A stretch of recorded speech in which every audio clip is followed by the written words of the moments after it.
Racing Digital Nürburgring Langstrecken-Serie. Hammer down, it's hammer time. This is going to be very, very tight. Outside, but they Dutch. Daneben setzen, geht der Flapper und daneben, das macht dann vorne, wird das Auto leicht. Kleines Kausel, doch mal reintauchen. Fährt der da den Diffusor ran? Dann springen die Autos wieder raus, schön zu sehen. Here's the muscle from Munich. What a drive. Sehr, sehr spannendes Rennen.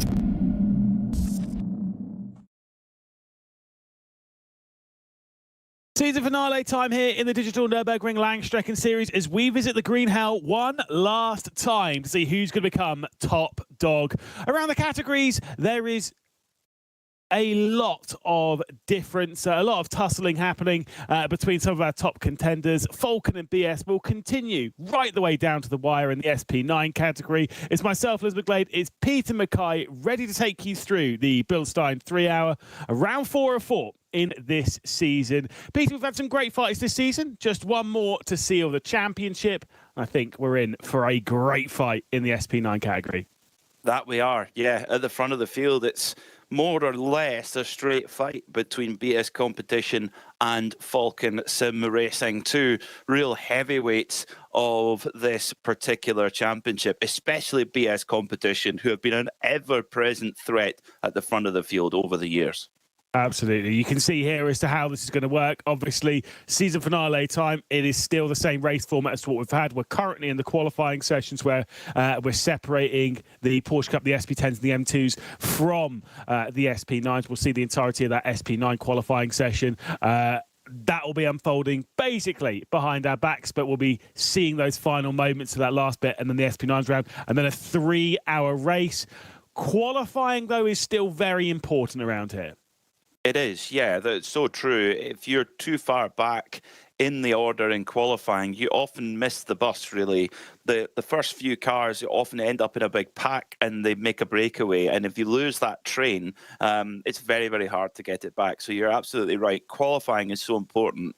And there isn't much more special a treat than a wide open Nürburgring Nordschleife in front of you and having to absolutely nail it in every single corner of this wonderful 25-kilometer racetrack. There really is nothing else like it in motorsport.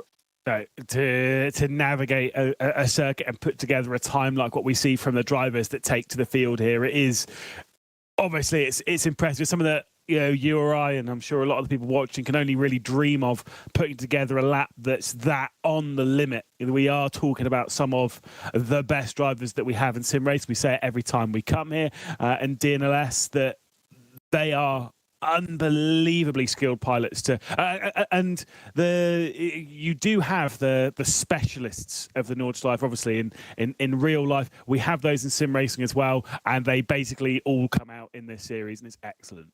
That's really true. This is a circuit like no other where you are going to get proper specialists. I always think, when you look at the Nürburgring Langstrecken series, drivers like Frank Stippler, who you don't really see race at the very top GT3 level around the world, but at the Nürburgring Nordschleife, he's one of the truly feared drivers because he knows the circuit so well. You look at also drivers like David Pittard, who's really made his name here at this circuit. It's where legends are born, and in the virtual world it's exactly the same. This is such a unique circuit. It's so much more of a challenge than anything else anywhere in the world of any permanent racetrack.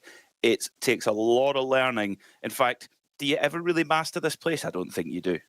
No, I've spoke to a few drivers that have enjoyed driving this circuit time and time again and are still fearful of the 24-hour race, because it's such a brutally different prospect, especially considering the different classes and different speeds. One of the main things here in DNLS, if you've never joined us here in the Digital Nürburgring Langstrecken series. So first off, hello. Second off, obviously, like you have in the 24-hour, we have a multitude of different classes, 4 different classes here, all with very, very different speeds. The SP9s, they're racing around at such high speed, and when you look further down, obviously through the cup category, they're rapid in a straight line, of course, but outside of that, it's a very different kettle of fish once you get down to those M2s, which are effectively a souped up road car. They are, yes, very, very close to the standard road going M2. It's a great little package, and the thing that I love about racing at the Nürburgring is that everybody has to earn their stripes. Even if you're Max Verstappen, you have to go and do a certain amount of races in a lower powered car. You cannot jump straight into the top level machinery. You have to serve your apprenticeship, and even in the digital world, it's lots of drivers will have started in lower powered cars to learn the circuit. Even if that was many, many years ago, there is no shortcut here at the Nürburgring in terms of learning. No, absolutely not. And that's what makes it so fascinating, and that everyone's, like I say, a level playing field. We'll say a level playing field that Race Control have already had a few says on. Just taking a look at our Race Control sheet before I'll update you with the championship standings. They have sent out a few penalties already for various infringements, either through basically point system from the previous races or through issues with the regulations coming into this round. For example, the number 36 Energy Core racing car in the SP9, they have no real world driver. That's one of the stipulations of this series. You need to have real world driver in that top category. And, they don't, so they'll be having a stop and hold 60-second penalty after the first couple laps have unfolded. Team Nitro, the 927, they have breached the penalty point system, so they'll be getting a 30-second stop and hold. Also, there is a start from pit lane for, and I will take a deep breath here because I think it's 3 teams. It's the Next Level Racing Esports, it's Shedder Esports, the 19 and the 26, and there's also the SRC Commerce Esport 1 car, that is in the 177. That is a second offence for missing telemetry data. Basically, Race Control, before you even started going, they've already been adding to the sheet. It's these are always busy races for Race Control. They are, and one of the things that I love about this championship is the fact that you have to have a real world driver in SP9. And last year's winner of the Nürburgring 24, Kelvin van der Linde, is going to be in the number 17 Ford. So that's really, really cool to see that link between digital and outdoor world. Well, you can see here the starting grid for the Porsche Esports Endurance Trophy Nürburgring Championship. Of course, we've got the EMM cars starting first and second. Important for those, the 905, which is starting from pole position, is the championship leader. 17 points clear. Basically has it all wrapped up, but needs to reach the checkered flag to fully secure it. Their closest rival in the 918 will start directly behind them, but of course they start alongside their teammates in the 914. It's Coanda's 918 in third position, and the Frozen Speed Grid and Go car, they sit third in the championship, fourth on the starting grid. Coanda's 917, Dur Esports with the Carlar and the Scherer Esports Cup. You'll notice that there is a green check in the bottom left of some numbers and an orange check in the others. That is Pro versus AM, and of course the AM pole and that lead and the AM lead will go the way of the Carlar Esports Cup. They currently sit just at the back end of the top 10 of the championship. All 3 races this season, though, have been won by the 905 that starts this one from pole position, and the fact that they'll be starting from pole does lead you to believe they will be the firm favourites to take yet another victory. And 15 points of the victory, point for pole position, point for fast lap. And, well, I mean, it looks as if they're going to be taking 16 points at least. Oh, let's see how 3 hours unfolds. There's nothing guaranteed at the Nürburgring, that's for sure. But EMM, they have been a steamrolling force in the 992 category. It's been amazing for that Porsche Esports Endurance Trophy Nürburgring. They've been so far ahead of the field, so consistent, which is very, very difficult to do here. The final runners in the Porsche Cup category, Scherer Esports in the 906. We've got the Phototech by WMS car, the 915 there, starting from 10th position. GHD Motorsports, the Avia WLS East Motorsports, and the H&L 25 car. That'll be starting from 13th. Obviously, we do know that in this category, the 927 Team Nitro car, which we do believe will be taken to the circuit, they'll have a stop and hold 30 seconds. Don't see them on there, but I do believe they didn't qualify if they are indeed on the list. I don't actually see them in session, so they might not be taking to it. The only one that's missing from this would be the Smirlis racing car, Nicholas Last. I always pull the joke. Very sorry, but he'll be definitely following on his namesake and starting from the rear end of the category. Into the SP10s, and we can see here right at the front of the SP10 field, it will be Sim RC, who, again, same as what we saw from EMM, have effectively dominated this category. They've won 2 of the races. They've finished second in the other one. And they'll be starting again from pole position. They have a 12-point lead, so it's not done. But the Williams F1 Team Gaming car might be able to chase them down 400 a second, 4 tenths rather a second, separating them after 8.5 minutes of their qualifying lap. Lion GP will start from 3rd position alongside their teammate in the 166, with the Falcon Sim Racing car starting from 5th, of course, for Falcon Sim Racing. As much as they're 3rd in this championship, they're outside of the chance of this title race, but I'm sure for the team they'll be more focused on what's happening in the SP9 category. They'll be starting alongside SRC Commerce Esports 1 car, but I did mention that is going to be one of the ones that will have to start from pit lane. That 177 car, the Eiffel Racing GTU car, that will start from 7th position, with the Nürburgring Esports 187 starting from 8th position. Those that are in the title race list, like I've said, it's SimRC and Williams F1 Team Gaming. Advantage to SimRC. And Peter, you've got to say, you were suggesting before we came into this broadcast, effectively, they just have to park the bus.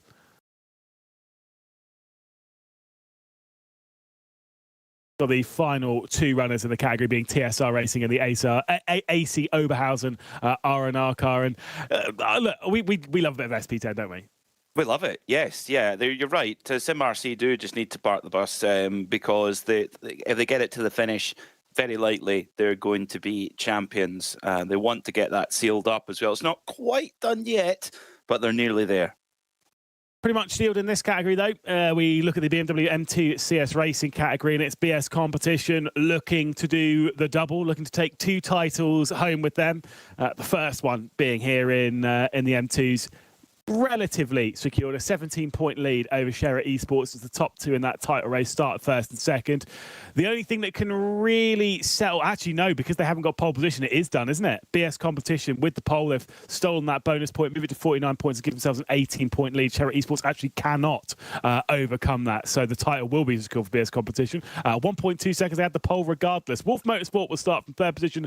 Racing Lounge 77 in the 288 will start from 4th, with Smiley Esports Red from 5th position. A couple of those cars out in action. We've got the Nürburgring Esports, Venari, and the Thomas Enger Sim Racing team starting from 8th. Those that can really change the position as much as we talk about the top 2. From 3rd on back, it is incredibly tight. 3rd, which is Nürburgring Esports 285.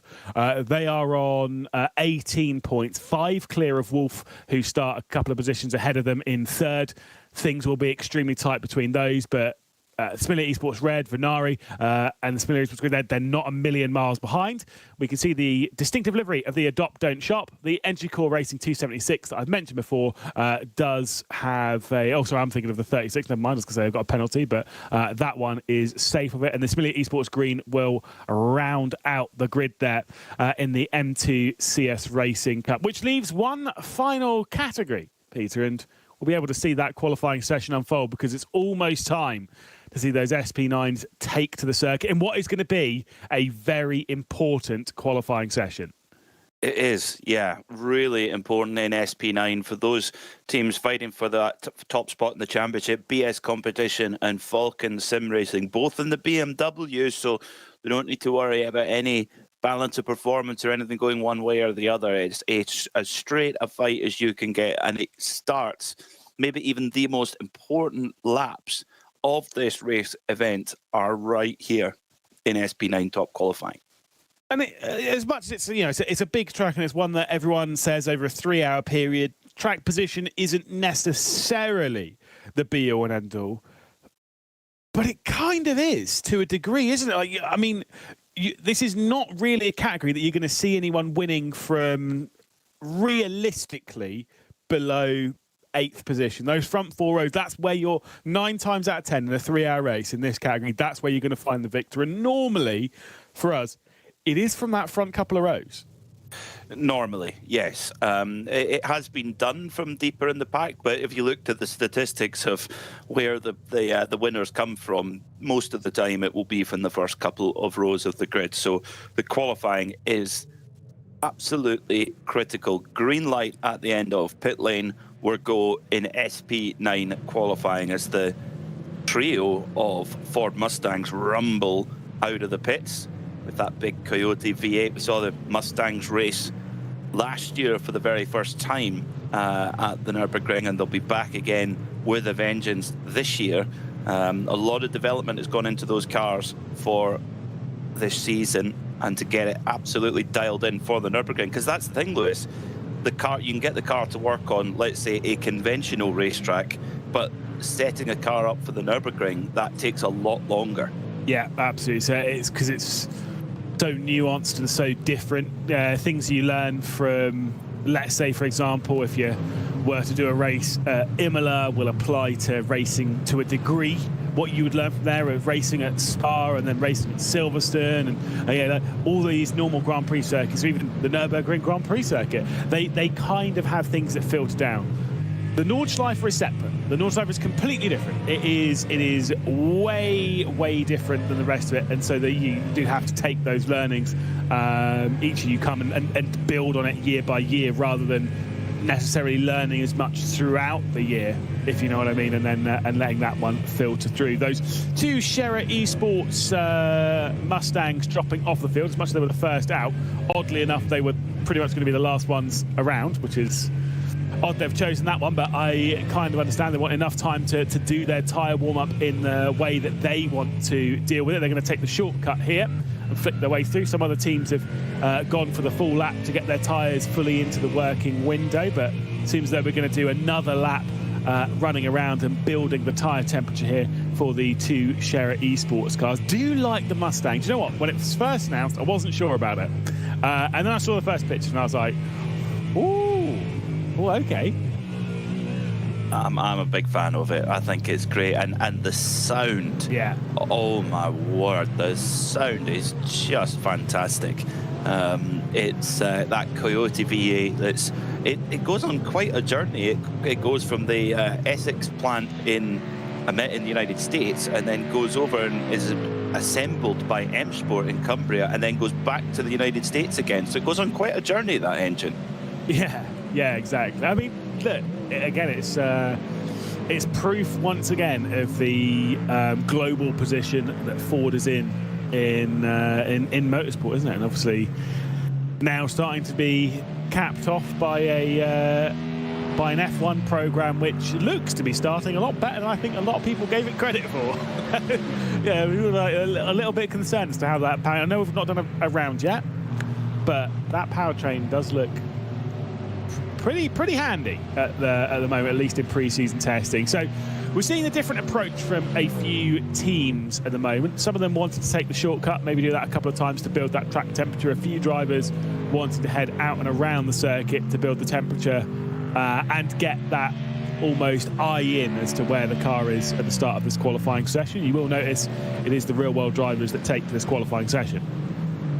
It is, yeah, and we've got, as I mentioned, Kelvin van der Linde out there in that Ford Mustang, which is quite unusual because, of course, he's a BMW factory driver. Double winner at this race, once in an Audi in 2017 and then in the Rover BMW last year, where they were very strong indeed, and in a big fight with the Manthey Porsche going into the last few hours and came out on top there. So let's see how Kelvin's a very keen sim racer as well. We'll see how he matches up to. We've got a lot of strong drivers here from the real world drivers who go qualifying. Norby Kiss is always a threat here in this category. Really quick. Mitchell de Jong, I mean, he's probably more well known for his virtual racing exploits, but of course has a lot of real world experience as well. Watch for Josh Hislop as well, a driver from my neck of the woods from Scotland. He came up through club racing in Scotland and is now racing on the Nordschleife and the NLS Championship. So some great stories here of some of the real world drivers that the teams have been able to recruit. Jaden Conright, of course, winner in the Mala team earlier on in the season too.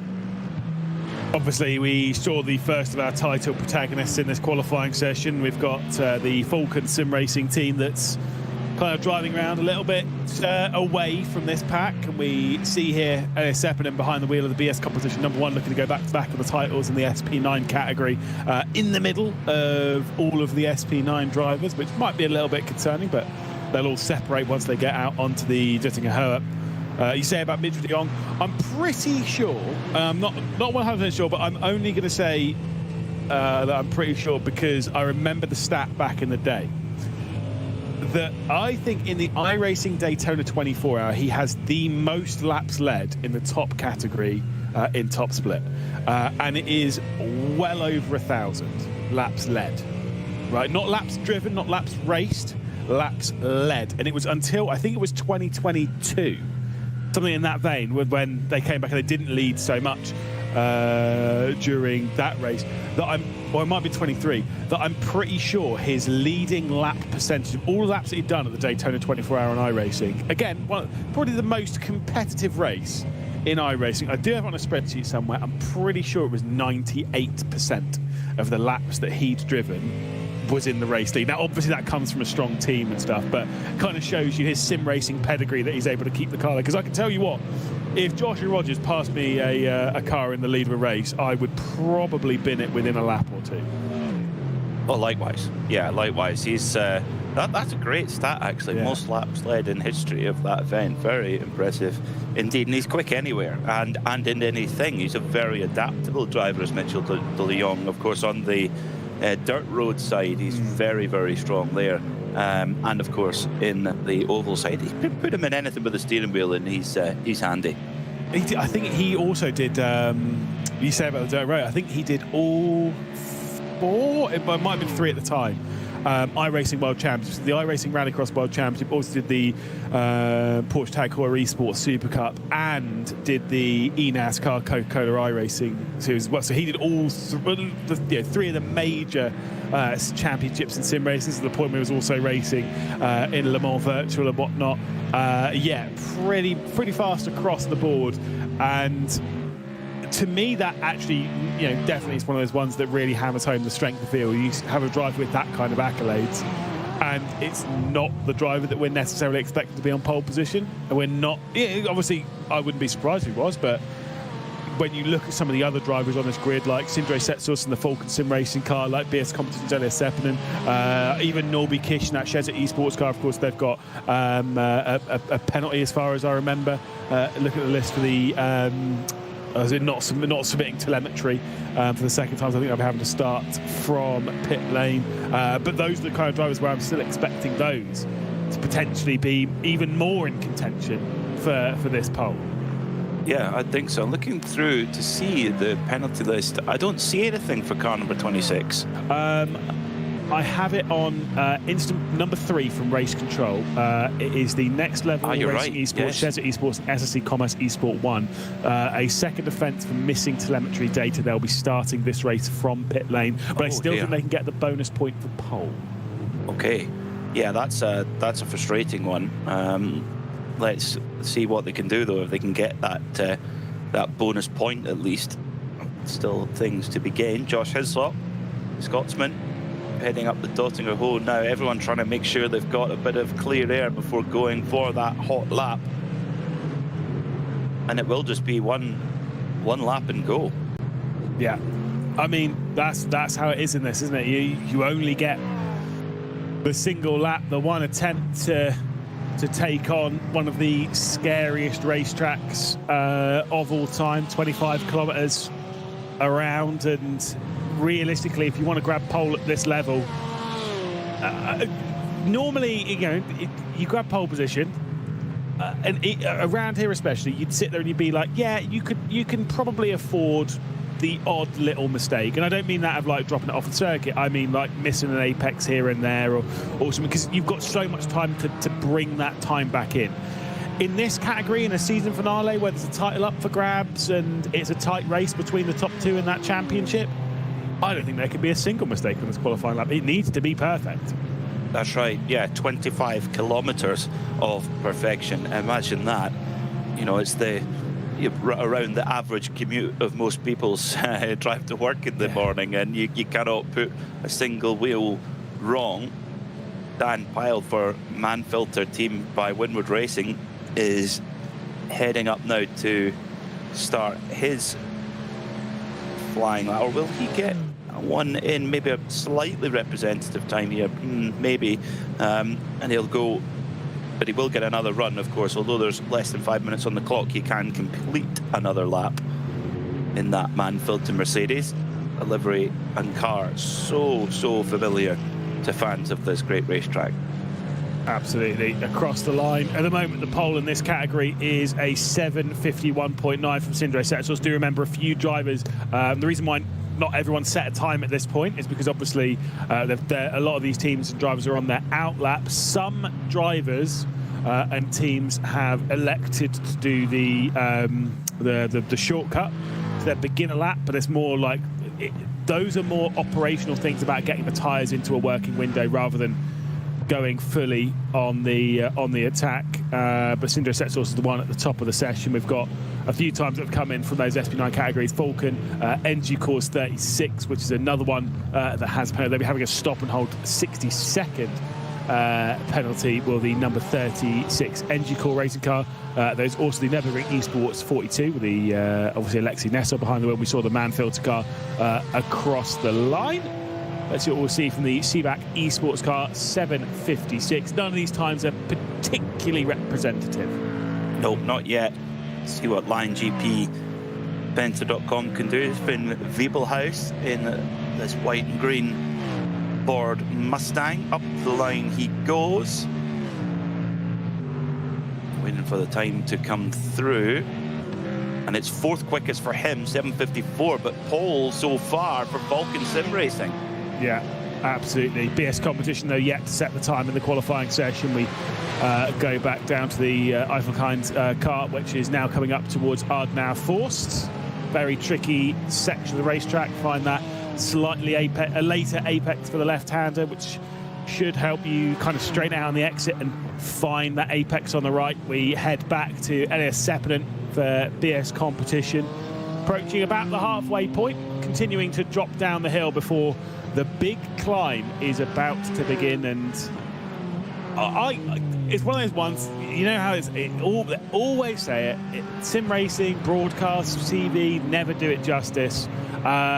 If you've ever been to the Nürburgring, you'll know that it can't. It is impossible for it to do it justice, because it wasn't a particularly potent vehicle that I was throwing around this racetrack in the hands of the capable hands of Nicolas Celebrant. It was I think it was a 1.6 litre Mazda 3. We barely gained speed going up this hill. It is real steep. Yeah, the Kesselchen is, you need just more and more horsepower. You can't have enough horsepower going up that hill, that long drag, all the way up to Klostertal, which Jaden Conroy is going now. So it'll be, this whole, it's not as straight as you can see, but you're flat all the way up until Moot Curve, Bravery Corner. And that is where you're thinking about it all the way up, thinking, right, got to position the car on entry as best as I can and be as brave as you possibly can. You know it's getting closer. As soon as you go around this right, you've got to prepare for it. Here we go, take a deep breath. Oh, it's scary. It's a bit scary corner. I've been side by side through there on the last lap of an endurance race, and probably one of the scariest experiences of my life, and that was in sim racing. So imagine doing that in real life whilst navigating traffic and whatnot. Yeah, they have to deal with a lot. It's a brutal corner, but it's a fun one when you get right into the carousel, which I still maintain. You see the pros do it, and you think, yeah, it's easy, isn't it? It's not easy to keep it that low. It's so easy to drive it in that little bit too hard and get thrown straight out of the carousel. And let me tell you, if you go for pole position, that ain't going to work. No, that's your lap done if you pop out the carousel at the best case scenario, and usually it's the first class ticket to the wall. Now down through Vipperman, it's just like a helter-skelter through here. Look at this, you're losing elevation all the time, big high curbs. You've got to know which one you can hit, which one you can't. Now down to Eschbach and Brunken, always a popular space for the fans. You can see them there on the left-hand side. That's Nürburgring 24-hour weekend. That's absolutely packed and through, and you're just about to see, we were just about to see one of only 2 gravel traps on the entire Nordschleife. Is that right? Yes. I actually hadn't thought about that. There's Brünchen and there is Arenberg, and that's it. Wow. There we go. Have they, because there was one at Flugplatz, is that right? On the exit? Because I distinctly remember a Ford GT40 being in it. But I think that one's... No room for it there. Is there not? On the outside? No. I swear there was on the outside. Wow. Maybe I was going mental in my old age. It's an Armco barrier, which people have met. Definitely saw the GT40 in that. That was, no, I think about it. I'm trying to think. That was 8 years ago. Goodness me. God, getting old, it's fine. We'll see the German sim racing, the ACV car. That is a great fact, by the way, because it's something that you don't think about until you... then the second you think about it, you're like, oh, yeah, there's none. There's really none around here. Yeah, it's grass, then wall. Yeah. That's what makes it so brutal. We're not making it up when we say this is the most fearsome racetrack in the world.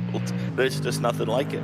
No, absolutely not. And that's why, I mean, I will say that gravel trap doesn't count. I'll allow that. That doesn't That's count. on the Grand Prix track. That's on the Grand Prix, so it does not. That's not as much as it's on here, but it's not. No, I agree with you. I think that's a great fact. On to provisional pole position for the Sim RC Cup, 7:51.674. We're expecting some better times to come in. And let's see what's going to come in from BS competition. Championship leader has won the last 2 races. Can it take it from pole position again? Got the number 1 car on for a reason. Let's see what Elias Seppänen is going to do. Not a time, according to our timesheets. We'll have to wait and see if that one's correct. It might have been disallowed. Yes. Yeah. So it was an 8:48.5. No, it was the last one. No, he must have broken track limits at some point. Yeah. That's huge. That is huge for the championship. So what does Falcon Sim Racing do at the moment? 6th in the session. Where are they going to end up? That is massive drama at the top of this title race. Norby Kish across the line, 49.705 will go to 2nd position. HRT Esports by Commander. I was saying that, you know, we weren't expecting Mitchell de Jong to be one of the main pole protagonists. 2 seconds clear of the rest of the field, so I'll maybe shut up the next time that I decide to speak. Could pole be stolen away from Sindre Setsos? No, he is going to go to 2nd though. This is a big moment for Falcon Sim Racing in this title race.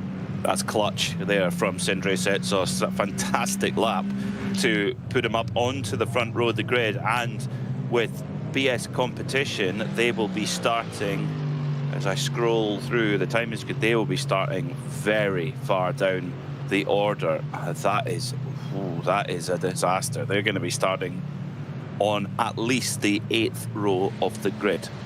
Yeah, of course. As much as they don't have a time on that board, they will start at the rear of the SP9 category rather than having to fight their way through all the back markers as well if they didn't get a time onto the board. But that is huge drama in the championship and title race, and a big moment for Falcon Sim Racing, who now potentially move into a position where it is theirs to lose. But we'll have to see how that one ends up after a 3-hour race across the line. We'll see the Manfield car go into 11th position. The reason, by the way, we're talking about the title race being so tight, just to give you a quick update. BS Competition's number 1, who we saw across the line, had 39 points to their name.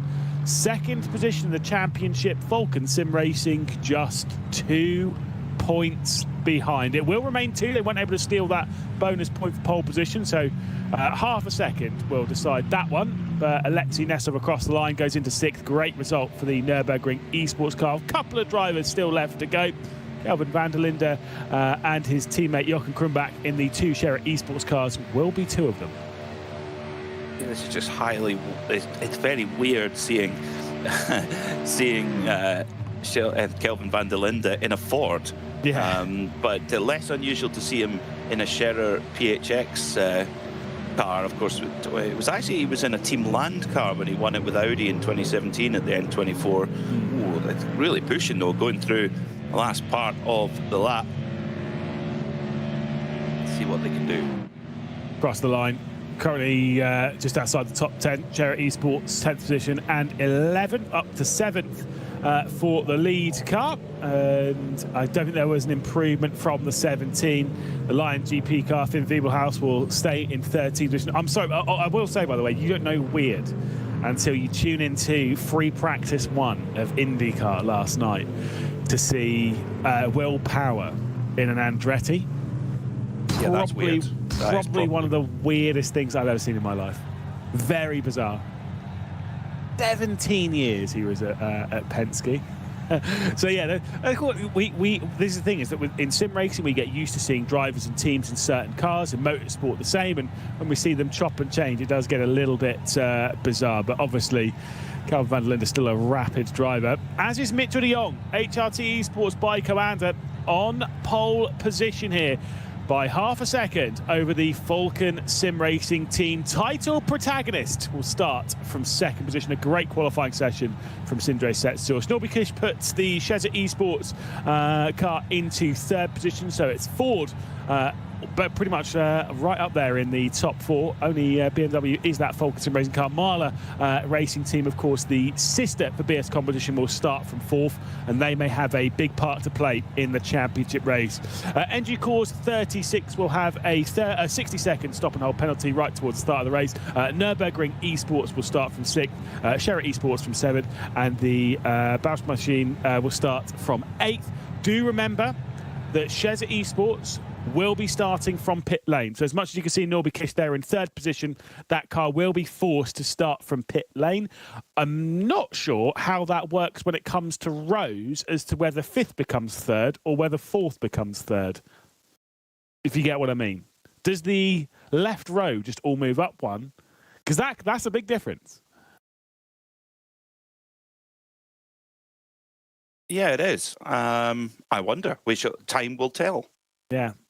We're not smarter in the commentary booth. We're not as smart as those in race control that have to deal with all these things, and that is definitely something that is written in the regulations that the drivers will all be aware of. I do believe the simplest solution is always just the outside row or the left side row will just move up a row, and it is what it is. It's fine, but not great for Shezza Esports despite an excellent qualifying session. Again, it's Next Level Racing Esports that will also be joining them in a pit lane start, but we won't be seeing those. They actually didn't even set a qualifying time. There will be a few cars we'll have to talk about that haven't set qualifying times. Sim RC will start from 9th position, with Stint 1 from 10th. The second of the Sherritt Esports cars, 11th position with the Manfilter by WWR. It's Lion GP, Iverkland, and Seaback Esports from 15th position. Those that did not set a time, though, we have the German Sim Racing by ACV. They did not set a time, the number 35. Next Level Racing Esports, who I've said before will be starting from the pit lane. Caleb Hides didn't even go out in that session, I believe, except for the fact they're not in contention for pole position, still that bonus point away. They will be starting from the pit lane. Nürburgring Esports 32, they'll be starting from the back along with the Smiley Esports Pro car. But the big talking point after that qualifying session, Elias Seppänen will be starting from the rear of the field for BS Competition, just 2 points behind the car that's going to be starting from second. This is huge drama. It is, yeah. That was really a big surprise. Big surprise. And to be starting so deep in the field, they've got a huge amount of work to do. Now, what strategies can you employ to work your way through this field? Is it going to be full aggression, go out on the attack early and try and sneak your way through a few spots? Or is it sit back and let the race come to you? That's a good question. I don't think you can afford to relax, really. You need to be quick and be good on your fuel number as well. It's a really, really tough upward climb here for BS Competition. But to be honest, there's anyone can do it, it's them. They might be sat there crossing their fingers maybe for a little bit of luck, which in this sport, it is one of those ones. Yes, sometimes you can be lucky. Sometimes you make your own luck. I was always taught I'd rather be lucky than good. And BS Competition are very good, but they are at the point where I think they do need to get very lucky, because Falcon Sim Racing absolutely have a huge advantage here.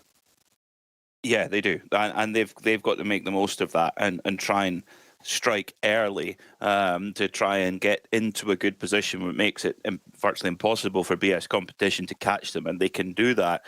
They get a good start, particularly if they if they can make a break, if they can get a whole shot into turn one, even better. But also, the pace that Mitchell de Jong showed in qualifying, do you tuck in behind him and try and pull away? You've got to think about Jaden Conright being there right in as well. So, who of course is a BS competition driver.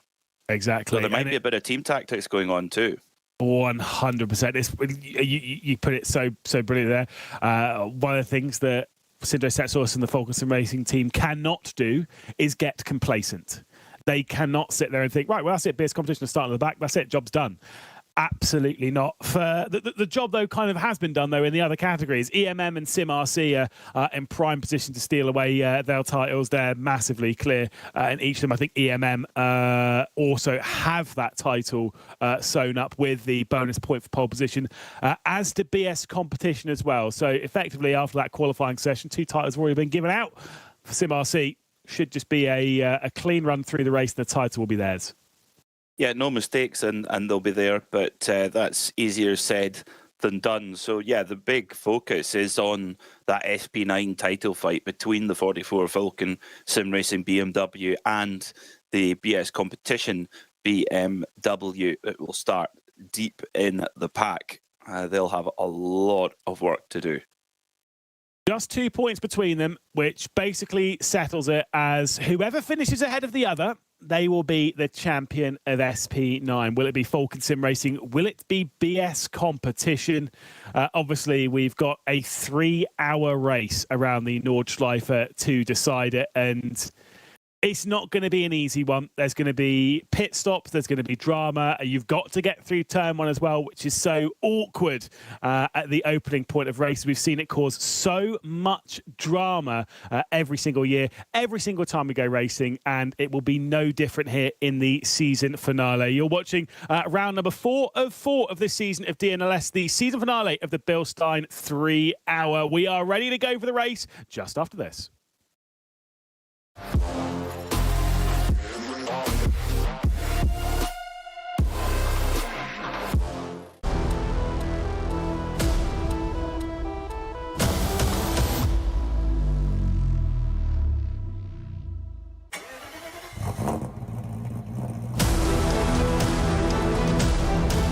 Hol dir jetzt dein eigenes Motorsporterlebnis nach Hause. Dein Online-Shop für Simracing-Hardware und Zubehör. www.simraceshop.de. Liebe Fans, Lovely fans, besucht uns auf unseren Social-Media-Kanälen, follow us. Auf Facebook, Instagram. YouTube und TikTok. Willkommen bei der DNLS.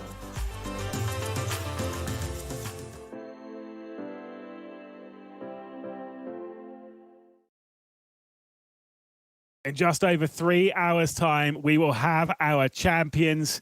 We are ready to go for this season finale race. There's McGlade, Peter Mackay in the comms box, and Peter, a dramatic qualifying session has come to a close. The drivers can all now focus on what will be a dramatic race. And whilst we do focus on the top of the championship, because it is the exciting point for all of us to remember and keep our eye on that dramatic moment, we cannot forget that, yes, there's those 2 cars, but there's 53 other cars that will be taking the circuit, all looking for their piece of glory.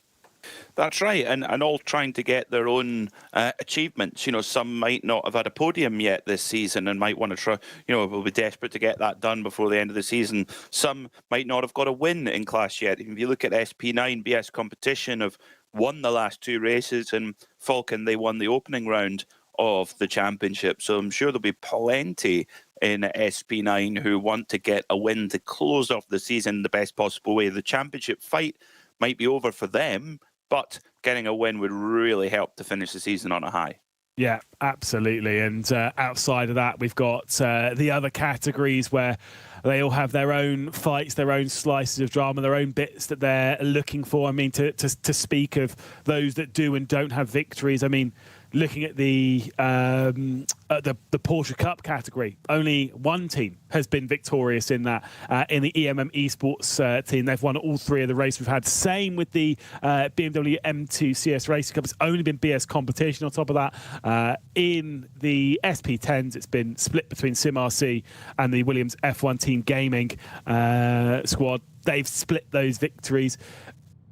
But there's a lot of other teams that are looking to jump up. I mean, in the Porsche Cup, obviously, the teams like Commander are in prime position to steal away. They've had a brand new renovated purple racing centre in Cologne. We'll talk a little bit more about that, I'm sure, later on in the broadcast.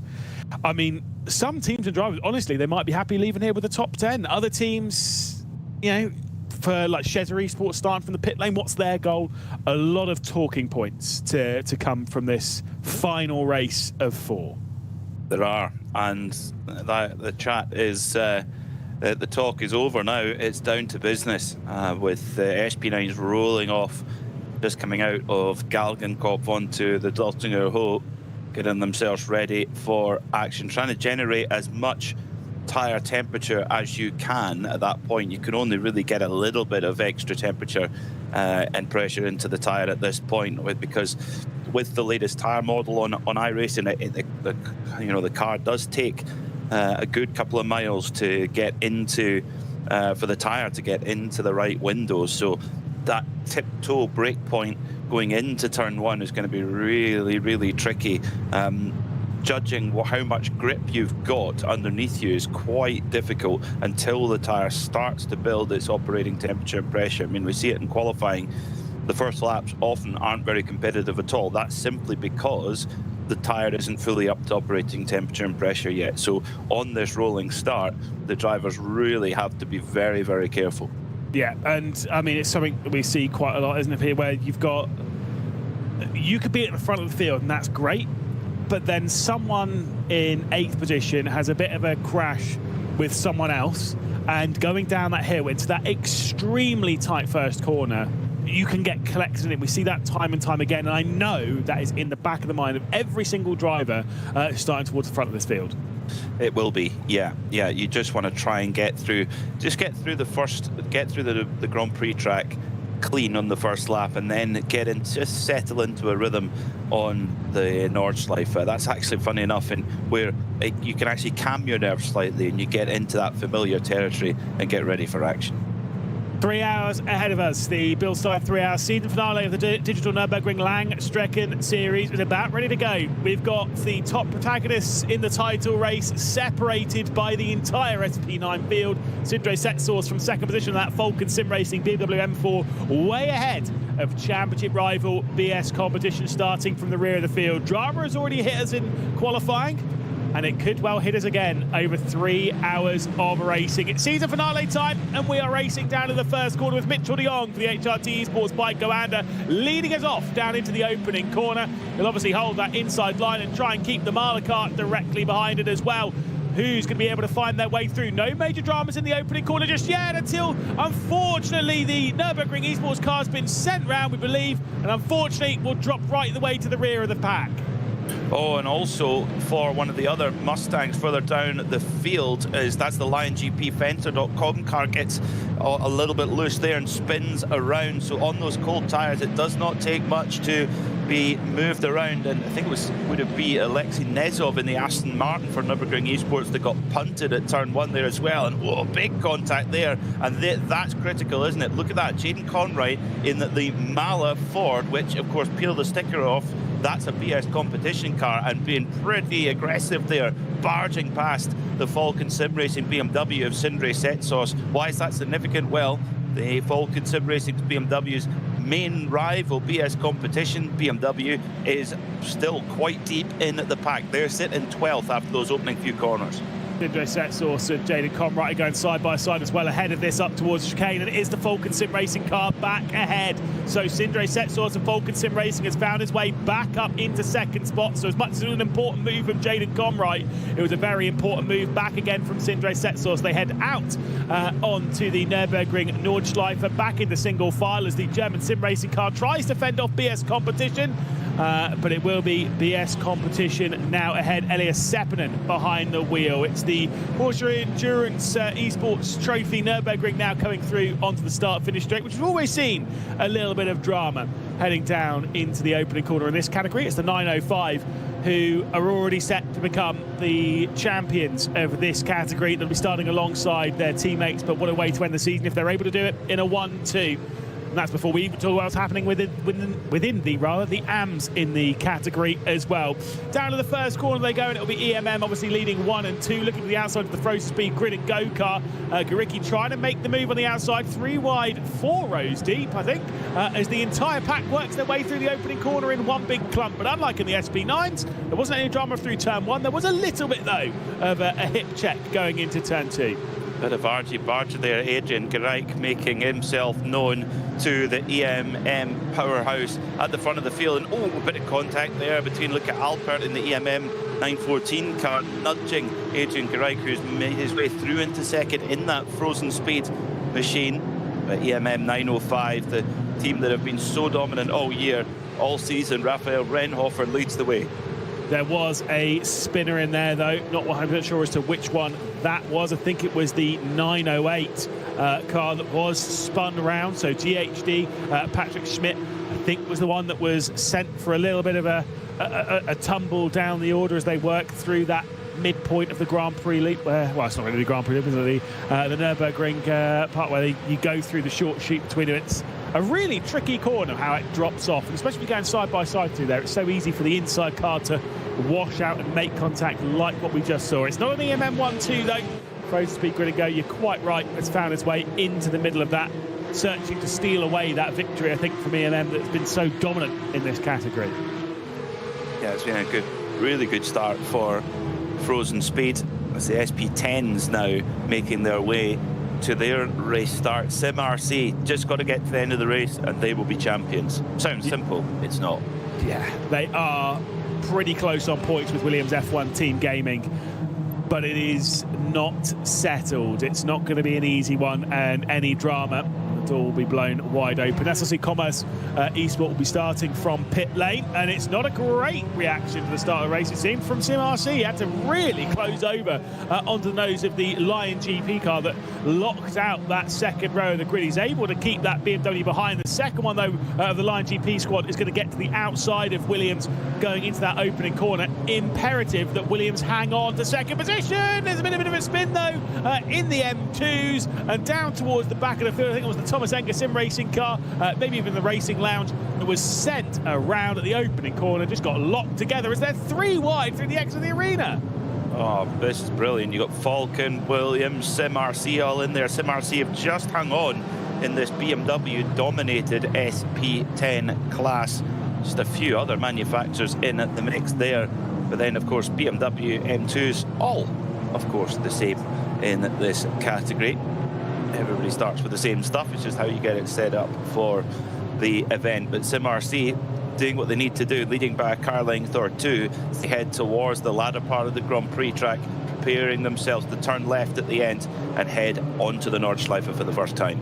Well, it's so important for the SP10s to not have major drama on the opening lap, because if they do, they will have to work their way through the M2 category, and that's something that actually be easier said than done. There is a difference. Obviously, the SP10s are faster around here, but it's not by an insane margin that you might think it'll be as easy as cutting through a few GT3s and a GTP. It certainly is not that easy to find your way through. They've all got different strengths and weaknesses.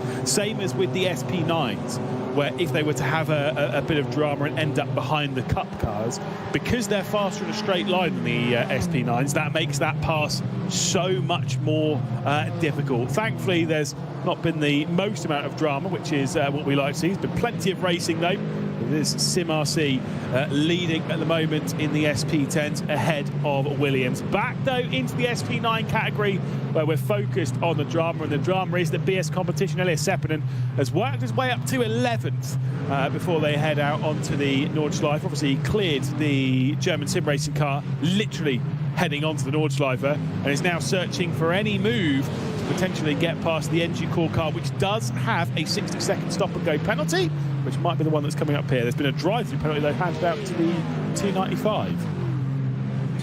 So it's already race control handing out the penalties. Team HNL number 925 getting a black flag there.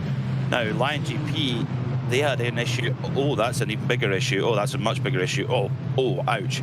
Into the barrier at the Flugplatz. They had a spin in the early couple of corners, and yeah, getting a little bit of a help there into the barrier. That's a very fast place to make contact. Indeed, got the AC Oberhausen car also receiving a drive-through penalty as well. So race control, as always in this series, very, very busy.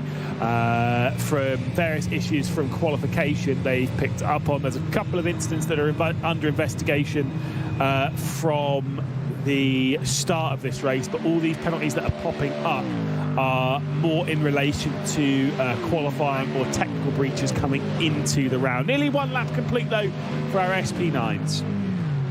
Oh, just like that, and it's Mitchell de Jong who's leading the way by around 3 seconds at this early point from Falcon Sim Racing, who have just under a second from Mala Racing Team with their Ford Mustang Jaden Conwright. But BS Competition haven't been able to make up any spaces yet from 11th position, right behind the Enducor Aston Martin. But now we're onto the Grand Prix track, have to try and make some moves and try and start dragging themselves up the order and not let Falcon gain any more time. No, indeed. Oh, that's a brave look at T1. Got to the outside of the arena, and that one's not going to work, unfortunately. Going to try and leave it there, but playing a very high-risk game here at the moment. And has to drop back in the line, looks back to the inside. You can start to see some of that frustration brewing. And for Elias Seppänen, I mean, you understand it as a driver, don't you? You sit there and look at it and think, I get why you're getting frustrated. This championship seems to be slipping through your fingers. Another look to the inside as we head into the hairpin. This is a frustrating time for BS Competition, isn't it? It is, yeah, but you have to say that now here are we going to see the move. Tell you what, the Enducor Aston Martin of Emir Can Salioglu was holding off very, very well. We just cut away there. I think that was going to be a move there from Elias Seppänen in the BS Competition BMW, but all the while where he's getting stuck there, he's losing time to Falcon Sim Racing. There's now 8 seconds between them. Let's keep a watch on that. So as we're on to the second lap, 8 seconds between our two championship contenders. Falcon in second position and in a good spot at this early stage of the race. Obviously, these two EMM cars probably not really going to switch over. We didn't see that the Frozen Speed Grid and Go cars worked its way up to the race lead in the Porsche Cup, and now they're going to go through. I was going to say I didn't expect a battle between the two EMM cars, but they are actually going to go side by side and switch over.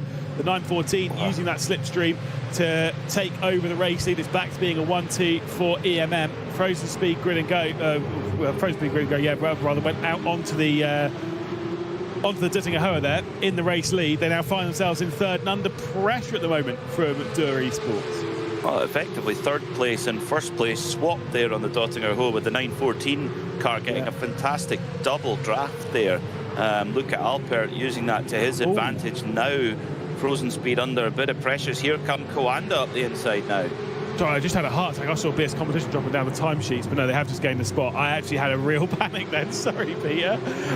Yes, indeed, there's going to be a bit of battling behind the Frozen Speed Grid and Go car between the Dur and the Coanda there, but it is going to be the Dur of Pedersen keeping Julian Sunnen at bay, and we'll just about hang on, but this 5-car train hopefully wants it to keep together a little while. I did want to say, by the way, we did see it pop up, the Stint 1 Motorsports car, which is the number 55, that should be the number 10. That's a 10-second stop-and-go penalty.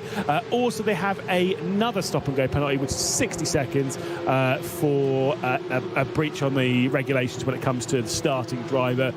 Incorrect starting driver. It was not the real driver who starts the race, which kind of should be by the regulations.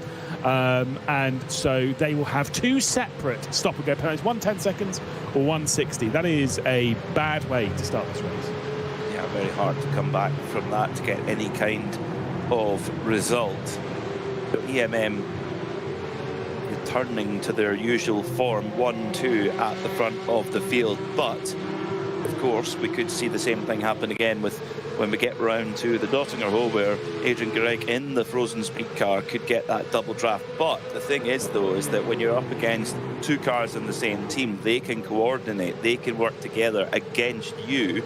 It means that you're fighting both of them, whereas they've only got one car necessarily to worry about. Of course, Door Esports, though, are pretty close, but EMM have got strength in numbers at the front of the field.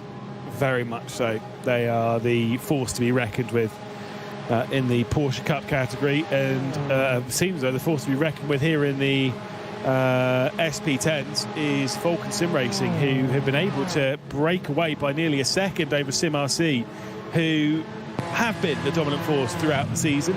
You said it right, they basically just need to reach the end of the race, and the points they'll gather should be enough to keep them ahead of the Williams F1 team gaming car that sits directly behind them. Right now it's not imperative that they keep that 190 behind, they just need to get through the race. But the more that you try and play those cards of fine, we'll just let you through and sit behind, the more things are open for Williams to play some games to maybe force Sim RC into a catastrophic mistake, which around here is only a few inches away at its furthest. That's true. That is very, very true. So you can go in saying no risk, but it's not quite as straightforward as that. BS Competition lead the way in the M2 category, just ahead of Scherer Esports, who are under pressure now from the Smila Esports red car, which is painted white and blue. Don't ask. I always say this about them. It's because they have red wing mirrors. Oh, yes, of course. Which is super obvious from as far away as the cameras are. I always say this with teams and stuff. Wing mirror, like, fair enough, I get it, but if you're going to put a colour into the name of the team, do more. You know what I mean? Like, make something a bit more red on there. Change the blue to red, or so, I don't know.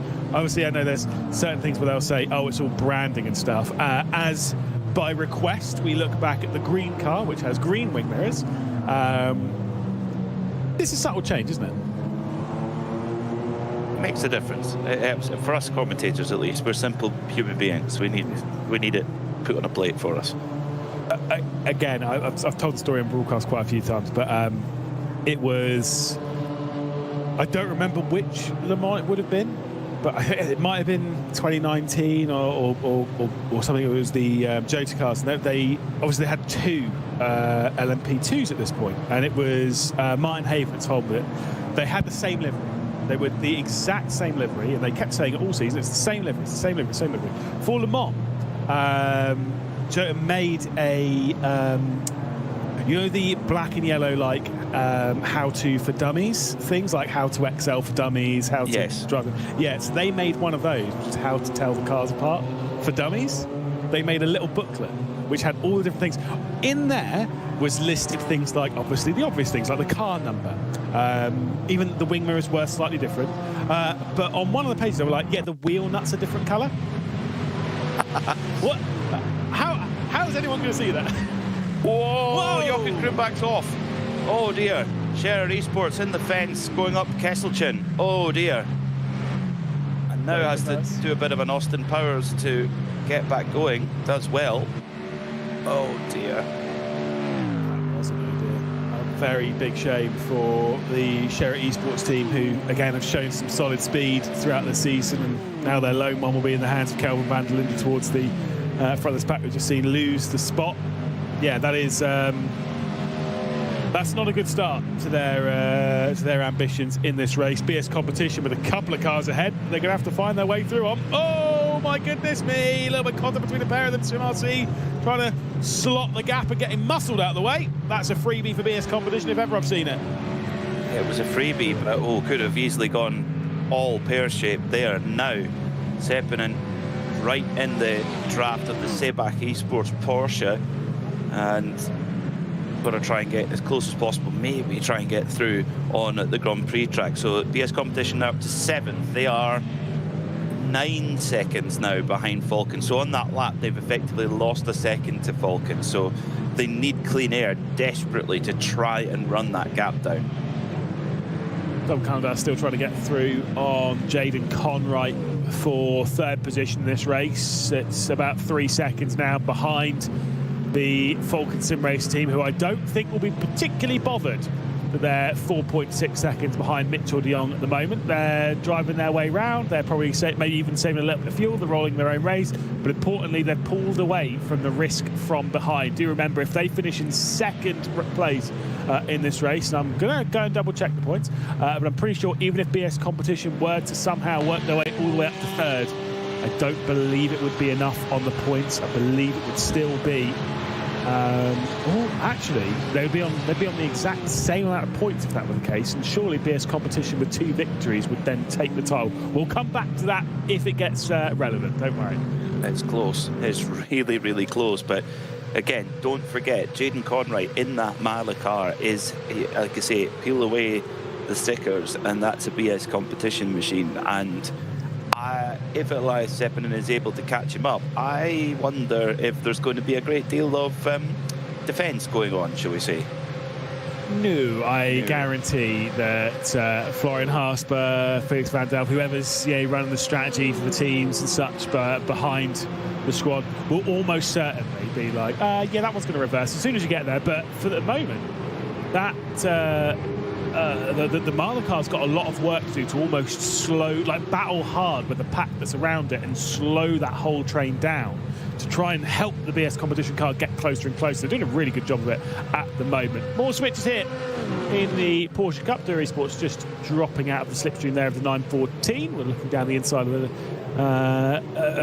second of those EMM cars, which now Coanda bikes on, gets to the outside of Dürr, going into the opening corner. Doesn't quite enable up there going to the arena, but just about sneaks it in onto the apex of the second corner. Really close battling in this Porsche Esports Endurance Trophy. Nürburgring, it gets very, very tricky through this part as well. Oh, has the Coanda machine has to give best. So it's EMM 905 back at the front again with the frozen speed car in the mix too, with in between the two EMM machines, Adrian Gereich for frozen speed just ahead of Luca Alpert in the 914 EMM car, but they're not breaking away from the rest of the field either. Dürr Esports in there, both the Coanda machines as well, so it's very much a 6-car peloton, a peloton of Porsches are pressing on. Nice. Any more P's to throw into that one? Purposefully. Nice. I appreciate your pondering there as they head their way through back out onto the Nürburgring. A little bit wide there for the Dürr Esports car. Coanda might be able to switch back to the inside as they head onto the Nordschleife. But through the Sabine Spitz curve, they are going to remain single file, no dramas into there. You're absolutely right, 6 of them will. We do see this quite a lot with this category where they will stay relatively close in this opening stage. The pit stops are what tends to separate things out likely, and sometimes you don't necessarily want to always be the lead car of the pack, because through this part of the saying where there is no real overtaking opportunities, you're not on throttle as much when you're directly behind someone. You can lift off that a little bit more. Just, you know you're not going to be using all that throttle going into Schwedenkreuz and down to the braking zone of Arenberg. You use that time to save that fuel, and that can just shorten your pit stop by enough for you to maybe even break the slipstream. Yeah, if you can save enough fuel where you can save a second or two on your stop, suddenly, yeah, you're jumping a car and maybe building a gap to them. Looks like there's a bit of connection issue there for one of the 990s. Oh my word. Oh, that's a slam dunk. That's a slam dunk penalty for BS Competition right there. That was contact between themselves and the number 22 Seibach Esports car. And I've got to say, there was no overlap there. That's a risky one. I understand it from Elias Sepinen, that was to get in the 6th spot. I don't know about you, but that's a slam dunk. Yeah, that was just coming around the Lauda links, where if you can get a good exit out of Exmüller up towards Lauda links and then down into Bergwerk, if there is cooperation from the car ahead, you can dive bomb up the inside, but generally you don't see it because everybody wants to get a really good exit onto Kesselchen, and yeah, I think there's just a little bit of impatience there, and that penalty could be, well, the possibility of a penalty there would be really, really damaging to their campaign. 2 hours, 38 minutes to go. It's not like a 24-hour race where you can fight back and recover time from a penalty. It's just not, at this level, it's just not long enough. So now, if a penalty came in, you know, the BS competition would be relying on a fairly serious error from Falcon. Yeah, this is an endurance race for the most part. 3 hours is, I think, would all classify that as an endurance race. But it is a sprint, right? In relative terms, when a lot of these drivers will have just come off doing the Bathurst 12-hour last weekend here on iRacing, obviously the Daytona 24-hour a few weeks before that. Those are the endurance races they're more used to. This they are treating as that full, flat-out, absolute push sprint lap.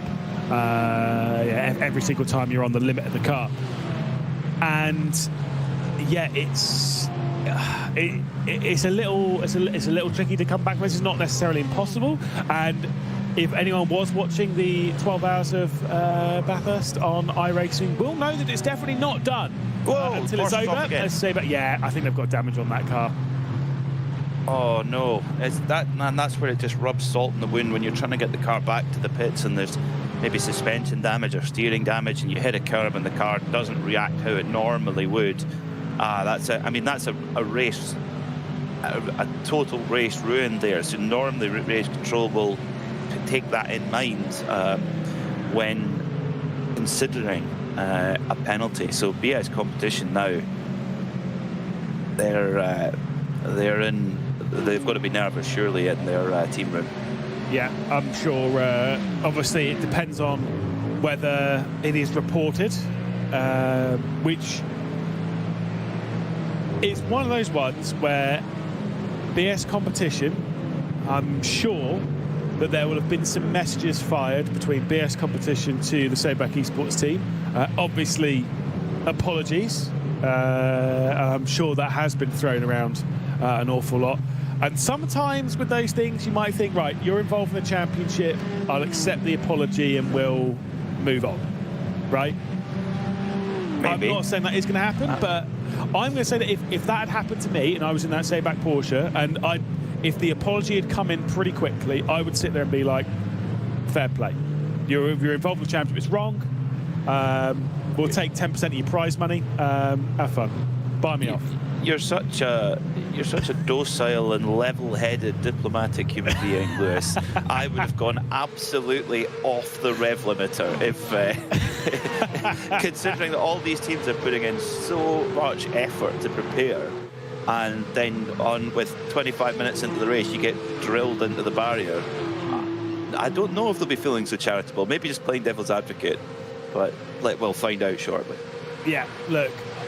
If someone offers me a round of golf, I can forget a lot of things. You know what I mean? So if ever we're involved in a sim racing accident, anyone listening, if we ever are involved in a sim racing accident and you don't want to be reported, just chucking a round of golf, and I can forget a great many things. No, you are right. The thing is, I go off the rails very quickly, and then I'm reasoned with quite quickly when it's like, well, that's fine. It's just a bit of racing, isn't it? But obviously these drivers are battling at the absolute highest level, and I am not.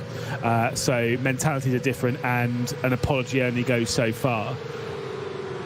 And it's one of those ones where I think that almost the weight of the championship will rest on the shoulders a little bit there of the Sabac Esports, because if they do report it, I have no doubts in my mind it will be a penalty. I think it is obviously it comes down to race control. They can see it from a lot of different angles, but I think that is as I said before, slam dunk penalty. We've got side by side here for the race lead in the Porsche Cup category. 3 cars checking away from the Commander duo that now find themselves in 4th and 5th. Door Esports dropping back to 6th position. So few breaks in the Porsche Cup. Still sees EMM at front. Behind that though, there's all this going on.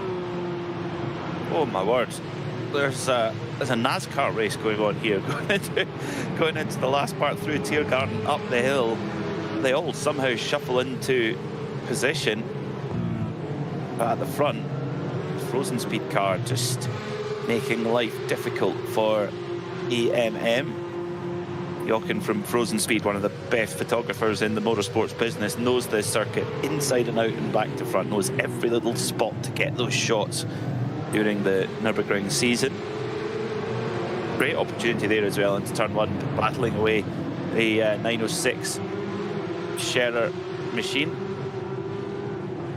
916 in there too, along with the GHD motorsport car. I wonder if they must have perfectly straightened hair. I will say they were certainly not straightened at the opening corner when GHD Motorsport was sent round.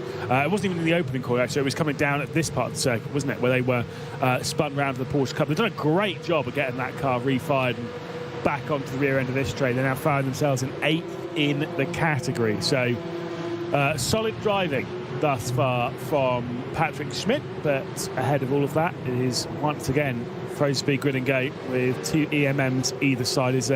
I'm going to say this correctly so that everyone knows at home, this is not an EMM sandwich. Please never say it was an EMM sandwich. It's a Frozen Speed Grid and Go sandwich with EMM bread. You do not name a sandwich after the bread, you name it after the filling. I know it's off topic, but it's a pet peeve of mine. For everyone at home, that's how it is. Could you say that the Frozen Speed car is sandwiched? Sandwiched between. Yes. Because you could say this ham is sandwiched between 2 slices of bread. It's absolutely fine. That's no problem. Good to know. No worries. I'll be paying attention, Peter, all the way through this broadcast. You say it once, we'll never play golf. That's it, it's over. That's the non-negotiable. Absolutely.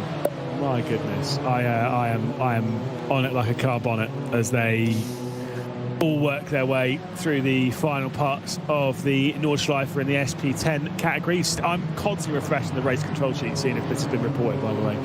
No note from race control of that instant between our BS competition and the Sobak esports car. That has not been reported yet. Most of the protests are coming from the BMW M2s, who appear to be having quite the punch-up at the moment, according to the race control protest sheet. Well, at the front of the field in SP10, as it has been all season, a BMW-dominated front of the field. Sim RC just want to keep themselves out of trouble here, and they're right in behind the Falcon Sim Racing car that's leading the way in the Williams F1 Team Gaming car. Either not able to pull a big slipstream, or is, as you mentioned earlier, on sort of 95% throttle and is trying to fuel save whilst using that slipstream. Now getting a bit closer is the Williams car of Edu Eskalainen. I think he's maybe doing a bit of fuel saving there, Lewis, if I was to guess. Definitely. It's kind of one of those ones. It's quite hard to tell from there as to whether there was straight into the pit lane comes Moritz Lerner. That is for a penalty. I did spot that one coming in. It will be a drive-through penalty for using pit entry coming from the Nordschleife is not allowed during qualifying. And that is because obviously people are taking the shortcut. And so if you try and go into pit entry during qualifying like that, you're obviously just going to clatter into someone. So that is not allowed in qualifying, and unfortunately did do that. Simple penalty, but a breach of error, and Moritz Lerner and the Lion GP car into the pit lane. I do think there was a little bit of fuel saving definitely coming in from Williams. I was concerned that the Falcon car had checked out into the distance as we'd seen earlier on the race, but now they're all back together. There's almost no need to be at the front of this pack. You might as well just lift and save that fuel. Speaking of Falcon, they have even more reasons to be cheerful right now in second place in overall and in SP9 in car 44. Penalty or no penalty for BS competition, they have extended that gap now from themselves to their championship rival in 6 to 12 seconds. It was 8, then 9, then 12. So actually the gap between BS competition and Falcon Sim Racing, the two championship contenders, is increasing rather than reducing. And we talked about it in qualifying. Qualifying is absolutely critical here. And if you, I mean, what an error to not have a lap count in qualifying for BS competition. They've given themselves such a mountain to climb. Yeah, and it's I couldn't imagine the feeling for Elias Seppänen in that qualifying session when you breach track limits. It is so unbelievably easy to do around here. It is so easy. Running wide on the exit of any corner and you get that off track. Brushing the barrier at that last turn will cancel the lap. Things like that, and when they break the lap like that, it's heartbreaking. And to then know that not only have you got that issue to deal with, the Falcon Sim Racing, the team that you're battling for this title for, is right at the front of the field. On the front row. That's tough. That's tough to settle. I've got a penalty sheet update. Oh no. It's not what we thought though. Protest by number 44, Falcon Sim Racing, against the race leader, number 8, HRT Esports by Coanda Ford. Why? Incident pushing another car off the track. That is what they believe happened, and they've asked race control to take a look at it. So if a penalty were handed out, we don't know if it will be. If it were, that would be even more reasons to be cheerful for Falcon BMW. It's all just leaning, every bit of momentum is just swaying in their favour right now. Yeah, and obviously there's a lot of different penalties that race control can pick. It can be drive-throughs, obviously stop-and-go penalties. It can be the additional time to your stop, so it can be, say, a 10-second time. But then obviously the pit stops do also have to meet a certain time. I can't remember, was it 30 seconds they have to be stationary for one of the stops? I cannot remember that one fully. I will go back and check the regulations in a second, because I remember that is what cost, or that is what rather gave Falcon Sim Racing the victory in the opening round of this championship, was an error on timing in the pit lane from one of the teams. No one's really made one since, so we shouldn't really need to talk about it too much, but there is a relevant thing that there is a mandated amount of time to be in pit lane for one of your stops. It's 3 wide for the race lead in the Porsche Cup, so we'll come back to that one in just a second on the top of the screen, as Frozen Speed Grid and Go will take over the race lead ahead of EMM. Finally, they work their way to the front. We've got one of the Coanders in there as well, trying to make it down the inside of the 905. That was such a late send coming in from Coander to try and get alongside the EMM car. It's given the Frozen Speed Grid and Go car a 1 second lead over the other Cup category. Christmas Day for Frozen Speed here, because all of this bickering between EMM and Coanda is allowing them to break away. Down the inside into turn 1, block past, just gets it done. That's a brilliant manoeuvre there from Julian Sonnen in that Coanda machine, and all of a sudden EMM are back to 3rd and 4th position, and just 1.2 seconds ahead. Now Adrian Gareich has got to go purple sectors as best as he can, qualifying sectors now for him to try and break that toe, because if he can, that is key, because he's not then dragging around the cars that he's in the fight with. Yeah, I think Julian Sonnen will also be copy-pasting that one, and if I'm in that Coanda car, I'm eyes focused on trying to catch up to the Frozen Speed Grid and Go car. If I'm in the EMM car of Rafael Renhoff and Luca Output, do you know what? I'm actually saying sit off the back end of that Coanda car. You know the slipstream's going to pull you around the circuit. Sit off the back end of the Coanda car and let them, without pressure, try and catch up to that Frozen Speed Grid and Go car, because if not, this race has gone and slipped through your fingers. Obviously, for the title race, it's still in the hands of the 905, and that one isn't going to change. I think they've already got the title basically secured, but it is still one of those things to have in your mind as we look at the battle for the lead in the SP10s. Speaking of the lead, the overall race leader has been handed a 5-second time penalty for that incident with the second place car, the number 44 Falcon BMW. The race control have had a look at it, and they deemed that the number 8 HRT Esports by Coanda Ford did not leave enough space for the 44 Falcon BMW, handing out 1 penalty point and 5 seconds at the next stop. The gap is 7.8, so Mitchell de Jong and the HRT Esports Ford crew should be able to hang on to it, but it will make it a lot closer. Yeah, like I say, I think this race still in itself is in the hands of HRT Esports by Coanda. Dependent on fuel usage, do remember that it is Mustang versus BMW there, first and second. I distinctly remember that the last round that you and I did together, which was round 2 of the championship, I distinctly remember the HRT Esports by Coanda leading quite a lot of that. and I think there was something on. They had to pit for more fuel or something like that. They lost a lot of time, and BS Competition were able to sneak their way through to take the victory. He'll afford that once again.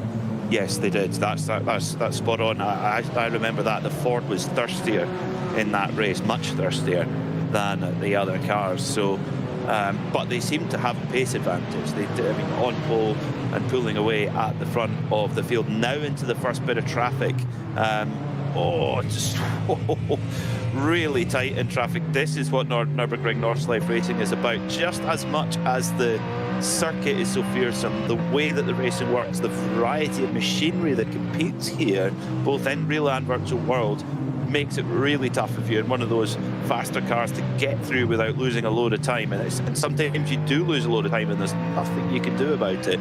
You just have to be patient sometimes and pick your battles. I mean, look at the Nürburgring 24-hour last year. Manthey Porsche looking like they could have won the race, and an incident with an SP10 class car ended up costing them the win. So it's a huge part of the overall recipe that you need to get right to win here at the Nürburgring. Yeah, and you love it. You love to see it. It's so entertaining as a fan, seeing these cars navigate their way through the lap traffic. It's what can create the drama in the race, what can give the opportunities. Jaden Conwright nearly found a way through on Kelvin van der Linde there as they were heading through on the M2s, but there was no opportunity to be seen. SimRC and Williams F1 Team Gaming having a little bit of a battle here for second in the SP10s, but of course these lot remaining relatively close. Not too far away though from the pit sequence. I think with the SP10s they can go a little longer than an hour if I remember correctly. They should be able to get it. I think it is still 2 pit stops though for everyone outside the M2s. I think might be able to do it on 1, but every time I jump back in I always forget. I'm not a smart man. What I'm not seeing on the penalty sheet, Lewis, is a protest towards the BS Competition BMW. So they may have got away with it after that incident at Bergwerk. Maybe an apology has worked. Like diplomacy, the Lewis McGlade diplomacy has worked.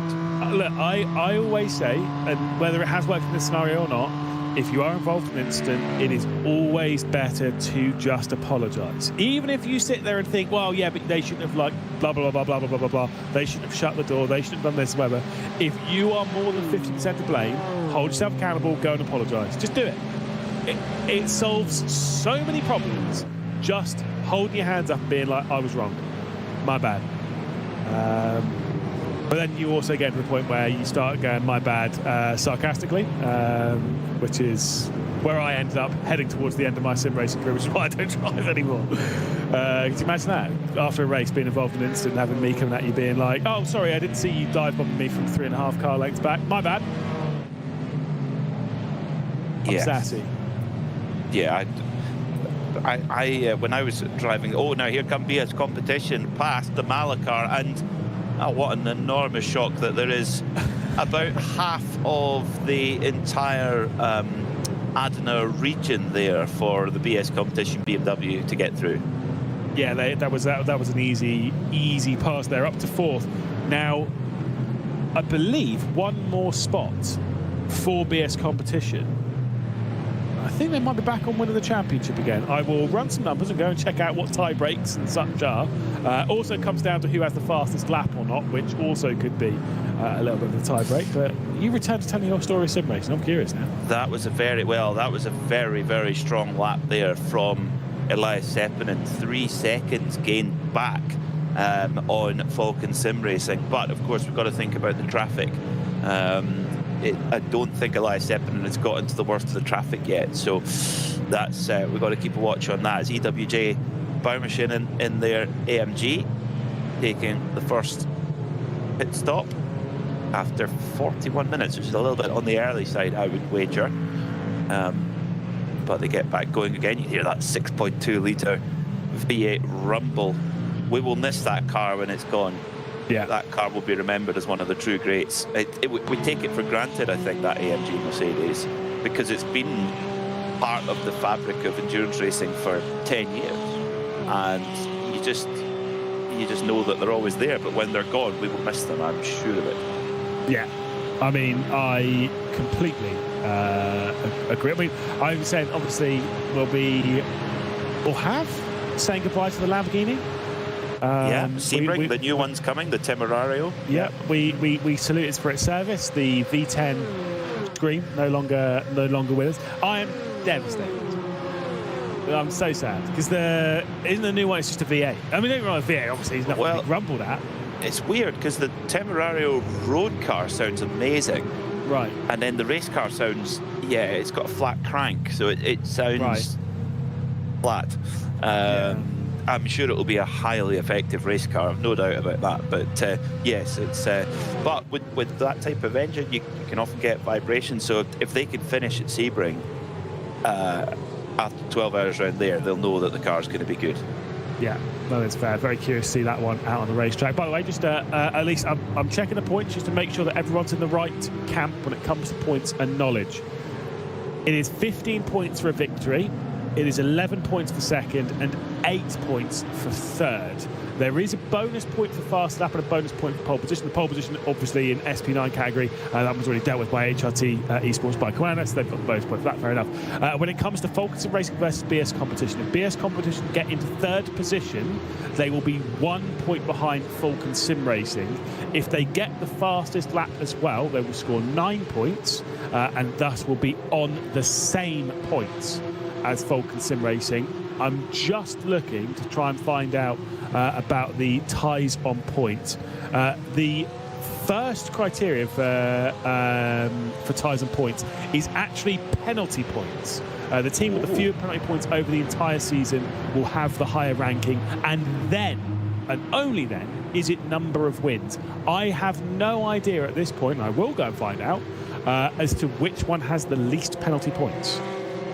Well, and it could well be that that's the difference so far.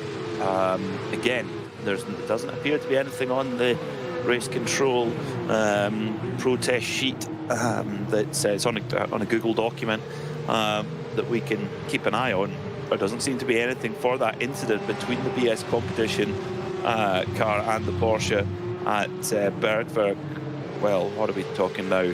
25 minutes ago. Yeah. So yeah, I think they might be in the clear there. That could be the difference of this where this championship goes. The gap between BS Competition and Falcon is actually just stretched back a little bit in the favour of Falcon. They're now 11 seconds ahead of them, but there's no cars between them now. So we are effectively a straight fight, albeit they can't see each other on circuit yet. They are watching the timings very, very closely, I'm sure. And the reason why they are now limestone second and third position in this race is because Kelvin van der Linde and Sherritt Esports have taken a visit down into pit lane. So we'll be curious to see whether that was damage related or strategy related. Feels a little bit early for strategy, doesn't it? I mean, we do know that obviously in a typical race we would expect the SP9s to go around in a two-stop race, because normally the fuel tank in SP9s, they do tend to last roughly an hour on most circuits, most conventional circuits. Because the Nordschleifer you're spending so much time on throttle, it's such a high average speed around here, you burn a lot of fuel around here, and that typical 1 hour stint length for an SP9 is slightly shortened down to 55 minutes normally. So you do expect them to stop 3 times sometimes this race. You can make it on team, but you have to do some solid fuel saving, which is not the easiest around here. But expecting 3. Sherritt Esports though still in the pit lane. That is damage. That is surely damage, because that's way off of the normal strategy.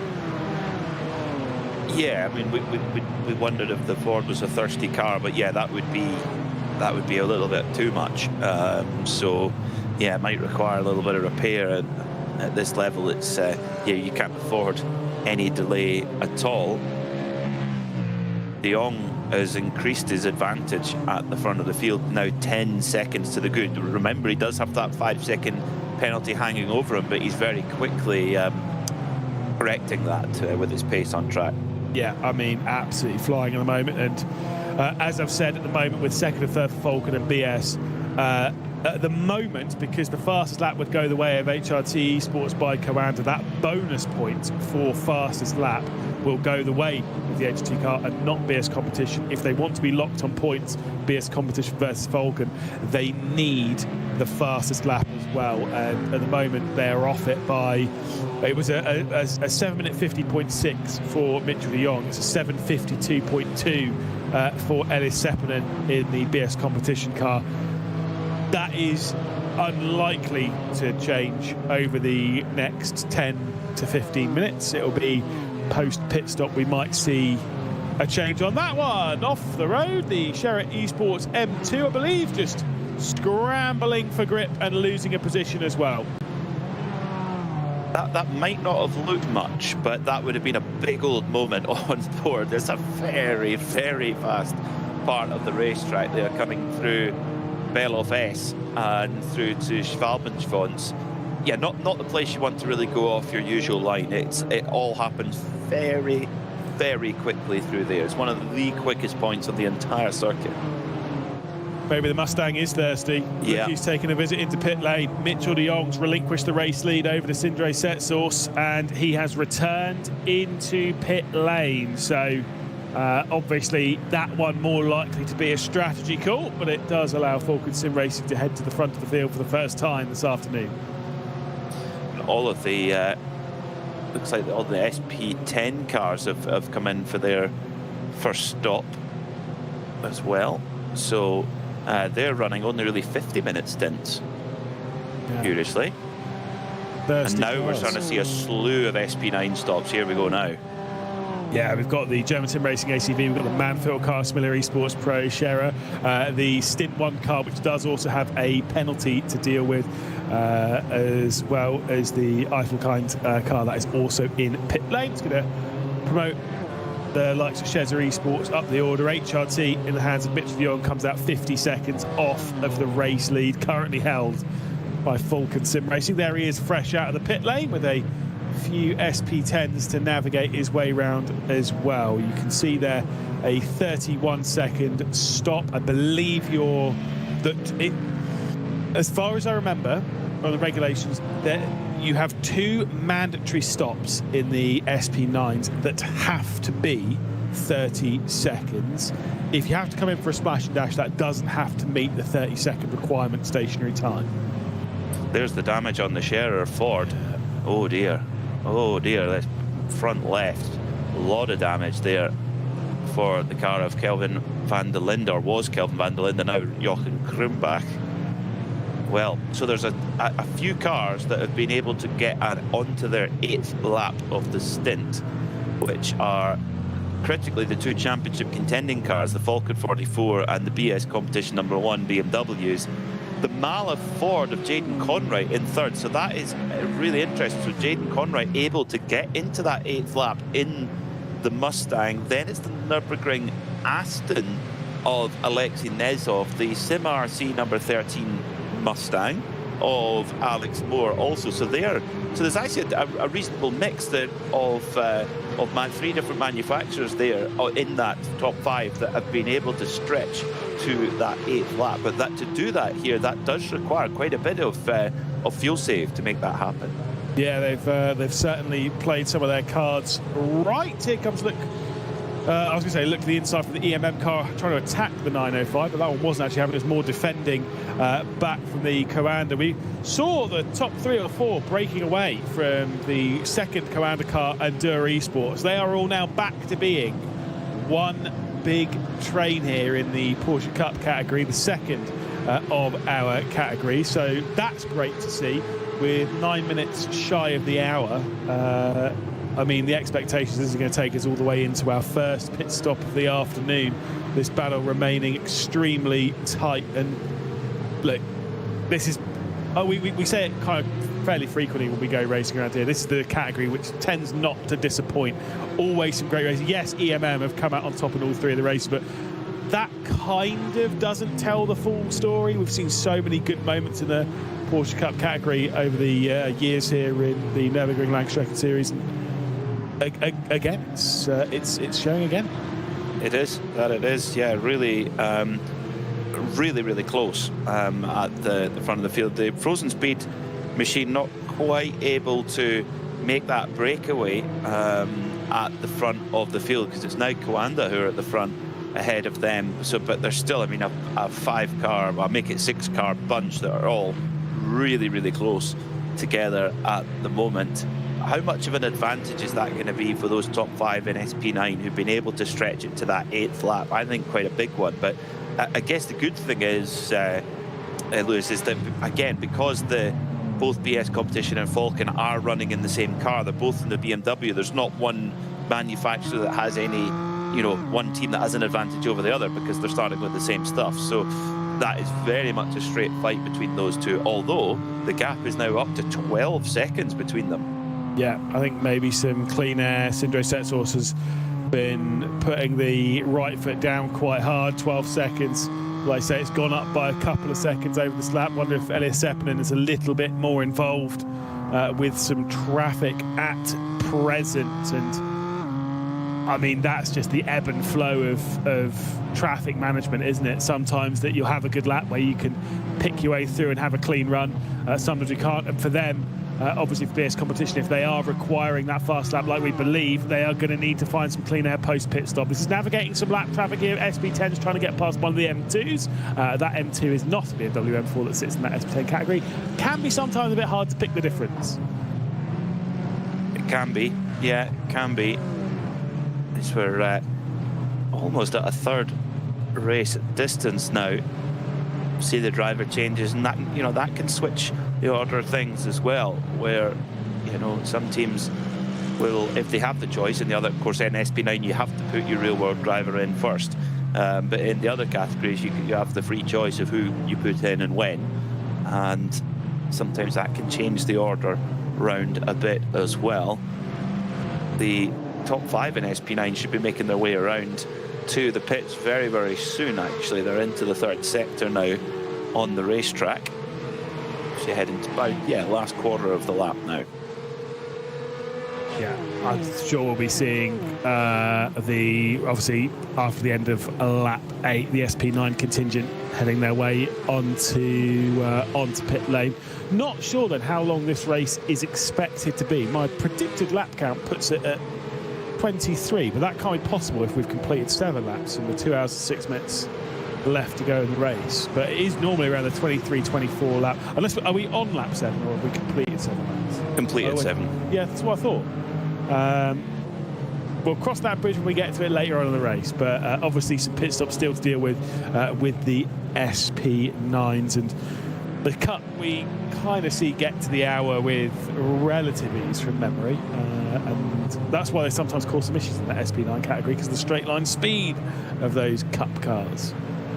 They do, yeah. They can be a real pest to get around, because the bit where the SP9 car is faster, which is through the corners or in the braking, but those are generally the parts of this racetrack where there's just no way to get through. Whereas on the straight, where there is space, that's where the Porsche Endurance Trophy Nürburgring cars are really fast in a straight line.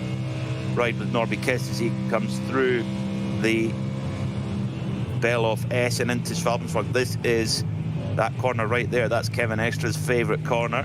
Coming in now into Schwalbenfurt and up towards the Kleine Carousel.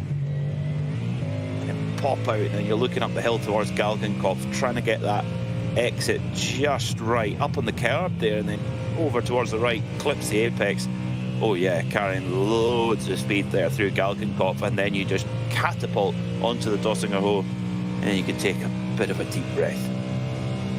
But what Kevin Estra's favourite corner is. What's your favourite corner, Peter Mackay, as the top 2 come into the pit lane? Schwedenkreuz. Same, literally same. Absolutely love Schwedenkreuz. That braking zone to Arenberg is so good. Yeah, you're just like, oh please stop, please. Yeah, Schwedenkreuz is pretty cool. I absolutely agree on that one, as the top 5 cars in SP9 have ventured their way down into pit lane. A bit of a driver swap, as Falcon Sim Racing will have Lewis Woods behind the wheel. Before that's happening though, we've got a bit of a switch here for the race lead in the SP10s. Once again, the top 3 that have been fighting around, chop and change, and they return to the order they were earlier on. Sim RC, Falcon Sim Racing and Williams F1 Team Gaming now into the race lead for Sim RC. No venturing into pit lane for them. They're going to head their way out and continue their way around and give them some traffic for this lot to deal with. BS Competition rolling off a pit lane. Falcon Sim Racing in the hands of Lewis Woods has already left the pit lane. Felix Quernbach is now behind the wheel of BS Competition. A little bit of traffic for the BS Competition SP9 machine there with the three leading SP10 cars battling away with one another. So what this means after that pit stop time. Now, here's a question for you, Lewis. 5-second penalty for the HRT Esports by Coanda had. Does that count as part of their pit stop time, or is it right? So that might mean then that Mitchell de Jong, now has he served the penalty? That's the question.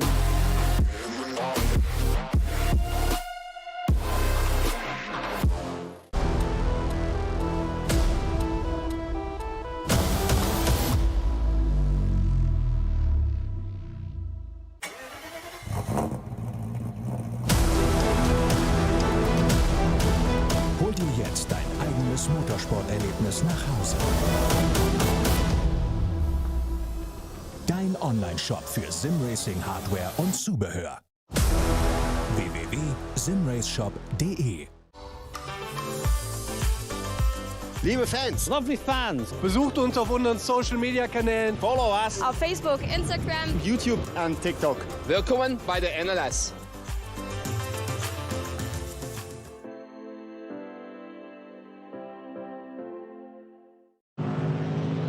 Plenty of questions to be asked and answers. The first hour of the BILSTEIN 3-hour season finale of the Digital Nürburgring Langstrecken-Series is about to come to an end. Still 2 hours of fantastic racing left to go. Pit stops have been served by teams up and down the SP9 category. We await those in the Porsche Cup category.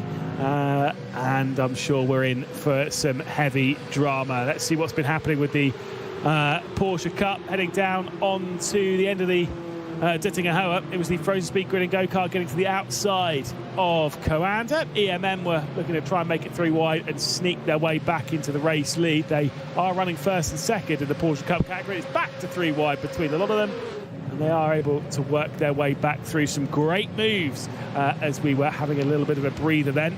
And once again, they find their way back to single file. A 6-car fight in that Porsche Cup category. Excellent stuff.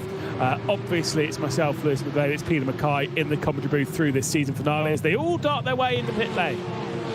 Before ducking into the break, we were considering what the race leader had done in the previous pit stop, and they have served that 5-second penalty. So what that means is that their time in the box was only 26 seconds. So they've still got their 2 30 seconds or more stops to do, Lewis. So they've kind of switched the strategy around. I will counter that with one thing. I can't remember. I'm pretty sure when they serve the 5-second time penalty, that is not done in your pit box. You do that in the penalty box first, which is on the entrance to pit lane, and then you head to your box if memory serves. And in that sense, it wouldn't show up. So their 31 seconds would be the stationary time in their own box. So you're right. I think they have still ticked off the first of their mandatory 30-second requirements in the pit lane. Okay, so that is a real gap, the 7.4 seconds. Yeah, I do believe so. Meanwhile, Sim RC have been off the road. They've found their way back onto it and right into the midst of the fights for the race lead in the SP10s between a trio of BMW, Sim RC, Williams F1 Team Gaming and Falcon Sim Racing, who are separated by very little, although slightly more now that pesky SP9's thrown them apart. Yeah, this is what happens as well when you get that little bit of a mix-up in traffic. It can really break up those battles that have been all so close in the opening hour of the race, and when the pit stops come through, yeah, that just shuffles the pack even more through. Though this first opening stanza, BS Competition are 15 seconds now behind the Falcon Sim Racing BMW team.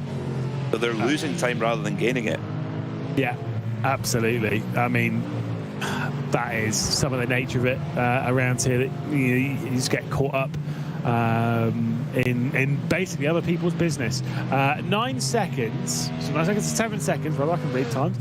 7 seconds between Mitchell de Jong and Lewis Woods. Interestingly, Coanda, the race lead of SP9, did not switch drivers, nor did Nürburgring Esports. There's a couple of others. The Manfilter team by WWR did not switch drivers. Shezza Esports keep Norby Kish behind the wheel.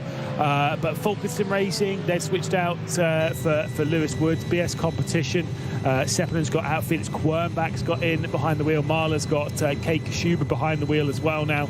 So there have been a few switches from drivers in that category, and I know these are the very best in sim racing, but I've always said that in these kind of races, to jump in and jump out of these races when you have to be, that was close, you can't just jump in and you do a couple of laps where you're 5-6 seconds off the pace and just build your way up into it. You can't do that. You have to jump in and be at speed immediately. You do, yeah, for sure, and that takes a lot of preparation time. I mean, this is the biggest difference, I think, between the sim racing world and the outdoor world of motorsport, is that in the outdoor world of motorsport, you've got a huge limitation on the testing that you can do. Normally, it comes down to track availability, budget, fuel, tyres, etc. Sometimes by regulation, you can't go testing. Whereas in the sim, it's unlimited. As much time as you can give to it, you can do it. So therefore, everybody has that potential to perform, and if you're not putting in the work, you will get left behind. That's why I always find pro drivers in motorsport so impressive when they do races like this, racing like the Bathurst 12-hour and Spa 24-hour. Where you're a multi-driver team and it's not a fully pro outfit, and so you have your AM, and you want the AM to have as much track time as possible, and so you as the pro almost sacrifice time so that the AM can be out there more. And I remember speaking to a friend of mine going into the Bathurst 12. I'm pretty sure I already told you this story before, probably even said it on this broadcast. There's a pro driver going to the Bathurst 12-hour a couple of years ago. He was like, I think before the race started, I think he said he did single-digit amount of laps around there. Obviously, you do all your work on the sim as well, so you're still relatively prepared, but single-digit amount of laps around that circuit, which is mental. Oh my. That is. I mean, the good thing is, though, is if you're a factory GT driver, is that you're in the car all the time. You're right, different circuit, particularly somewhere like Bathurst, that is, a nerve-wracking lack of practice. Particularly if you're going to be starting the race in the dark. Mm-hmm. No, thank you. No, thank you. I mean, I've always said that. Driving in the night, you're effectively driving a different circuit, and that's not even in terms of grip. That's just terms of what your eyes looking at, and that is one of the hardest bits. Where I think the French race, I'm not allowed to say. Oh, no, it's fine.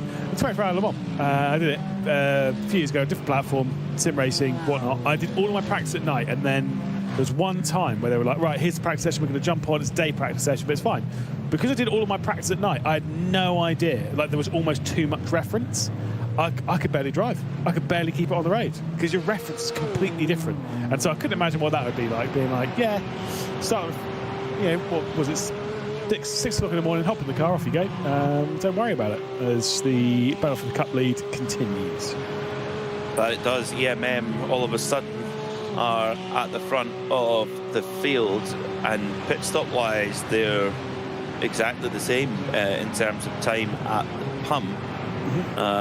So that's interesting. They've been able to make a breakaway, maybe through the traffic perhaps, but they have definitely broken the field. They're 3 seconds up the road from the chasing Coanda Esports car. Dur Esports, and for Frozen Speed, they have kind of lost the thread a little. They're now about 5 seconds off the leading car. They're still in touch as such, but Dura Sports have done really well through that pit stop phase, pit stop sequence. I do remember those 6 cars all came in with each other. They were basically right on top of each other, had position switches on the Digitale before they came into pit lane. This is the frozen speed car getting past. The big loser in all of this is definitely the Commander 917, which was stationary in pit lane for a bit longer than the others, and in turn has lost about 6 seconds off the rear end of this group. Hopefully we'll be able to close the way back up. I believe Sean Terre is one of the ones racing from the renovated Purple Racing facility, which I'm wisely informed there's quite a lot of people there in Cologne watching the Commander team race around, which I'm sure is that added pressure. Not only do you have people watching, you've got the pressure of trying to get a decent result in the championship, team bosses, your teammates, this, that and the other. Chuck 60 people in there that are keeping a keen eye on you in Cologne, and suddenly the pressure is risen as the M2s are in the pit lane and BS competition leave champs leader and race leader as well. BS competition, reasons to be cheerful in that category, but they're just starting to turn the tides a little in that battle for the championship in SP9, with Falcon Sim Racing now just 13.9 seconds ahead from second to third place. But how are we looking in terms of live championship there, Lewis? Because I mean, the fastest lap of the race is not even up for discussion right now. The HRT Esports Ford team have that absolutely sewn up as well, and I don't envisage that being taken now that the circuit is kind of mixed up with traffic. So where that, I guess, would put us 3 points between them. Falcon would, well, of course, finishing ahead, they would be they would win by 1 point if we finished as we were. Oh my goodness. And that is why that fastest lap is so important. Not even thinking about the first tiebreaker, which is license points, which again I will go and double check. Should we see that fast lap go the way of BS competition, we'll definitely be well aware as to what's happening on the license point structure. Right now, it doesn't matter too much because BS competition don't have the fast lap in the hands of Felix Quernbach, and I'm not seeing that gap changing too much. I'm not thinking the fast lap is going to go the way of BS competition just yet. It may come down to that final stint if they do a splash dash or whatnot. There's a lot of strategy still to be worked out for the various teams, but you're absolutely spot on. If everything were to finish as it currently stands, Falcon Sim Racing will end the season as they started it, championship leaders. They won the first race of this campaign, and they would be ending it not with a race victory, but with the title. A lot to deal with in that, and you know what, they may end up ending it with victory. You never know. HRT Esports by Commander are leading by 8 seconds, but one thing that I will note, yes, they've served their 5-second time penalty in the pit lane, but I've got to say, Falcon Sim Racing's pit stop was about 5.5 seconds longer than HRT Esports. I think they've put more fuel in that BMW to try and make it a bit more of a splash for their third and final stop. Whereas HRT Esports by Commander, by my maths, looking at their numbers and the fact they came in when they did, I think they're trying to make it 3 more relatively even pit stops for them this afternoon. Yeah, there's definitely different ways that you can split it up, and I like that, having that little bit of a strategical window open so that you can play with, and it's unclear what really is the best one by the time. You only really know once the cars have come out of their final pit stop, and then you really see the kind of very truest picture. Still not a half race distance yet, so there's a lot of racing still to go. One thing is for sure though is that HRT Esports by Coanda, I mean they seem to have a big edge over the field there. Despite that 5-second penalty, they're already back up to 9 seconds. So they've reclaimed that time already that they had to give away in the penalty box, pulling away from Falcon Sim Racing. But maybe though, if you're Falcon Sim Racing, Lewis, actually you're looking behind to be as competition rather than ahead, because they don't actually have to win the race. Where they are is good enough. They are in position to win the championship if everything finished as it was. Absolutely. And if they were, in the hands of Lewis Woods, able to steal away the fastest lap, maybe that will make things even more comfortable. At the moment, that fastest lap is being held by HRT Esports by Commander. If Falcon can steal it and take it off of HRT Esports by Commander and keep it from being stolen away by BS Competition, then yes, you're absolutely right. There, I would comfortably take second position in this race if it meant that we were going to take the title. They've already got a race victory to their name in the first round of the season, so they're not super duper hungry for that. The thing they're hungry for is the SP9 crown. We ride on board with Kei Kashiba in the Marla Racing Team car. Alexei Nesov for Nürburgring Esports is the one ahead in the number 42. We get to the end of the Dittinger and the Aston Martin is going to hold that defensive line. Kei Kashiba is going to look to the outside, but I'm not sure it's alongside enough to really do anything major. He's going to carry that speed around the outside of Anton Spooker coming down towards Tiergarten. And it will be the mighty Mustang ahead of the Aston Martin. Yeah, how do you like V8 muscle? Do you like your V8 muscle from Detroit or from Oxfordshire? Well, actually, yeah, I was going to say. Do you know what? Stuttgart. Yeah, I was going to say. I'm like, normally I'd sit there and I'd be like, the Aston Martin. I mean, being British, you kind of have to lean towards it. But I don't know where it's coming. I've got a real soft spot for that Mustang, and I like it. Even when I was seeing them, obviously, British GT when they were racing, there was a Mustang in the GT4s in that, and really enjoyed seeing the Mustang go around and seeing a GT3 variant here in the SP9 category. I mean, like I said, I was a little bit concerned, maybe not like 100% sold on it when it was first announced and that project was first put into place.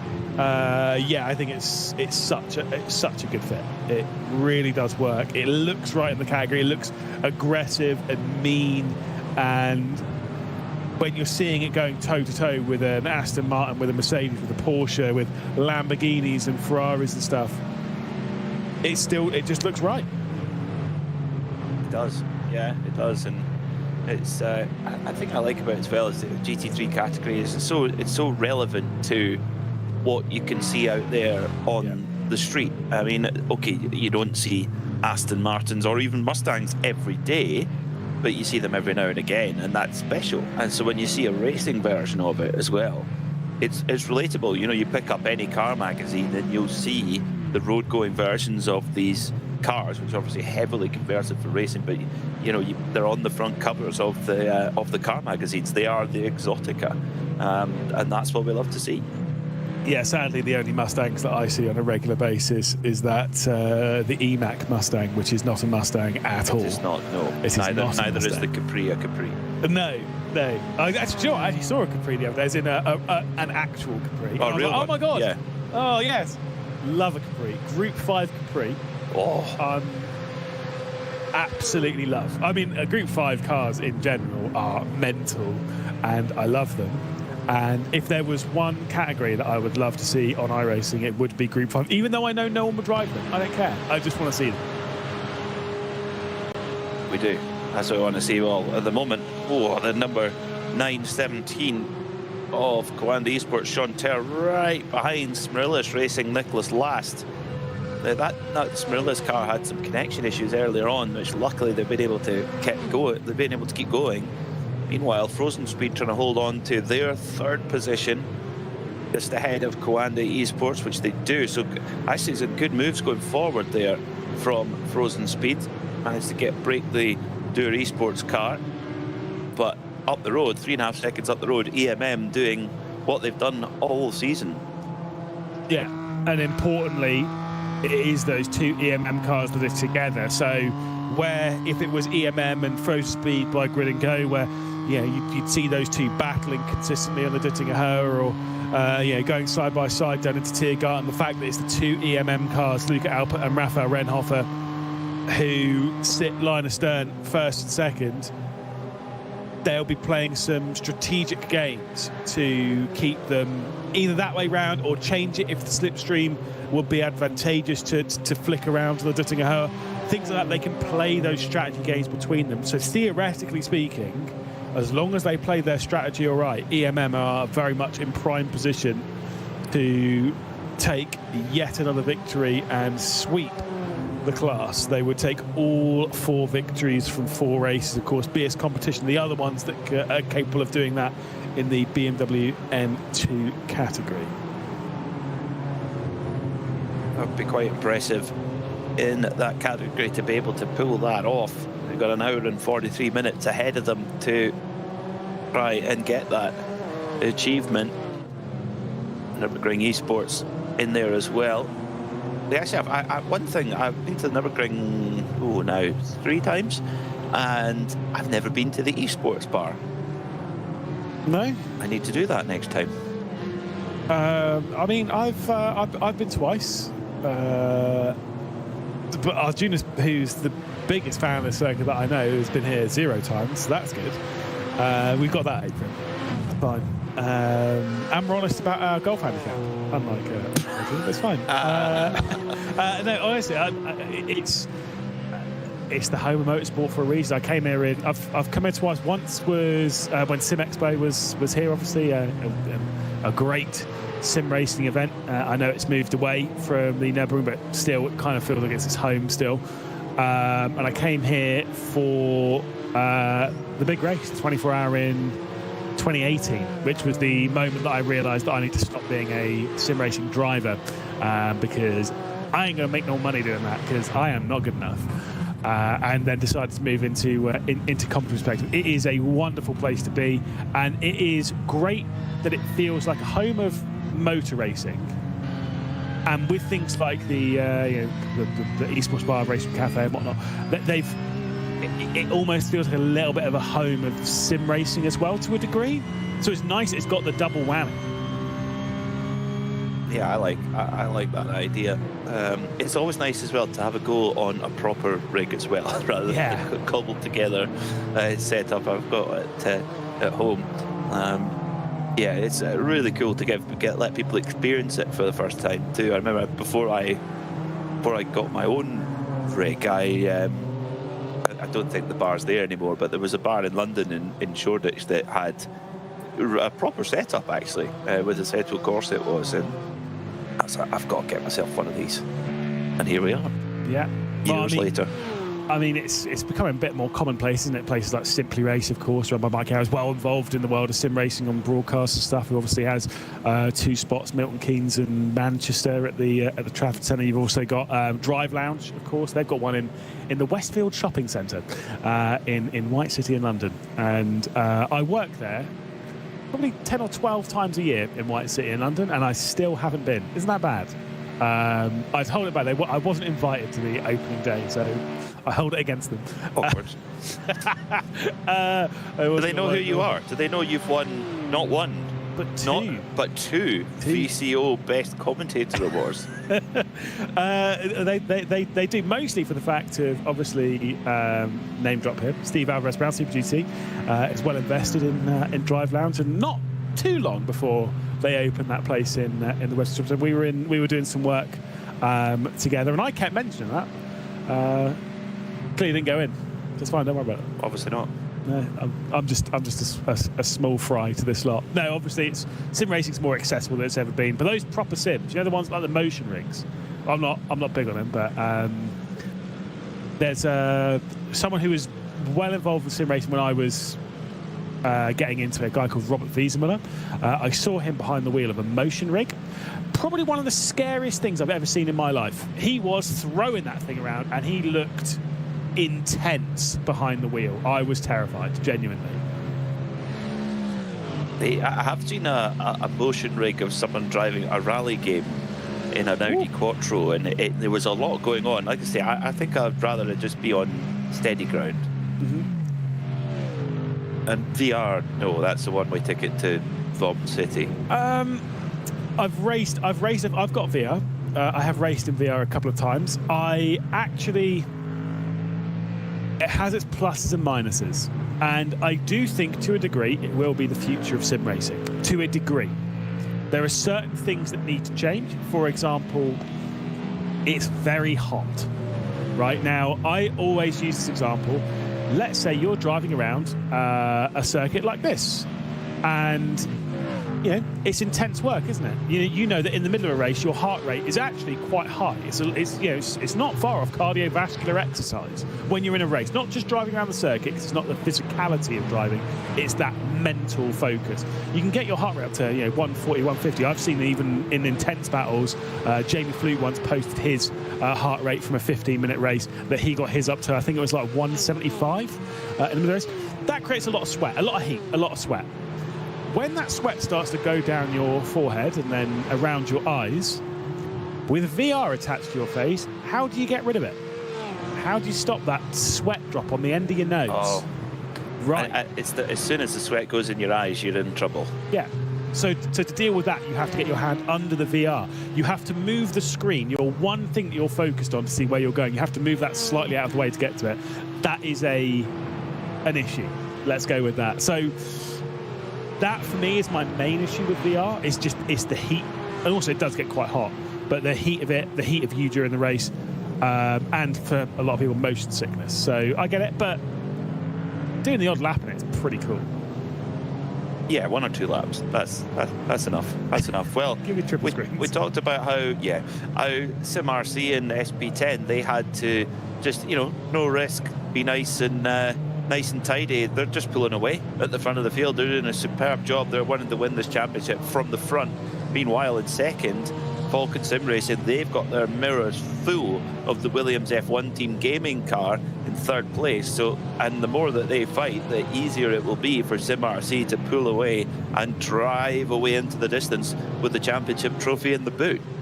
Yeah, I think when this trio were extremely close between SimRC, Falcon Sim Racing, the Williams F1 team gaming car, they were all really close. Then, awkwardly, to a degree, the SimRC SP9 car was off the road, going up to, I believe, Ardnau Force. When it rejoined, it separated those three.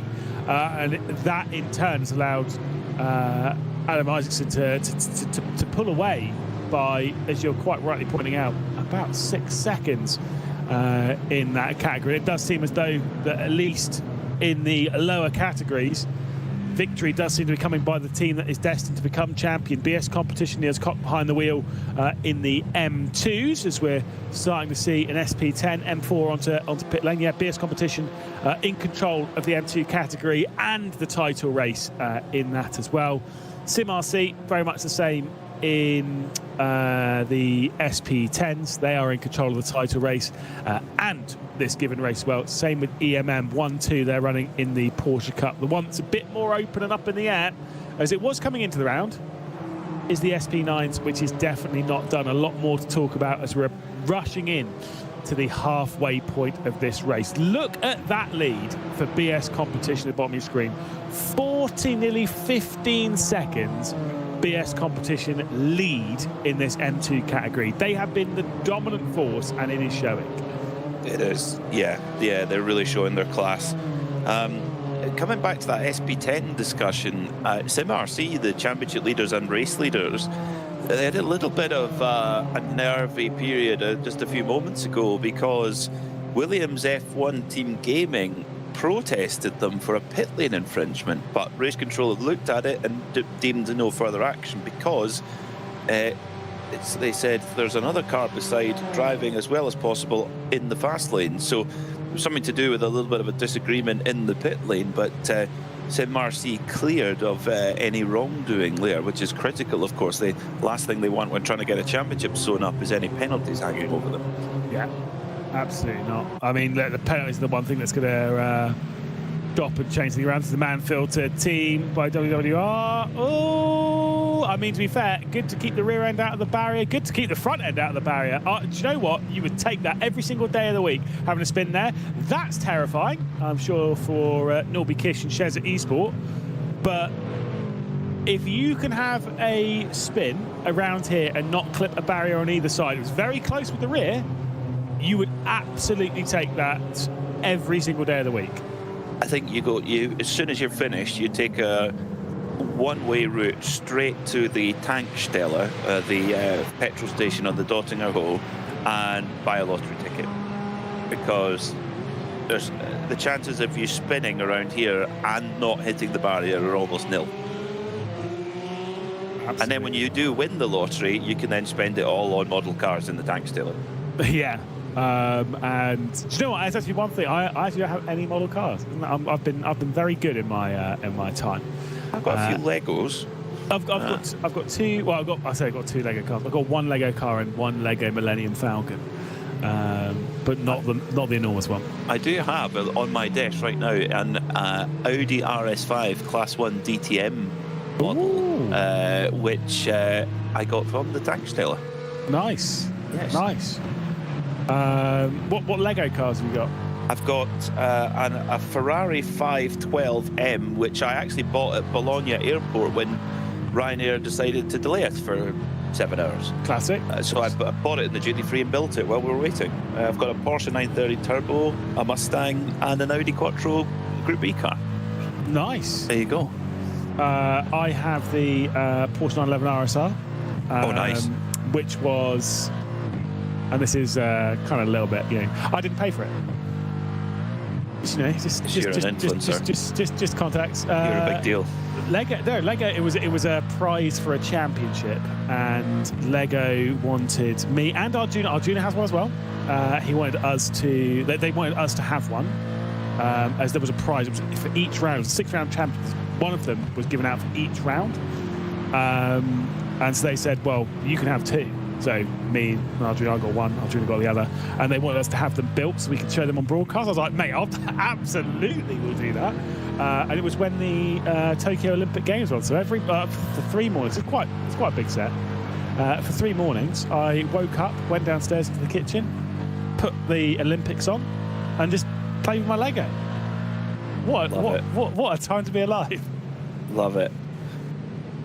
Josh Hislop giving chase to his fellow Aston Martin driver there as they come down the Dottinger Ho, and there's a couple of Fords there in the mix as well. Norby Kess, Jochen Krumbach, Luke Schneider is leading this quartet as they rush up the hill, up the Dottinger Ho right now.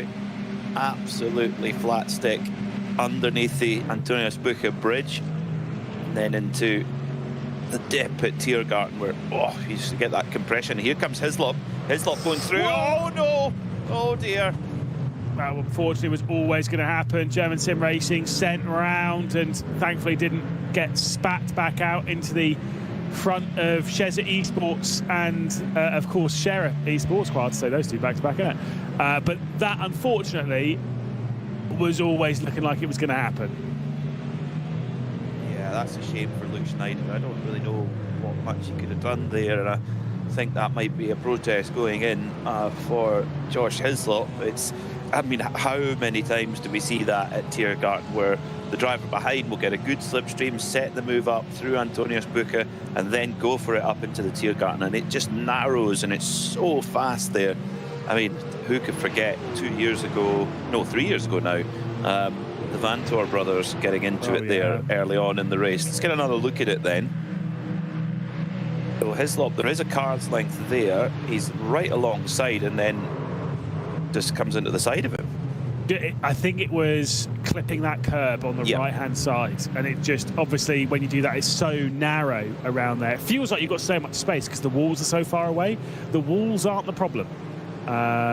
It's like I say, just got to be really navigating those massive curbs, and that's what they didn't, unfortunately. Oh, we're halfway there. Certainly are. 90 minutes down, 90 minutes left to go in the BILSTEIN 3-hour season finale of the Digitale Nürburgring Langstrecken-Serie. Is the HT Esports by Commander leading the way by 10 seconds over Falcon Sim Racing, who at the moment are in position to steal away the SP9 crown from BS Competition, who came into this round with a 2-point lead. It's a 1-point deficit for BS Competition as things hold on.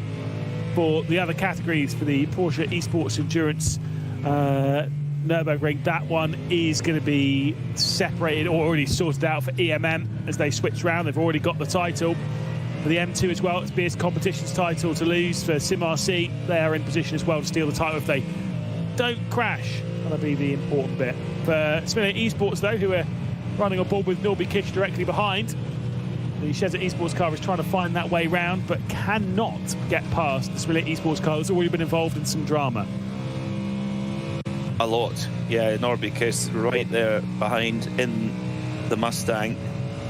Big exhalation of breath there as they come up towards Schwedenkreuz. Oh, so fast through there. About 275 kilometers an hour. Oh. Right on the case of Josh Hislop now. Down the hill into the massive compression at Foxhole, up towards Ardenau Forst. I mean, you've got to say, looking at this, it is definitely advantage on speed to Norby Kish. Josh Hislop off the apex again, cannot find that car down to the apex, comes to an absolute stop on the exit of Ardenau Forst. And once again, Norby Kish is left waiting. Communication, I'm sure, to his teammate for Norby Kish. You can see there in the top left of your screen. And frustrations starting to build. There was almost an opportunity there, but you can see that Josh Hislop is struggling in the Smillet Esports Pro car. There's a look down the inside of Callan. There we go. That was the corner that was always going to happen. The Smillet Esports car is sent round into the Barrett. It's going to lose a bit of the rear end as well. Yeah, there was never room there going through Callanhard. Never, ever room. And yeah, showing a nose there, there's only going to be one result, isn't there? It's a shame. It is a shame. Race Control will be having a look with. Well, it depends if it's obviously reported. I think that one might well be. Obviously, we've had the discussions that Race Control will be having a look at various many things. We've already seen dramas just like that. Very reminiscent of the incident we saw earlier on when there was contact between BS Competition and unfortunately the Seaback esports car at this very corner. And a touch between them obviously sent the Seaback car down the order and with some suspension damage. They even had more drama after that. That one was not reported as far as I can see to Race Control. See it once more. Slam dunk. It really is. Yeah, well, there's of course a protest, understandably, from German sim racing. And Race Control actually have called it the one between German Sim Racing and the Smillet Esports, the two Aston Martins that happened just a moment ago at Hohenrhein, but at the end of Tiergarten. But yeah, I would think that will be a fairly slam dunk penalty as well. It's been a pretty eventful day for Shezza Esport, starting from the pit lane, having to fight their way back, and that's going to put them a little bit more on the back foot. Yeah, I'm just having a look through various bits from Race Control. Just to double check that we haven't missed anything. BS Competition have not been reported. That still remains, considering that result was over an hour ago for the Seaback Esports team. I'm pretty sure that there is no report coming in for that one. They can drop it until 15 minutes after the race is concluded. That is the last moment that they can make a report from Race Control. The most recent one will be a penalty for Josh Hislop. Obviously, yes, we just saw him sent around into the barrier, but obviously that contact between themselves and the German sim racing by DEACV car, that incident coming down into Tiergarten has been reviewed by Race Control and adjudicated as a drive-through penalty for the number 7 Smillet Esports Pro car. So for bad to worse for them, unfortunately, just because they've been punted off into the barrier doesn't mean that penalty isn't going to be. No, we'll keep a close watch on the penalty board then, which has been fairly busy today. Lots going on. What are we up to now? We're up to incident number 29. That's a lot of stuff to look at. Yeah, it's interesting. Now that I've refreshed it, that incident has gone missing. The one that I was just mentioning between the German sim racing and Smillet Esports. So what could potentially happen then is Smillet Esports could have, I guess, appealed it, and that's why it's been removed from the list for now. But we will update you if it pops back on. And whilst that's happening, we'll keep our eyes glued to this fight for second position. Smiley Esports red between Venari, who we're on board with, and the Wolf Motorsport car that sits second in this category. The fight for second place seems as though it's the only or the highest up fight that we're going to see here in the M2 category, because BS Competition have said, well, they don't want any part in anyone else's fight this afternoon. They're going to cruise their way to a fourth consecutive victory and a title with it. Well, their race leader, former race leader, is in the pits now. IHRT Esports by Coanda Ford. They've done a driver change, taking Mitchell de Jong out of that car, and Lewis Belaika is now in. Had been opening up a very good gap there as well. So we'll see if Louis can continue the brilliant pace that Mitchell de Jong's had, not only in the race, but critically in qualifying as well. The gap between the two championship contenders, it has come down a bit, Lewis. Oh, now this is absolutely critical. Guess who's now got the fastest lap of the race? BS Competition, 7 minutes 49.995, the only car to make it into the 49s. Now that would then mean that the two, both, if we finished as we were, Falcon and BS Competition would be exactly the same on championship points, and it would come down to who has the least penalty points.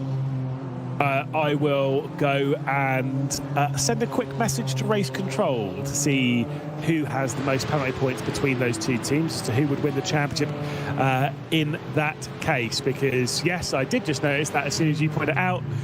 My goodness, look, it just has to be, doesn't it? It just has to be. Those two finishing the season locked on points. I've seen it a few times in sim racing where you get the championship come down to nil points, 0 points, and seems as though that might be the case here this afternoon. That Race Control penalty, you've got the message there on your screen, the penalty that I was suggesting, then it disappeared and then it came back.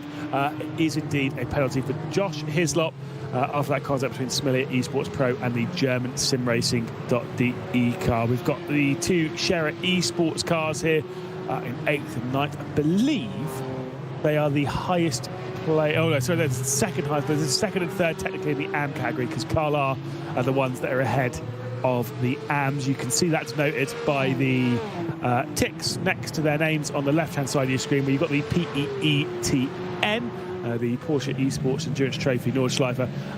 That category there. Green check means pro, red check means amateur, which both myself and Peter, I hope you're all right with me saying it, we would absolutely, 7 days out of 7, we'd be in the AM category comfortably. No doubt about that. Yes, no doubt. Although I had a win the other day. Did you? Yes, in the Kelly Moss Sim Racing Championship at Long Beach on Wednesday night. Oh. I won the VIP class for very irritating people. Me and one other driver.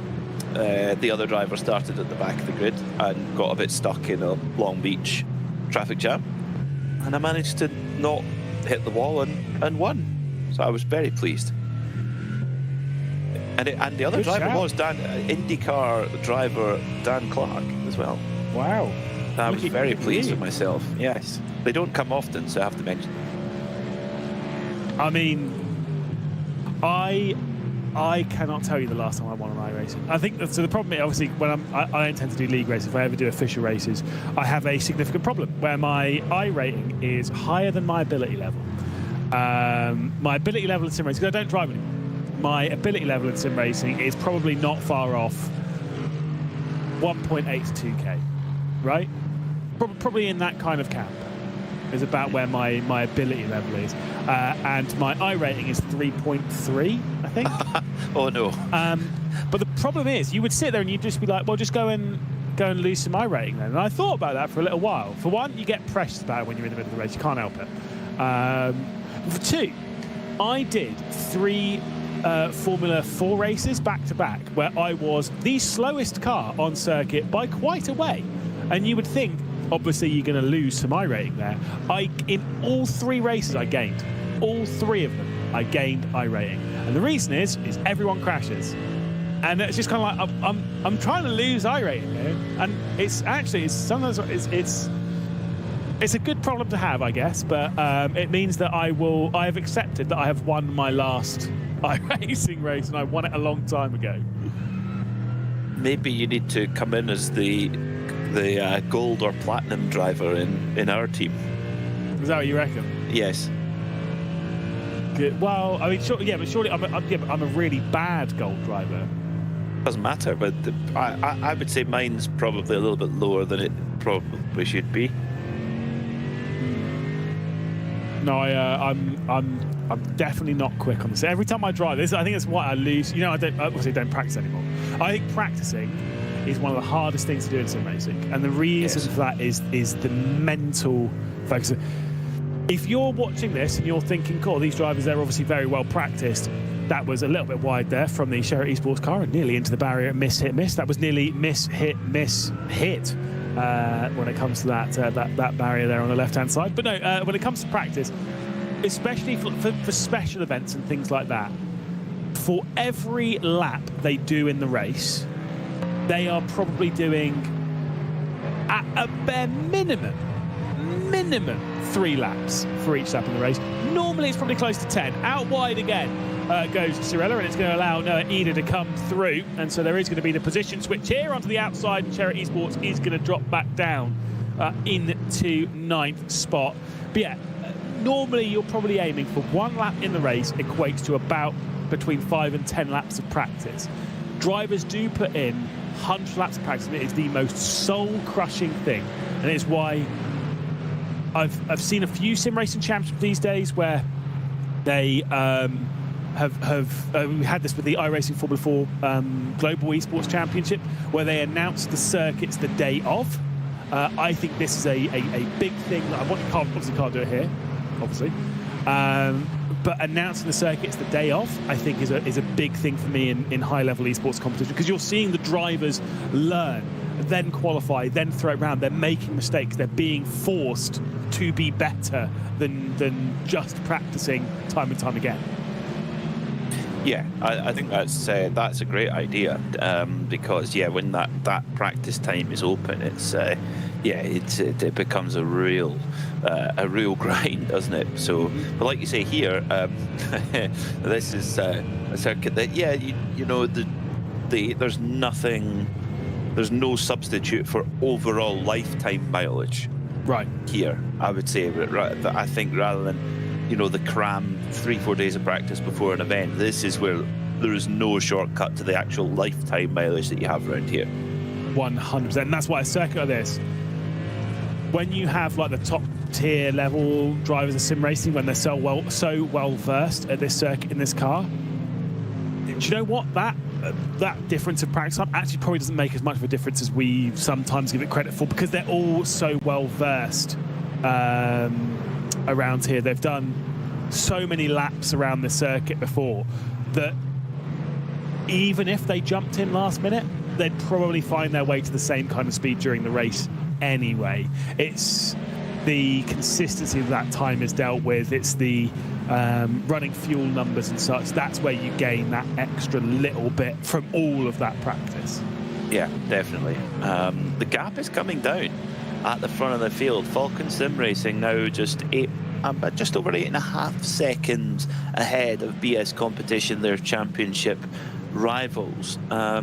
We're heading towards a pit cycle. There was a fairly short stint for HRT Esports by Coanda Ford. So although they were in the pit box for 34 seconds, interestingly. So they're up to something on strategy, trying to play a different tune to the rest. But it looks like Falcon and BS Competition are running on the same strategy now. They managed 8 laps previously on the first stint. Now, will they do the same on this one? They've done 6 laps so far, and on the 7th lap of their stint. So we'll keep a close watch on the entrance to pit lane. But here comes the big Mustang, Share Esport, moving to 8th position.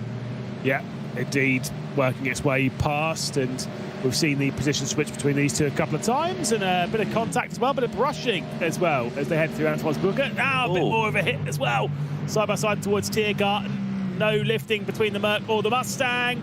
Mustang has to drop in behind. Sherritt Esports settling for the spot. That was aggressive between the pair of them. Are any of them coming into pit lane? No, they're going to remain out on the circuit. I believe the man filter car has been in fairly, well, they've all been in fairly recently, haven't they? It's just that top four, like you were alluding to, that are yet to stop through this for the second time during this race, and I think they are going to keep going. Very curious where the HRT Esports by Commander cars can come, because they're definitely splitting the strategy a bit more evenly, as now the man filter car is also going to get through on the Sherritt Esports car. Side by side between the pair of them as they head their way through the arena. That man filter car might have to settle for position, and yes indeed, the Sherritt Esports Mustang will hang on for now. Oh, that was, I mean, a really aggressive fighting between the EWJ AMG and the Sheriff Ford. And a little bit of a last day of school vibe about it here, isn't it? You know, there's probably some very aggressive fighting in places. And I always thought that last day of school, if there was somebody you really didn't like and they'd been annoying you all term, you could go up and biff them in the nose. And then it was last day of school, didn't matter. And it was usually all blown over by the time you came back from the holidays. Yeah, absolutely. I mean, look, that's just... Don't do it, kids. No, don't do it. Into the pit lane comes those two EMM cars as they come in from the race lead of the Porsche Esports Endurance Trophy. Nordschleifer also dragging into the background one of the Commanders and the Frozen Speed Grid and Go, who are obviously not separated by too much.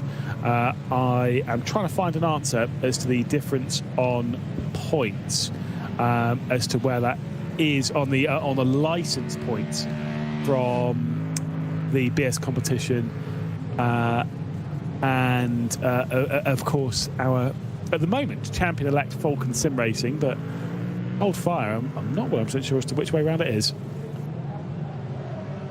Yeah, so tight, isn't it? I mean, for all that racing, all those laps over 4 rounds to come down to how many penalty points you have on your license shows you that running clean definitely has its benefit, but that's difficult to do in such a fiercely competitive environment. EMM and several of the Porsche Endurance Trophy Nürburgring drivers coming in, the Frozen Speed cars coming in as well, so all of the front runners there, all 6 of them in and going for tyres as well as fuel. The two EMM cars almost overlapping one another. They're in such sync that they are just starting to assert their dominance over the field. They've done so all season. They've been looking under threat early on, and they were looking under threat earlier in the race, but they're just starting to grab that momentum back into their favour. Meanwhile, the battle for the SP9 Championship is playing out on circuit right now between Falcon number 44 and BS Competition number 1. There's 9.5 seconds between them. The gap now staying fairly steady. BS Competition, again, with that fastest lap, very, very important. That bonus point draws them level with the Falcon Sim Racing team. And it all comes down, if they finished exactly as they were, it would all come down to the penalty points. But a BS Competition, of course, can catch them up and pass, then it would go their favour. So tight here in the Digital Nürburgring Langstrecken-Serie. And let me tell you something, I've just had a little look, I found it and I have understood the sheet. I was struggling to understand it. Cheers to Ricardo Halber for explaining it to me, because I was looking at it thinking, what am I looking at here? I have an answer. BS Competition do need to pass Falcon Sim Racing. It is a requirement. They have 3 license points, penalty points that came from the opening round of the championship. They also have, I think, a warning or however that works for the telemetry we'd alluded to earlier on, where a couple of teams, 3 teams had to start the pit lane for breaching that twice. For BS Competition, they have 3 license points, so that is more than Falcon Sim Racing, because Falcon Sim Racing have 0 license points. So effectively, even if they finished level on points, even though BS Competition would have more victories, because they would have won race 2 and race 3 if the helped racing team by Commander, if they're able to steal away the victory, or keep the victory rather, and not have it stolen away by Falcon Sim Racing. Falcon Sim Racing would have just 1 victory, but the first tie break is license points, so Falcon Sim Racing would be the champions. Well, Well, well. So it's got to be one on track then by BS Competition. They've got 9.8 seconds of a gap to roll down in, what have we got, an hour and 9 minutes. Not very much at all. And strategy-wise, of course, they've been identical so far. So is there any kind of tune that they can play? Probably not. So they come to what, well, unless, as they will, of course, need to have a little splash at the end. Yes, they will.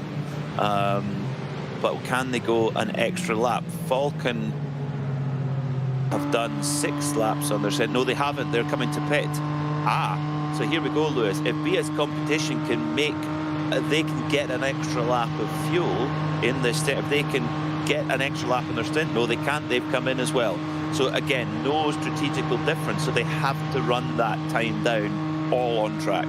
They've got to hope that there's a shorter pit stop or just some better speed out there for BS Competition, that number 1 car, if they're going to grab the points lead back from Falcon Sim Racing. Still 68 minutes left to go of this race. There is plenty of time.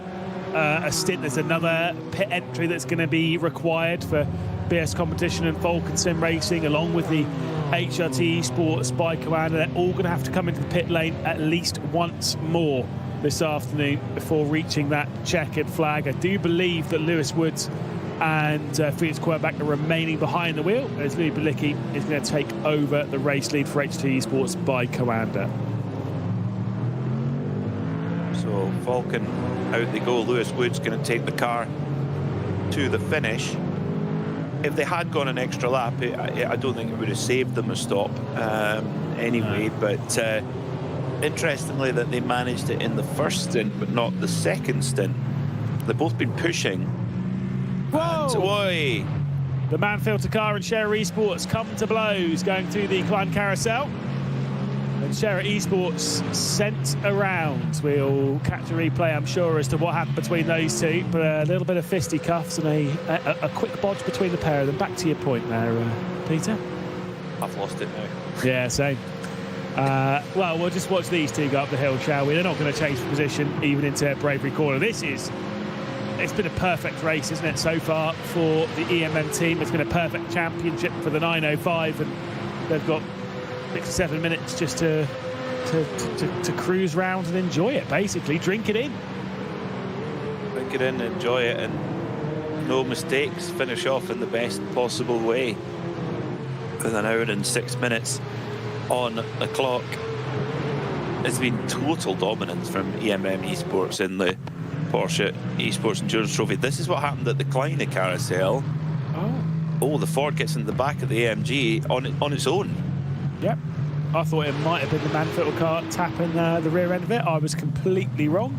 Noah Edder just got driven into a little bit there from the Share Esports car. Easily done, but that amount of weight being pushed onto the nose of the car obviously unsettles the rear and spins it around. So an unfortunate moment there for Share Esports, but they pay the price of their own mistake at least. True. Yes, true. Did hold up the chasing car, the Manfilter car a little bit, but no harm, no foul for them. It's been a pretty high rate of attrition, hasn't it? Yeah.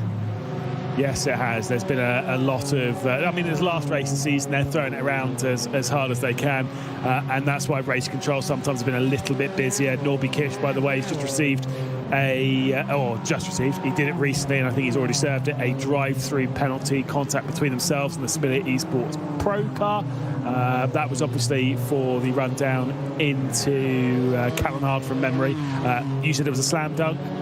You were absolutely right. It was a slam dunk from race control. That drive-through came out pretty quickly after that incident happened. Other things that are under investigation, Nürburgring Esports and Marla having a little bit of an investigation between the pair of them, along with the Smillet Esports Green and Sim RC. Things are definitely not done in this race, and there is still plenty that can happen. I mean, every time they go through traffic, it's a risk, isn't it?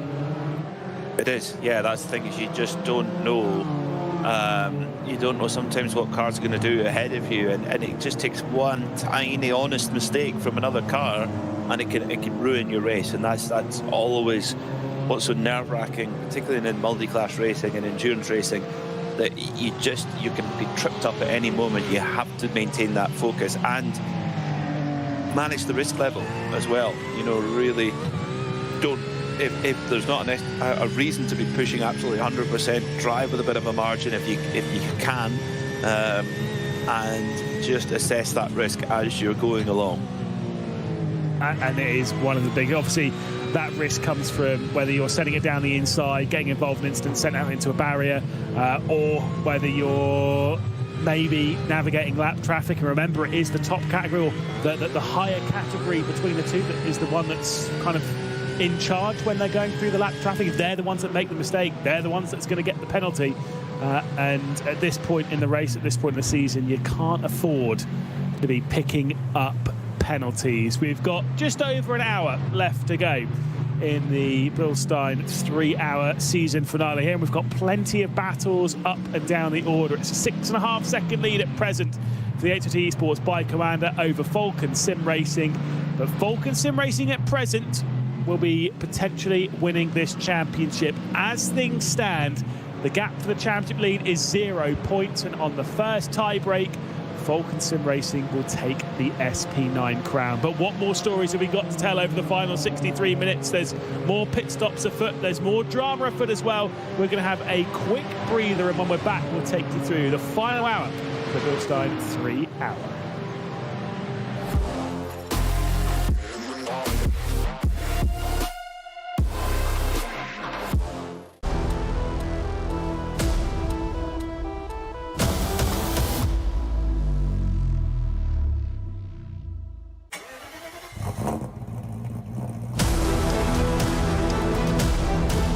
Hol dir jetzt dein eigenes Motorsporterlebnis nach Hause. Dein Online-Shop für Simracing-Hardware und Zubehör. www.simraceshop.de. Liebe Fans, Lovely fans. besucht uns auf unseren Social-Media-Kanälen, Follow us. Auf Facebook, Instagram. YouTube und TikTok. Willkommen bei der DNLS.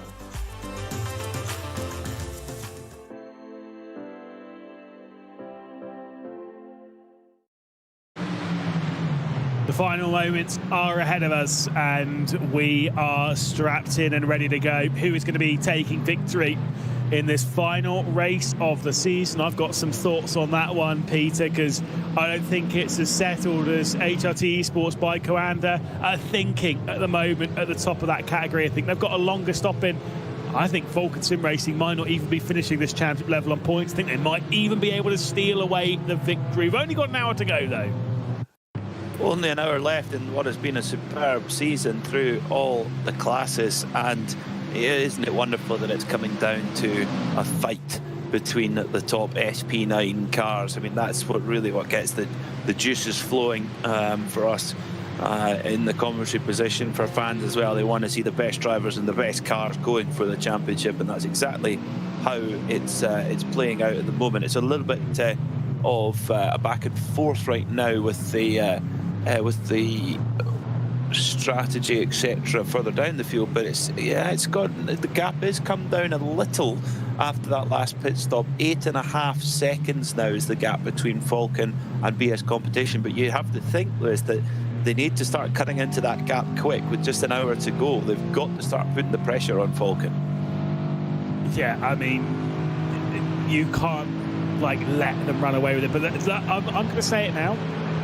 Even if they'd fall short of the championship, I think this has been a very impressive drive from BS Competition. I did say it going into this race that, typically speaking, qualifying so important around here. We don't see race winners from really in the mid-pack, from further down than those front real couple of rows, because track position is really important in the opening stage. The fact that without a qualifying lap on the board, they had to start this race from 16th position. BS Competition have worked their way through onto the podium. They're only 15.5 seconds off the race lead. They've been closing that gap down to our race leader, Louis Balicki, and the HRT Esports Bike Commander. They've been closing the gap down to Falcon Sim Racing as well.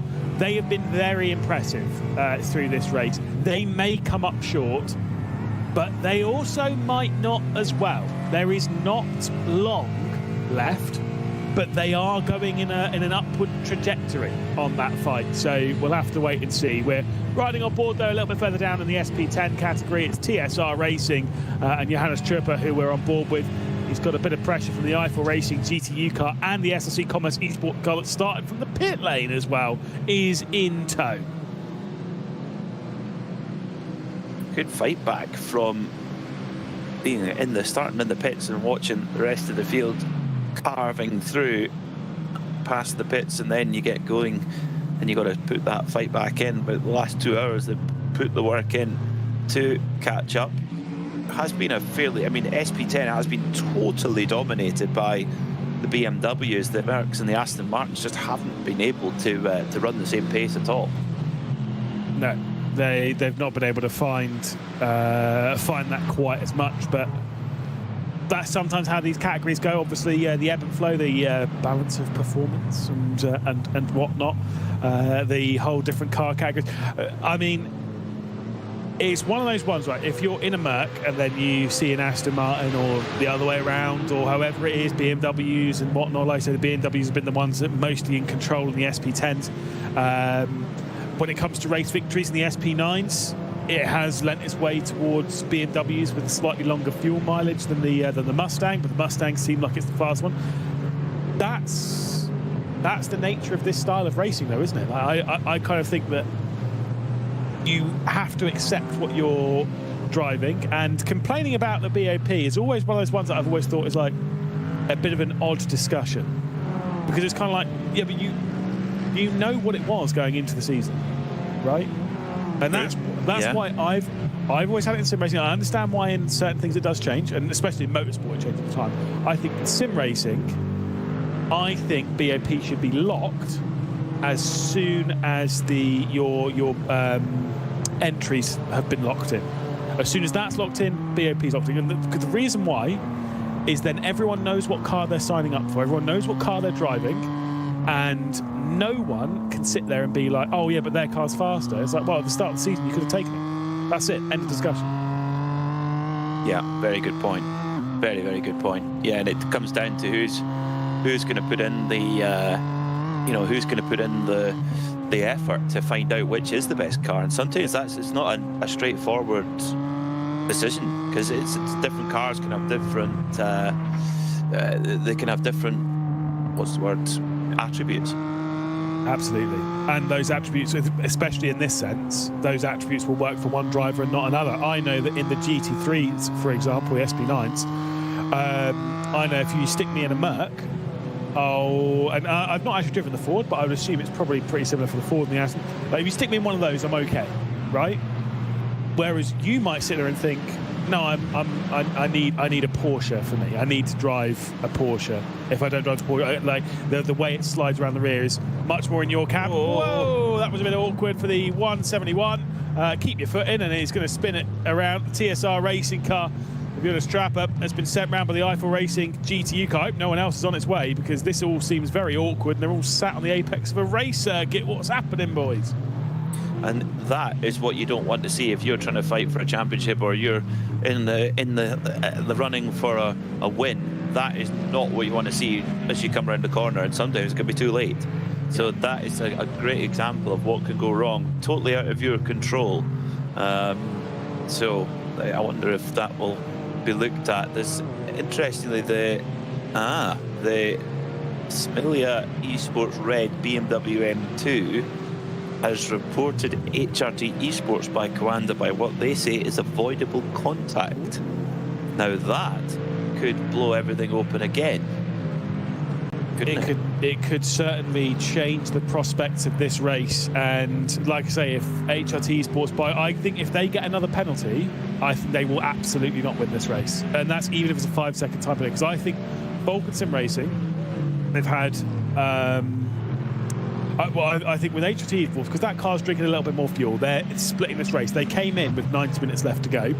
I don't think they're going to be having a short splash and dash, which I do think Vulcan Sim Racing and BS Competition will be having a shorter splash later on in the race.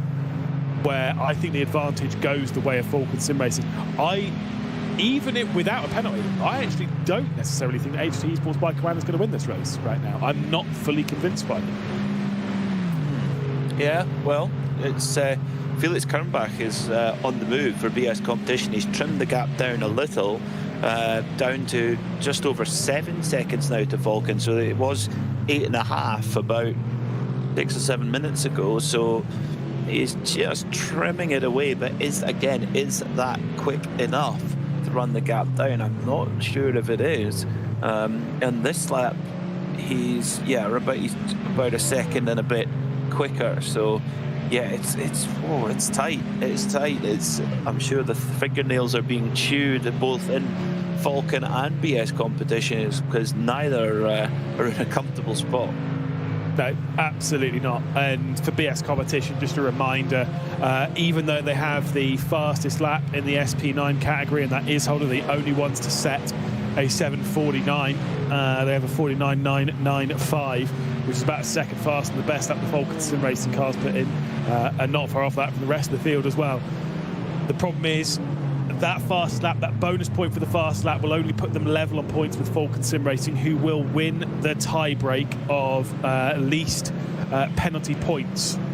So right now, BS competition, they do need a bit of a miracle, but they are doing all that they can to close in on the Falcon Sim Racing car, because again, they must finish ahead of the 44.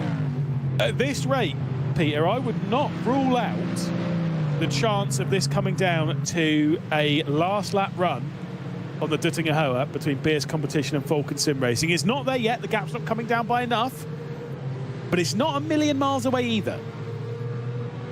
No, I think you're right. It could come down to a real last minute battle. They're getting close. Come back now. It's only 6.5 seconds behind Falcon. So it is game on here. There's absolutely love it. It is so much fun seeing these cars dance around the circuit. It's obviously an enjoyable experience for us as spectators, less enjoyable sometimes for them as drivers when they're dealing with this kind of pressure. Christian Schaff behind the wheel of the Nürburgring Esports car just ahead of Sim RC. Marvin Strel will be using that slipstream and the mighty Mustang to close in. V8 versus V8, slightly different though between the pair of them. That gap is closing in. Sim RC, that's been off the road and Ardenau forced earlier on in the race, is potentially going to steal away a top 5 position from the Nürburgring Esports Aston Martin. We'll look to the inside by the time they get down on the brakes. It's Tiergarten side by side between them. We'll see the Mustang lift out. I've got your favourite corner on this circuit, Peter, and we both agreed on that. What about least favourite? Least favourite corners on this circuit? Least favourite corners on this circuit. Least favourite circuit. I mean, I've got a list. Go on. Least favourite circuit at the moment, probably Miami is up there. I hate the track so much. Shanghai, never enjoyed it, as these two will continue side by side, and it now will go the way of Sim RC, and they will indeed clear their way past the Nürburgring Esports car there as they go through the Mercedes Arena section. Circuit-wise, like I say, I really don't like. I've never liked Shanghai. I think Miami is horrendous. Outside of that, I'm pretty ambivalent to most of them. I'm like, yeah, whatever, most of them are fine. My least favourite corner on this circuit, though, is Galgenkopf. And that is mostly because in all my years lapping the circuit, I don't think I've ever found the right line for it. It is such an awkward turn, which you have to nail because the run of the Duttinger Hoa is so long. I quite like it. I quite like Galgenkopf. Never found it. Yeah. Never found it.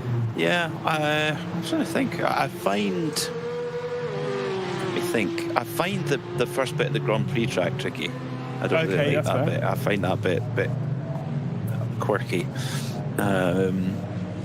Speaking of quirky Quirnbach is he's trying. He's getting closer to that 6-second mark, trying to chase down Falcon for that championship victory, and they need to pass on track. But what is happening further ahead? Felix Quermack has just set the fastest lap as well. Well, so that they need that as well, don't they? 49.9. It was a great lap. Yeah, under 6 seconds now. So he is on the charge. Absolutely. Sorry, you mentioned the Grand Prix loop. Actually, this reminded me of my definitely least favourite corner on this circuit, and it's not actually on this circuit. It's on the layout where, you know, instead of doing the Mercedes Arena section, you go down into turn 1, you go right, and then go left, like almost immediately. When obviously, you know, things hate that corner. I would say that turn 2, when it is in that layout, I would say that is not only the worst corner on this track, I think it's one of the worst corners in motorsport. I absolutely hate it. You could have the most rear-happy car on planet Earth, it will still understeer in that corner. It is a joke. We're digging in deep here. Yeah, sorry, I just get really passionate about it. Yes. So the HRT Sports by Coanda Ford that team can breathe a sigh of relief because they've been given a warning for that light contact with the Smilla Esports Red BMW M2. So they survive for now, but they only lead the race by 6.5 seconds, and we believe they have a bit of a fuel deficit to overcome. Yeah, I think there will be a longer stop heading the way of HT Esports by Coanda. You're absolutely right to point out Felix Quermack, previous lap, he has been closing in. Like I say, he was closing in by 2 or 3 seconds, and in the opening sector of this lap, he's closed in by another 0.8 of a second. Side by side here between Sherritt Esports and German Sim Racing down towards our favourite corner of the circuit. Will they get through it side by side? Going through Schwedenkreuz, they do. Arenberg. They're going to go back to single file. The up and under potentially coming here from the German Sim Racing Aston, but it doesn't. Brilliant racing between the two. The sheer amount of respect and bravery to go through Schwedenkreuz side by side is ridiculous. Normally doesn't end well, usually. We saw in the Nürburgring 24 last year in the practice leading up to the race, Lawrence Vantor have a huge accident there. Lost it coming round Schwedenkreuz and then hard into the barriers at Arenberg. It was a big hit. It was good to see Lawrence get away with that one because it was really, really big hit. The car was completely destroyed and they didn't end up taking the start of the race. So yeah, if you go side by side round there, oh, you're brave. What year was the hailstorm? Well, yeah, or was it hailstorm? Was it when it rained or whatever? It was going down to Schwedenkreuz. Obviously, everyone went off at Arenberg because it rained really heavily, very quickly. I think that was 21. Was it? I think so. Definitely a few years ago now, but that was a whopper of a crash. And just cars just kept getting added to it. I think that was 21. Yeah. I mean, it's a scary part of the track, even in the dry. So yeah, in that sense, very, very scary. And like you say, to go side by side through it, you've got to be a braver driver than me. I definitely have never. I don't think I've ever gone side by side through there. Not successfully, anyway. No, as you know, you can try something. You can try 3 wide wherever you want in the circuit. The circuit's wide enough for it. It won't work, but you can try it. As Sim RC drop down into the carousel, they've got the Nürburgring Esports car still sat on the rear end. Konstantin Schaaf right there. They are way ahead of Noah Edder, who's in 7th position. So it is just these two fighting over 5th position at present with 45 minutes left to go in this race. We do have another pit stop to see these drivers venture their way into pit lane to make sure they've got the fuel mileage to see them to the checkered flag. But which way they'll come out, I mean, between that Sim RC and Nürburgring Esports fight, the Sim RC car has pitted 1 lap earlier than Nürburgring Esports, so we do expect them in maybe a lap earlier, but certainly for a slightly longer stop. Wolf Motorsport there slamming the curb coming out of Calenard. You've got to be careful there with those curves. You catch them just hit them at the wrong angle, then you can be off into the barrier very easily, but no harm, no foul. A little bit of a wiggle on power there coming out of Siphon down the hill towards the Adenauer Bridge and then up towards Exmiller. I like this section a lot. It's a tricky part, isn't it? Yes. This generally is where my memory as to where I'm going starts to fail a little bit. It's around here where I start going, wait, which way does this track go from this point on? You know, the first bit I've got to a T. The rest of it I do forget a little bit, only because obviously I've done the first bit so many times and you crash. That's knowledge. You gain a little bit more. Each lap you try and do, you get a little bit further around. Ferrari going to the outside here of Wolf. They're going to go side by side all the way up the hill. This is going to take us all the way up to Bravery Corner. I mean, potentially, it doesn't seem as though anyone's got a major advantage when it comes to speed. No, it doesn't seem like it as they come down towards, coming up the hill now. Kesselchen side by side nearly tip-tapping mirrors as they go up towards Moot Curve. Now, can you go side by side in an M2 car going through Moot Curve as they head up towards it? No. Oh, someone's got to back out. Yes. Oh my goodness, that was brilliantly read for the Ferrari car, I'm not going to lie.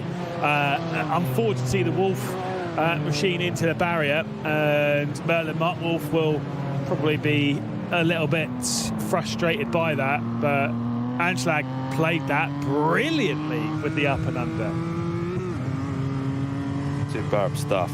They're battling away. Love the headgear. It does feel like a Call of Duty camo that you'd stick onto a gun right there with that kind of headgear. I respect it. I like it. Also, you could use that material on a golf shirt. So obviously, well involved. Are you quite a colourful golf shirt kind of guy? Just out of curiosity. As long as the colour is blue. Oh really? Yeah. Just all my golf stuff is blue. That's. Do you know what? That's fair. Different shades of it. That is fair. I do red, but I've got a very multicoloured top. I'll show you a photograph tomorrow when I'm back out on the course. It's a very colourful top. The one that I can't wear is red. I think anyone looks like an idiot on a course if they're wearing red, because there's only one tiger. Yeah, very true. Pros speed, grid and go. Don't care about Tiger Woods or golf. They care about grabbing the podium, and they are keeping Coanda at bay, but not by much. Elliot Veyron is right on to the rear end as the Pro Speed Grid and Go car goes out a little bit wide. This could allow Veyron to sneak his way through. Been recently driving an IndyCar in the IndyCar Esports Championship that's just wrapped up on Thursday night or Friday morning here in Europe, and that position switch does not go. Very different kind of car though in an IndyCar. Clearly shows the multi-talent that these drivers all have to be in sim racing these days. They do, and now we problem for the race leader, problem for HRT Esports by Coanda. They're Ford. They have dropped down to third. Oh yeah, and it's not because of pitting. So something has happened they're not showing us in the pits anyway, but there has been a change round. Definitely something has gone wrong here for the HT Esports by Coanda, because if he had pitted, they were only like 5 seconds off, 5-6 seconds ahead of Lewis Woods. There has definitely been a problem there for our race leading car. Oh dear. So what has happened then? Yeah, because let's have a look to see what's gone on. Now he's already fallen back here by a long way. Is he short on fuel? No, surely not, because something's already happened for him to be quite a long way behind Lewis Woods. He was leading the race, and then it's the path for second. So what has happened to Luis Beliki? Yeah, very weird. Yeah, that definitely wasn't it. There has been more to the story. That was just how BS Competition were able to find their way through into second spot. And with that, this has 100% become a must-win race for BS Competition. Can they go 3 in a row to take the crown?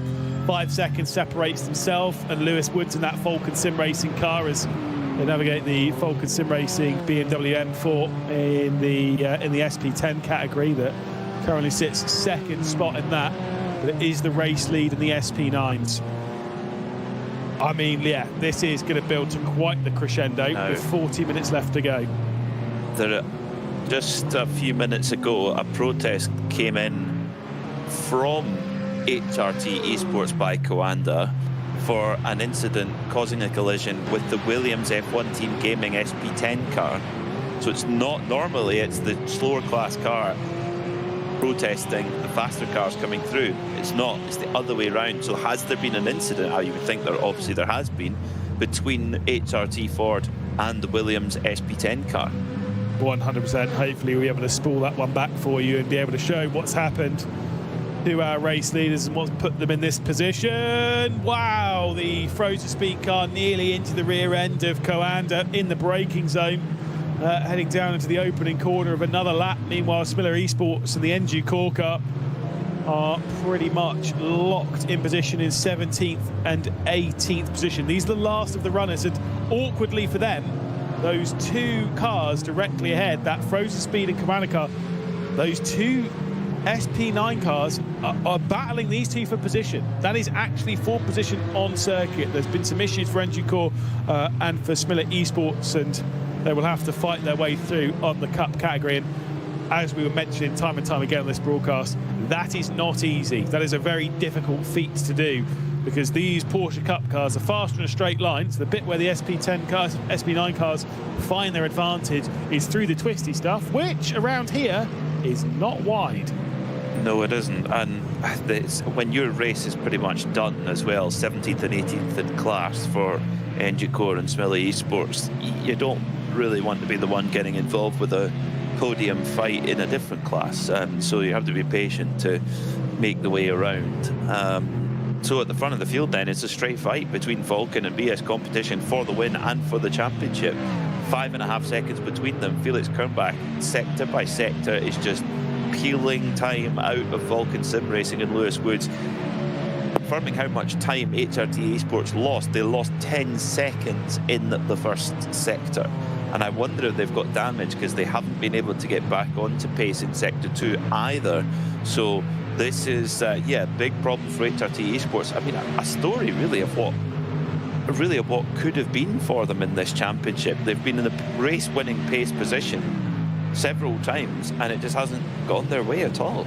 Yeah, pace has definitely not been a problem for the HRT Esports by Coanda squad. I mean, they've racked up a couple of podiums in the last two races, but that victory still eludes them, and it does seem as though it is going to elude them all the way through the running of this season of DNLS.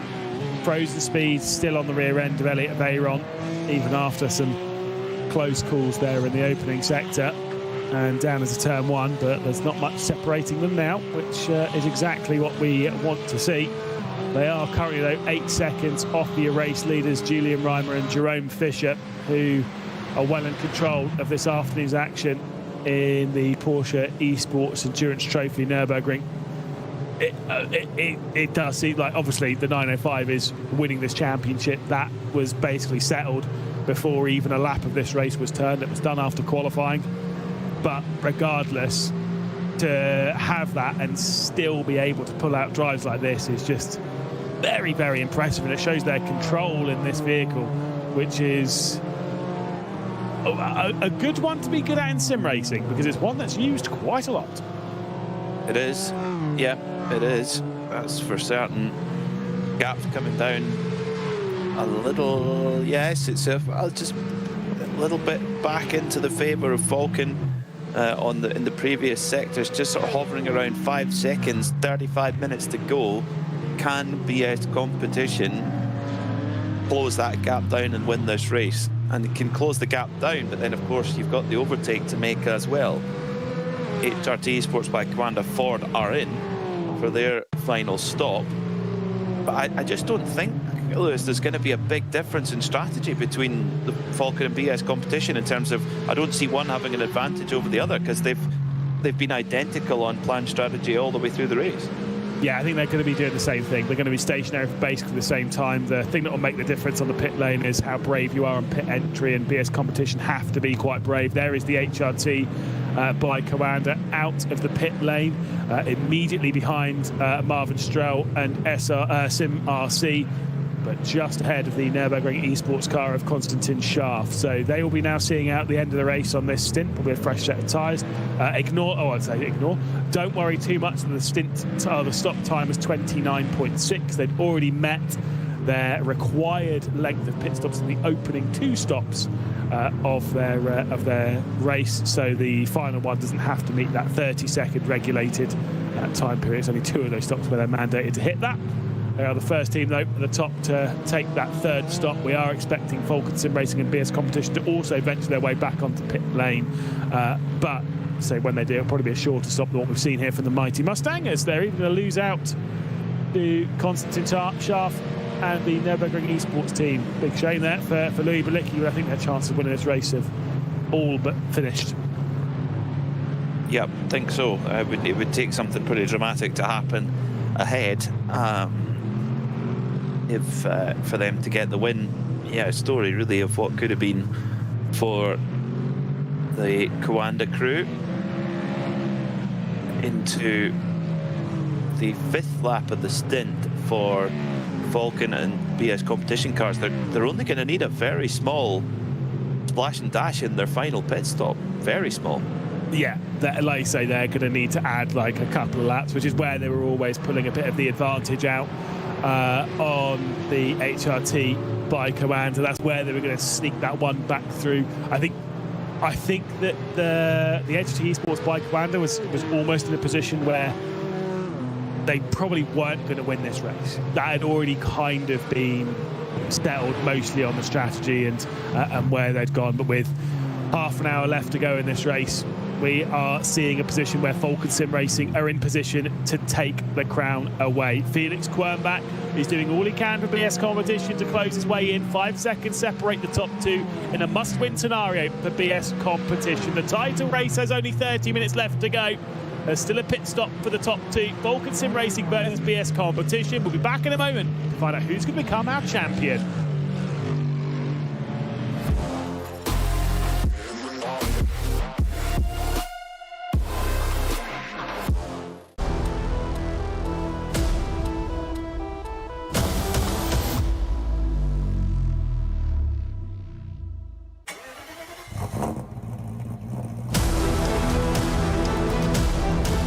Hol dir jetzt dein eigenes Motorsporterlebnis nach Hause. Dein Online-Shop für Simracing-Hardware und Zubehör. www.simraceshop.de. Liebe Fans, Lovely fans. besucht uns auf unseren Social Media Kanälen, Follow us. Auf Facebook, Instagram. YouTube und TikTok. Willkommen bei der NLS.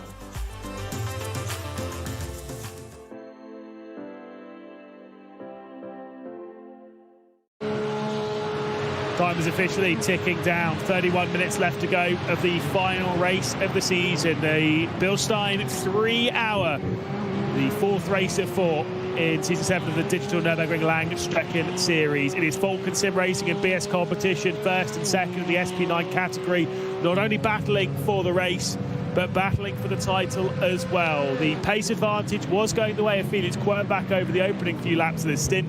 It is now teetering out and balancing out as Lewis Woods is finding form for the Falcon Sim Racing car. The team that opened the season with victory could be closing it as well, maybe sneaking the title.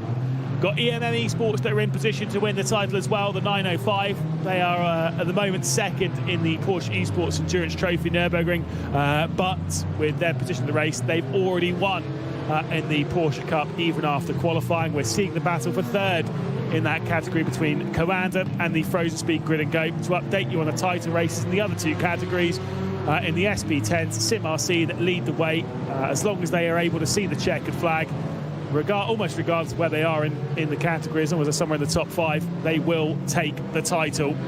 The BS Competition in the 284 car that's currently leading, that we've just seen on screen there in the BMW M2 Cup.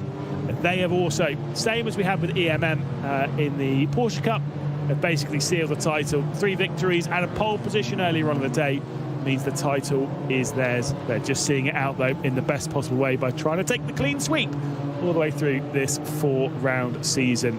30 minutes left to go. Myself, Lewis McGlade, Peter Mackay in the commentary booth, and we are ready to go. 4.8 seconds, though, separates those top 2, Peter, and I don't know which way this is going to go. They still have a pit stop to do between the pair of them, and it could go all up in the air in that. Possibly. Yeah, I mean, last lap, when you consider how long this track is, 25 kilometres. They were separated by 22 thousandths of a second in the favour of Felix Kernbach chasing. So he did bring the gap down, but nowhere near the rate he needs to. The gap is at 4.6 seconds right now. The opening sector just a slither quicker for Kernbach, but then 0.4 of a second found in sector 2. But he needs to be finding he's going to need to find probably half a second per sector to try and really put the heat on Lewis Woods in that Falcon Sim Racing car, who you have to say is just keeping things at a strong pace. Okay, maybe not absolutely quite as sharp a pace as Kernbach chasing him is, but he's holding on very, very well and not making the mistakes, which is critical. Yeah, but this, like I said earlier, and I'm going to keep saying it, even if they do come up short, I think this has been a champion's drive from BS Competition. They have the number 1 on their car for a reason. They've won 2 races this season for a reason, and they are continuing to impress despite the issues of qualifying, starting down in 16th position. They've done a brilliant job working their way through. We're looking at the fight in the M2 category, as it will be the Nürburgring eSports car. Daniel Moose getting just ahead of Mark Wolf, who is driving the Wolf Motorsport Sim Racing car, and will indeed pick his way through. There is your race leader at the moment in position to take the championship. But that gap continues to decrease, with a fastest lap of the race just being set from Felix Kernbach. I mean, I will say, Lewis Woods just stole it. He said a 49.5 and thought, cool, that was a really quick lap. Don't worry about it. Felix Kernbach then breaks into the 48s, a 7:48.771. Incredibly impressive for BS Competition.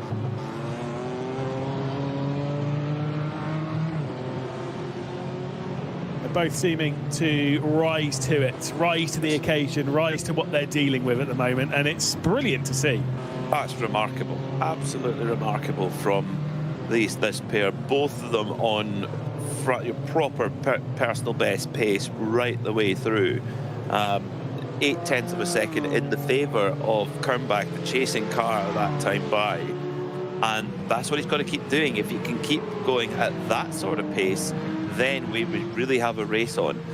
If he can pull 0.8 of a second per lap or a little bit more, it's game on. You know, we've probably got 4 laps to go, yes. or 4 including this one maybe. Yes, I mean the lap count on our live time, it does say 23, and I've been disagreeing with it all the way through this race, but I think it's right.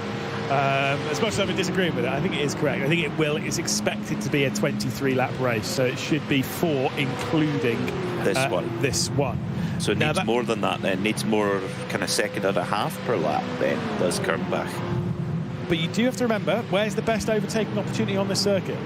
It's the final bit. So it's not kind of like we have at a lot of circuits where that start-finish straight on the last lap is where you kind of want to be making the moves. You have to close all the way up basically at the end of the penultimate lap, right? So that you're there to make the move down to T1. Around here, because that final overtaking opportunity is going down the Digitale, it kind of means that on that final lap you can go into that extra push mode and try and find whatever you can. That pressure will build on the shoulders of Lewis Woods. We suggested earlier that it might come down to that final run on the Digitale, and that might well indeed be the case. Yeah, could be waiting for that first sector time to come in on this lap. I mean, both in another universe on pace to the rest of the field on the previous lap. Is it going to be the same again this one as they both push for that championship? But throughout the field there's all sorts going on. The battle for 6th position really red hot right now in the Porsche eSports Endurance Trophy Nürburgring. Tim Matzke for Smirillis Racing in the yellow and blue number 910 car, trying to get a move done on Luca Neudeck as they come out through Klostertal.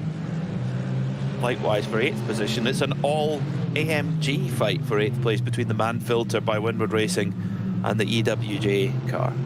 Yeah, and at the moment for Kai Hoffman, Noah Edder, who's been behind the wheel for a little while, is not able to get to the rear end of the Manfilter car through this the run on the Grand Prix circuit, and so we'll have to head onto the Nordschleife behind that bright yellow distinctive Manfilter livery.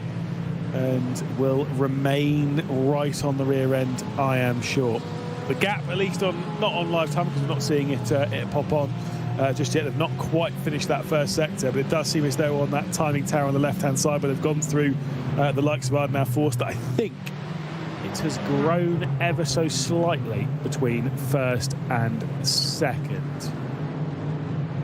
Yes, I think it has. Yeah, well, it's just sort of staying fairly stagnant at the moment, 4.5 seconds or so. It's not coming down quick enough right now for BS competition. So, has it? Are they going to come up agonisingly short? Still plenty to go. Still a bit of traffic to negotiate. There's still plenty going on in the race control room as well. There's been a lot of penalties to hand out today. Lots of different incidents to look over. Now, there was no further action for the incident between the Coanda Ford and the Williams BMW, which of course cost the Coanda Ford the lead and around 10 seconds, and it's been deemed a racing incident by race control. Yeah, which is obviously fairly fortuitous for the HRT, for Coanda and in that one and Williams. But look, that is what it is. That's sometimes just how these events unfold, and like I said, for the HT Esports by Coanda for Louis Bilicki, I think the chances of them winning this race, I don't want to say it definitely wasn't, but realistically speaking, I think it would have been a tough task for them to win, knowing the pace of Falcon and BS competition, knowing that they've got a fuel advantage. I think that realistically the victory was probably going to slip through their fingers once more, I'm afraid. Quite possibly. Yeah, Tim Yarshall though in the battle for SP10 for the win. The champion-elect Sim RC just up ahead as they go up the Kesselchen. Yarshall trying to find a way through, but there is no way through right now on our SP10 leader Sim RC. Through Moot Curve they go. Totally different type of corner that in an SP10 car, but you've just not got the aero of the SP9 machine. Very much more like a road car in terms of its, albeit a high performance road car in its character. Yeah, I think Falcon Sim Racing will be desperate to find their way into the race lead, mostly courtesy of, I'm not 100% sure, but I think that victory might actually, depending on where the fastest lap is, might get them second in the championship ahead of the Williams F1 Team Gaming car. They currently sit second in the championship, third in the race. If they're able to get that victory, victories are so well rewarded in this championship. It's 15 points for a victory, it's 11 for second. So it's a 4-point switch. It's 8 finishing in third position. So, I mean, that's 7 points difference from first to third. And Falcon Sim Racing, who are currently 7 points behind Williams F1 Team Gaming, if they're able to get that victory, obviously they'll lock that up on level points. Like I said, it depends where the fastest lap is. So they'll be desperate to get ahead of Sim RC in the SP10 category. Sim RC, who don't need to win this race because they have 2 victories to their name. They are in position for the championship, whether they finish in first or second.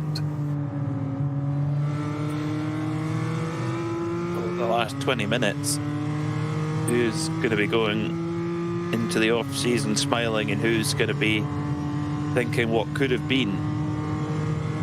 Only just the thing is 20 minutes. It's only 3 laps, really. 2.5 laps of this NLS configuration circuit. Oh dear. Oh, sorry, no, I was looking at my last time. I thought it was 1 second between first and second. It was because they're in pit lane. I was like, whoa, okay, it's fine. Yes, so Falcon Sim Racing and BS competition come into pit lane. Sorry for oohing over you there, Peter. I was genuinely terrified of the idea of them being 1 second apart. I thought we were about to have a right tussle. Well, we might just do, because how much of a difference is there between them as they come out of the pit lane? Oh, we'll just have to wait for the timing to sort of correct itself a little bit. It's increasing at the moment. I think maybe BS Competition have gained a little bit. Yeah, they're at the pit stop. They were 1.1 seconds less at the pit stop. And there's 3 laps left of this race. 20 minutes on the clock. 3 seconds separating Volkensim Racing and BS Competition. A race victory which would crown a champion. Oh, this is not done. Not even by not at all. And I will say, if BS Competition are able to do it from 16th position, no less, no qualifying time onto the board, driven through the field, I'd be honestly pretty speechless. And I think, as would the entire team behind the scenes, it's been such an impressive drive at the moment from Felix Quernbach in that BS Competition car. It has, yeah. I mean, it's put quite an amount of excitement, isn't there? And the pressure is being applied a lot to the Volkensim Racing crew now, with 18 minutes to go. Oh, it's tight. It's far from over. I agree with you.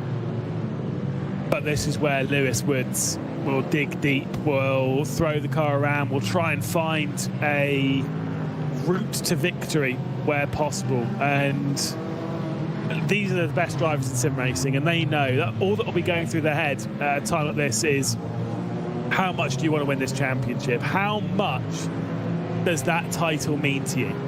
And when you start thinking like that, suddenly you start pushing that little bit harder. You start finding that bit more behind the wheel of the car, maybe even more than you'd found in practice. These drivers rise their way to it more than anyone else really can. That's what makes them the best in sim racing. You're right, we can go around and practice time and time again. When it comes to that time in the race and you get that kind of pressure against your shoulders, it's very much make or break. With these drivers, they just seem to make it work every time.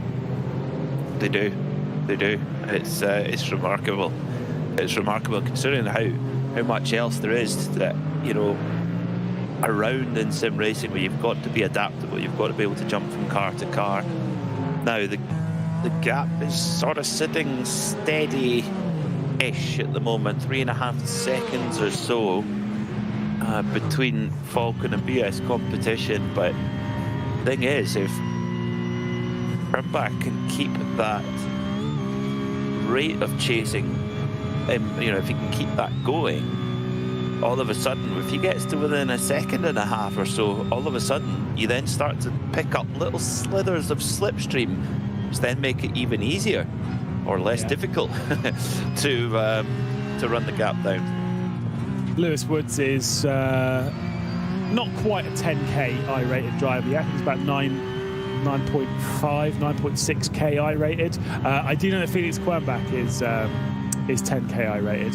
And the only reason I bring that up, I-rating doesn't, once you get to a point of about like 8k and beyond, everyone's running basically the same speed. Everyone that is capable of pretty much, within reason, the same kind of lap times, that I-rating doesn't really matter that much. The only reason I bring it up, would you like to take a guess at how many drivers have more than 10k I-rating? I'll let you think about that whilst we see this pass from Elliot Veyron.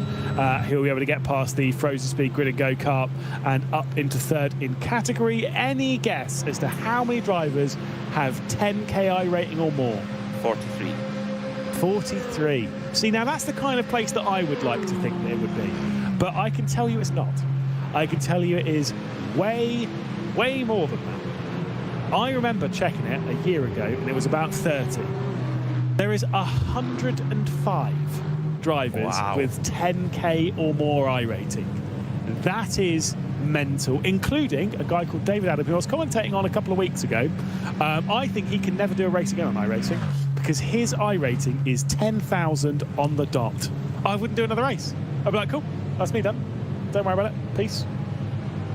I remember when it was the first guy to do it, 10k Beneke. Remember that? Oh yes. Oh yes. I remember losing it as well, and then gaining it back again. And it was Beneke for a long time who was the top driver. Now it's Aaron Vasquez who's on 13k. He's not going to drop below 10k for a while, is he? No, I think he's fairly safe there. They have to have some horrific races. But that's what, I mean, you were talking about driving Long Beach. That's where a track like that really comes into, isn't it? You're absolutely terrible for iRating if you're not careful. Can be. I found I've made some great gains there, probably because other people crash.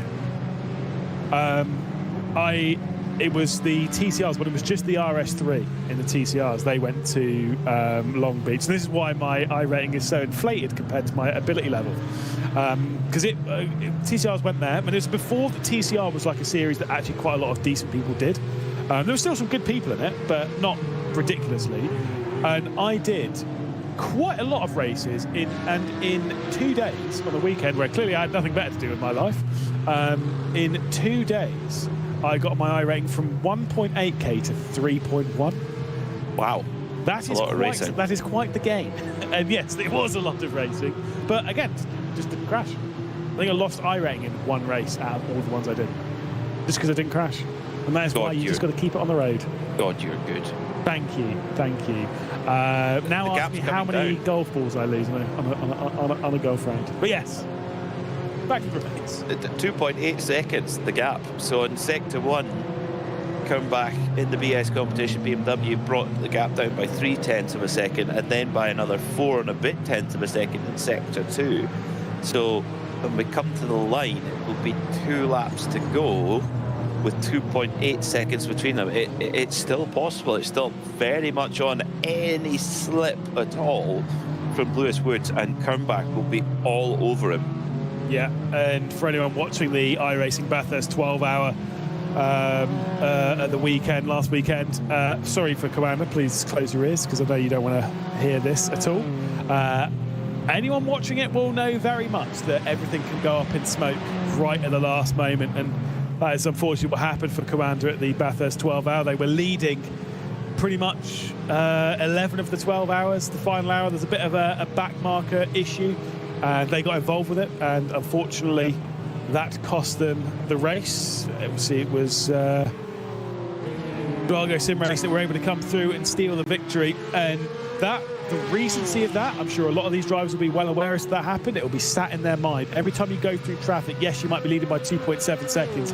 Yes, you might have the championship currently on the line, but it's one of those ones that sits in your mind that if you make a mistake, this championship is gone. Someone else making a mistake may also cause that to happen. So you still have to be aware. You have to pay more attention now than you ever have in your sim racing career if you want to win this championship. That you do. Just try and get through the next couple of laps clean. Try and push as hard as you can. And, well, that is exactly what Felix Kernbach is doing in the third sector of the previous lap. He got another 0.6 of a second, so the gap is hovering around 2.5 seconds now. Kernbach getting closer and closer all the time. I mean, this has been quite, as you said, Lewis, been quite a performance. We can't forget that BS competition started 16th and have made their way all the way through. It's been such an incredibly impressive drive, and it is always proof of a championship when the top two are the ones that end, the top two in the championship are the ones that end up being the top two in the final race, the top two battling for the crown, the top two that are separating themselves from the rest of the field on not just consistency, not just lap time, not just strategy, but piecing all three of those things together perfectly in one beautiful bundle that we all look up to, and they're doing what they need to do right now. And I mean, I cannot imagine what the heart rate is between Lewis Woods and Felix Kernbach, but they are pushing some very solid triple digits, let me tell you. Yes, they are. They are. He's sweaty at the moment in the cockpit. Meanwhile, EMM is having their own little team practice session here, just time trialing away. It's now at number 9:05 now of Julian Reimer, who moves up into the lead of the race. 9:14, Jerome Fisher drops in behind her, 10 seconds up the road from the nearest competitor, which is Coante Esports, but they're in a bit locked in a big battle with Frozen Speed to see who's going to get that last spot on the podium. Yeah, the EMM, the thing is they might want the EMM 914 car to be the one victorious here, because if they were to do so, I believe that the 914 will go to third in the championship. They won't quite take over the Commander 918, which sits third in the championship if that car is victorious. There won't be enough of a point swing there, but they will steal away third in the championship. So they could have 2 cars for EMM in the top 3 of the championship, whereas I believe if they finish this way round, the 914 in second spot, then it will remain 4th in the championship. Wouldn't be able to get ahead of Frozen Speed Gridigo, at least that's by my quick math. So there is maybe some incentive to having the 914 ahead, but then, you know, egos are around, and if I'm in that 905, isn't that a much prettier thing, seeing race victory for all 3 races and making it 4 on the bounce to clean sweep this trophy? Maybe it is. Well, the ship has been steadied slightly by Lewis Woods at the front of the field. He had lost 1.3 seconds on the previous lap, but in the opening sector, he's only 0.04 of a second slower than Kernbach, so that has kind of steadied the ship a little bit. We'll see when they come through the second sector of the lap to see where it is at the moment. The timing showing just 2.2 seconds between them, so Kernbach is getting agonizingly close to getting into that slipstream window. I mean, where do we think? Do you need to be 1.5 seconds? Do you start feeling an effect at 1.5 seconds, or do you need to be under 1 second, do you think? I mean, you'll get the faint wisps of slipstream from about, like say, 1.5 to 2 seconds, but it's not really going to make that much of a difference. It's only when you get below that second margin, especially to about 0.7, there's definitely something happening there at the final corner. It's that 0.7 of a second that really that's when the slipstream really makes the difference. And 2 seconds, the most important thing, less so the slipstream, more so the visual target. You can see that car ahead, you can see what you're closed down, you know that car's getting bigger. That's what gives you that extra push. I think so. Yeah, I think there's a lot in that for sure. Well, the gap is just hot. It's hovering around 2 seconds at the moment, so Kernbach is just throwing everything at this right now to try and win this race and this championship. I mean, to do so, to win the last 3, the last 3 races of the season, of a 4-race season, to win it, I mean, from what a story that would be, and to do it in this race from 16th on the grid. The gap's now down to 1.5. Oh, so Lewis Woods is now under the cosh big time. Kernbach is on the charge in the BS competition, the charging zebra. Shout out to Florian Harsper, team manager of BS Competitions, just messaged me. He said, I cannot watch this, and I can understand why. I mean, it doesn't get better than this. The championship coming down to the wire, but for all those involved, you're watching through your fingers. You can't even almost be in the room of the broadcast, but you have to watch. You can't take your eyes off of it. And there'll be 1 lap left to go at the line for Lewis Woods to try and keep Felix Quernbach at bay. That BS competition behind is getting bigger and bigger, as is the pressure onto Woods' shoulders. Quernbach navigates some of the lap traffic and loses a bit of time in doing so. But on the Duttinger Hoa, there is going to be some slipstream assistance this time by. And on the final lap, I'm sure there's going to be plenty. It is going to come down to that final run, I have no doubt. You called it. Yeah, you called it, saying this lightly. That's what's going to happen. I mean, there's a little bit of traffic. Looks like Lewis Woods got caught in a bit of traffic, and then Kernbach as well, but it's still going to be, I would say, roughly in the favour of Kernbach after that little exchange. We'll see what the gap is when they come up to the line. They're in the latter part of the lap now. The gap's just gone back up to about 1.7 seconds, so Kernbach is really going to have to charge to try and get himself in a position where he can chase down Lewis Woods and try and get some sort of run coming out of Galgenkopf on that last lap, set it up, get the draft every last millimetre you can on the Dottinger Hoa, and then who comes out the other side of the Tiergarten. Yeah, I mean, there's going to be some side-by-side, some brave pushes. They both want this championship. They both want the prizes that go with it. I'm concerned as to how that one's going to unfold, but I'm sure neither are going to give an inch going down into Tiergarten one final time. 5 minutes left to go on the clock as the timer is reaching its end game. The white flag will be prepared, and we'll be heading on to one final lap here in the BILSTEIN 3 hour. The crescendo of the season has been built, and we don't know which way it's going to go. Obviously, there are other battles on the field. Obviously, you've got Jerome Fisher and Julian Reimer in the EMM cars that are battling, sort of, for the race lead. I know they'll be making, realistically, probably going to be making sure the 914 is the one that's victorious, so they can take third in the championship, but a little bit of drama, why not? Outside of that, you've got Falcon Sim Racing and Sim RC battling for the race lead in the SP10 categories. We've set it out. We've got this fight here for third in the Cup category between Commander Esports and the Frozen Speed by Grin and Go. But the most important fight of them all, this one right here. Felix Quernbach, Lewis Woods going toe-to-toe for one 25-kilometre run around this Nürburgring circuit to see who is going to become champion. I mean, I'm sure all that personnel of each of those teams can barely watch, but my eyes are glued to the screen, Peter. Yeah, they are. Yeah, me too.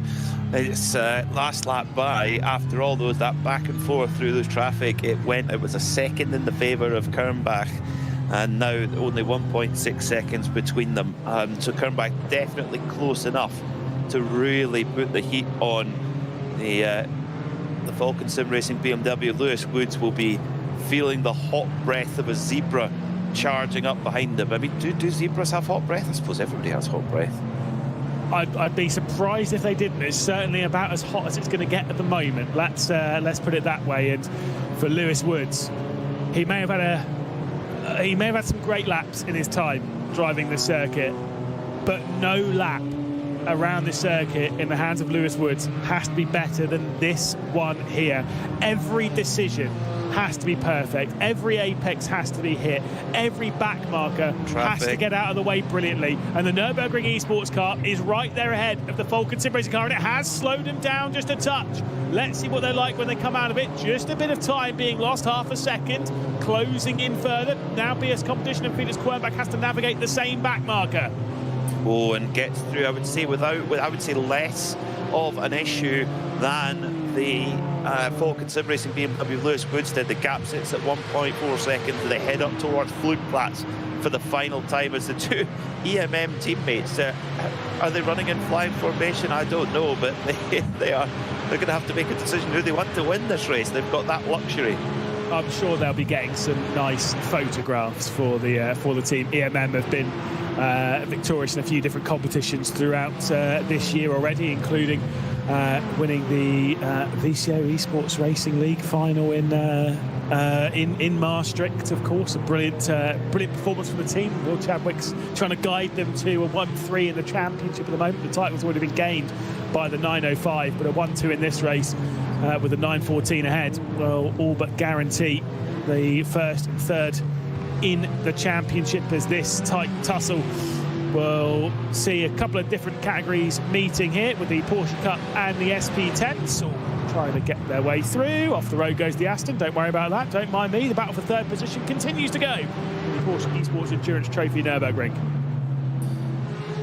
Quernbach lost 1/10 of a second on that first sector to Lewis Woods in that battle for the overall win in the 992s. That's still a really good fight over third place between Elliot Veyron and the Frozen Speed by G&G car of Gunonso Tastelin. But at the front of the field, this is your battle for the win. This is your battle for the championship now. And there's a 992 there, a Commander 992 in the mix at Galgenkopf and down towards Versailles, and the BS competition car, Felix Quernbach, is held up. He's still held up. This is Christmas Day for Falcon Sim Racing. Frustrating time for Felix Quernbach. There's already been a mistake in the hands of BS competition earlier on today when Seppinen, trying to work his way through the field, made contact with the Sebac Esports car.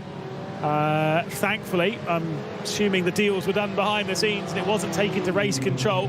Can ill afford to have that now. After the race, there is still a 15-minute window for these teams to submit protests, and If there is any drama like that, I'm sure it will go to a protest. Surely this BS competition car, the leader of the M2 championship, is not going to get in the way. They're battling for their own and obviously have already won the M2 Cup after qualifying.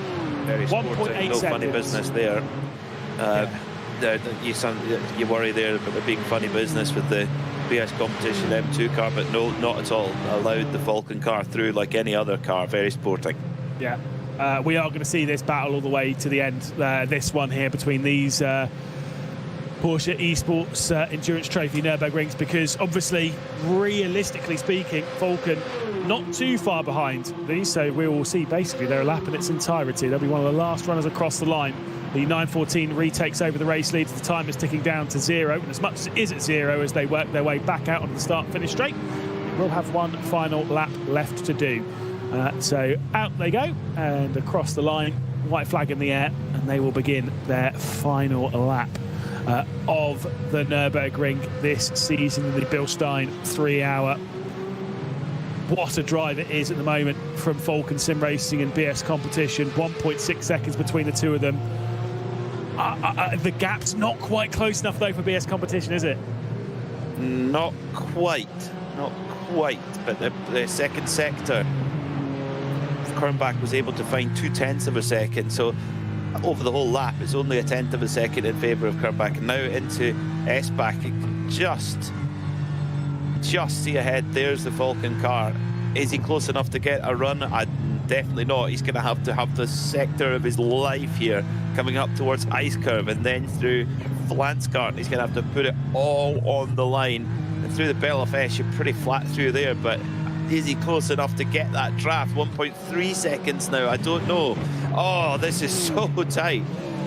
Round 3 of this season may not have been the most exciting round of this championship's great history. This round, though, is doing all the heavy lifting. It's been so exciting, basically from the start of the race all the way to right now. And with one final run down towards Tiergarten, we will have our decision as to who's going to be the champion. It's 1.2 seconds, Peter. Galgenkopf, really the last major hurdle for these to overcome.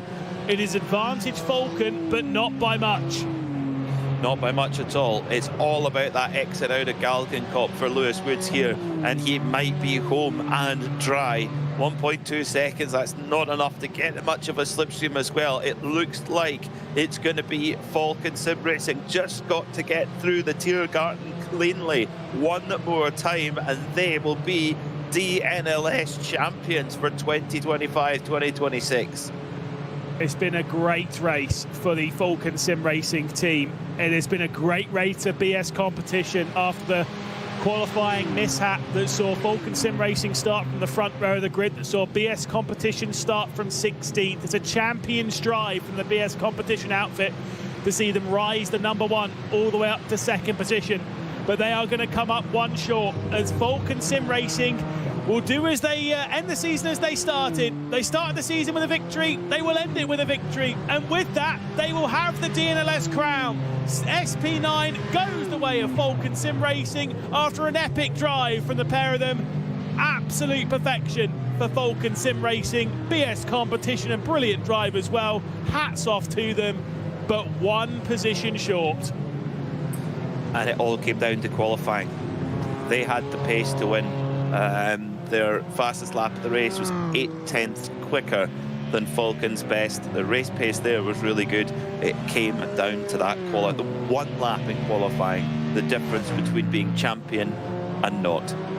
They will at least walk away with some solid silverware. BS Competition do win in the M2 CS Racing Cup. That's not only just this race, they've taken 4 victories in that, but they will also walk away with the title of that category as well. A brilliant drive from BS Competition all season in that category. So first in that, second in the SP9s, and I'm sure the disappointment and heartbreak, you cannot fault them. They gave absolutely everything in the BILSTEIN 3-hour. They threw what they could at it, even with a bit of drama with this car right here, the Seaback Esports car that Dursus is driving at the moment. There was contact between them and BS Competition earlier on.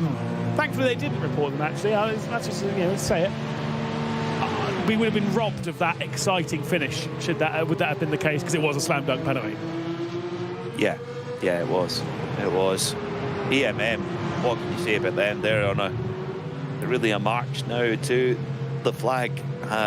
So impressive. Looked like they were, they weren't breaking away early on in the race. They were threatened a lot by Coanda, by Frozen Speed, but their class has really emerged and shone through as the race has progressed.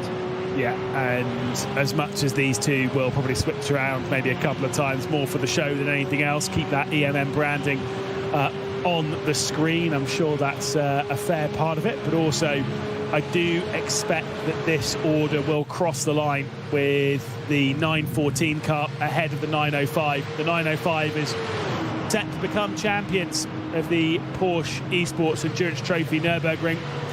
The 914 with a victory here would make all 4 victories of this season by EMM. Yes, 3 for the 905, 1 for the 914 if they are able to switch their way around, if they do end up doing that.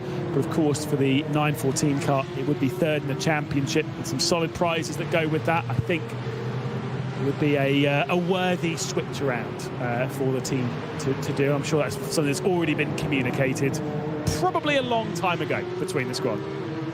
Oh, they've had that luxury, haven't they, to be able to do that, and yeah, they've earned that. But the battle over the podium position far more uncertain, because Frozen Speed, are they actually in the pouncy here? Are they in the right position to set themselves up for a draft going up the Dottinger hole and make a move into the Tiergarten? Quite possibly. I think there certainly is an opportunity for them to get through. They've sat behind for long enough, and I know they've got the speed in that Frozen Speed grid and go-kart to work their way through. Some other slipstreams coming in. Sebak Esports trying to get past Scherer in their second car, and whilst all that's happening, we do have the Falcon sim racing car to come down into that final sector to win in the SP10s. It's been an excellent drive. Does mean that Falcon sim racing will win 2 of the races, 2 of the categories here in the season finale. As much as it won't be the title for Falcon Sim Racing, it might well see them move up to 2nd in the championship ahead of Williams F1 Team Gaming. I do believe it will. An excellent drive and an excellent victory. But behind that, in 2nd position, Sim RC will come through the final corner, and they are going to win the SP10 category. They are the champions here in DNLS and SP10. An excellent drive from them. Williams F1 Team Gaming came into it 2nd in the title race. They will lose out that 2nd position to Falcon Sim Racing, but a great drive nonetheless. 3 different winners from the 4 races in this category. It's been one of the more hotly contested of our title races outside of SP9. It has, yeah, really good stuff there from Sim RC to be there at the end and close off that SP10 battle. Oh dear, Wolf Motorsport limping over the line. Yeah, not the way you want to end the season. Thankfully, though, we are in the virtual world where the virtual mechanics can do work on the car, and no one else really has to stress going into the evening that they have to repair the vehicle after the final lap of the race. Here we go then. This will be the switch for the 914 to retake over the race lead. That'll be good enough for them to be 3rd in the championship. But what an unbelievable performance it has been from EMM, who have been able to break the 6-car battle we had in the opening stint of the race. There was going left, right and centre. We had 2 Coandas in there, we had a Dur Esports car, and we had the Frozen Speed grid and go. We look set to maybe take 3rd in this race and still secure a solid position in the championship. For EMM though, the 905 will win the championship, and the 914 will win the race. An excellent 1-2 for EMM Esports, who have dominated this category this season, and the 905 are your champions. Total domination from that crew. Nobody could touch them all season long. 914 taking the flag, but running. I mean, that's a sign of a properly well-oiled sim racing team, isn't it? How they just were inseparable the whole way. Absolutely perfect. Did see that Frozen Speed Grid and Go had stolen away 3rd from Elliot Veyron in the Coanda Esports car, so they were able to grab that one across the line. We were kind of expecting that one to potentially head the way. Dur Esports, Greg Homerson, across the line. A well-deserved 5th place run. Same with the Smiralus Racing car that did have to start a little bit further. I think it had some drama in the early parts of the race, and into 6th spot they go, and I do believe they are the highest placed AM category car in the Porsche Esports Endurance Trophy Nürburgring. Just got a final few cars to cross over the line before we'll give you the provisional race results in what has been an exciting race, Peter. That it has, yes, it has indeed. I mean, that was really nerve-wracking, that last little bit, with BS Competition chasing down Falcon Sim Racing all the way, and just coming up agonisingly short, but an amazing effort nonetheless. And, you know, obviously we've only jumped in for a couple of rounds this season. Every time we do jump into DNLS, it's always an exciting battle. A bit of, you know, the Nürburgring powerhouses that we see, the drivers that take on this circuit. They know exactly what they're doing. They show us all what we're expecting. We're expecting them to all do battle once again when the Nürburgring 24-hour, the official iRacing event happens later on in the season. Here's your provisional race results, though, from the BILSTEIN 3-hour. It's Falcon Sim Racing, Sindre Setsource and Lewis Woods, who will take victory for the second time this season and will take the SP9 crown. BS Competition went from 16th all the way up to 2nd in an expert drive. HRT Esports by Commander, third for them. Louis Balicki and Mitchell de Jong led an awful lot of laps today, but unfortunately the victory still eludes them despite that dominant pole position and dominant early part of the race. Marla Racing Team played their part earlier on in assistance of BS Competition, their sister team. They finished in 4th, with Nürburgring Esports, SimRC, Shezza Esports and the Man Filter team by Winward Racing will finish in 8th position. And again, that reminder that Falcon Sim Racing's number 44 will be entering the next season, 26-27, with the number 1 on their car. A brilliant drive to the title. They weren't able to set the fastest lap of the race. That bonus point will go the way of BS Competition's number 1, and with that, just close that points gap up for the race, for the Championship League, just by a little bit. It'll only be a couple of points between the two of them, but realistically, I mean, the talk was that it came down to those final couple of seconds. Yeah, those, like, just that. I mean, that all came really. It was the qualifying that was the big drag, wasn't it, for BS Competition? But what a fight they put in. I mean, it come up agonisingly short, but really, really impressive to get it that close. EWJ Baumachinen will finish in 9th position, just ahead of German simracing.de by ACV car that did spin round, if I remember correctly, on the opening part of this race. Shera Esports did not have a particularly great run throughout this race. Bit of drama for them. 11th on the road, just ahead of Stint 1 Motorsport DNLS. They had 2 stop-and-go penalties before the race had really even started. They still managed to finish in 12th position, ahead of the second Shera Esports car. Then it's Sebak Esports, Next Level Racing Esports, and the Smilia Pro car that will finish down in 16th position. Those final runners in the SP9 category will be the Eifelkind Esports car, the NG Core Racing, who were the first team to actually receive a penalty. They ended up having to do a 60-second stop and hold, finish in 18th position with just a single driver we can see. Lion GP, Fence.com, and the Nürburgring Esports number 32. Will finish down in 20th position. I don't even believe they took to the race start, unfortunately for them.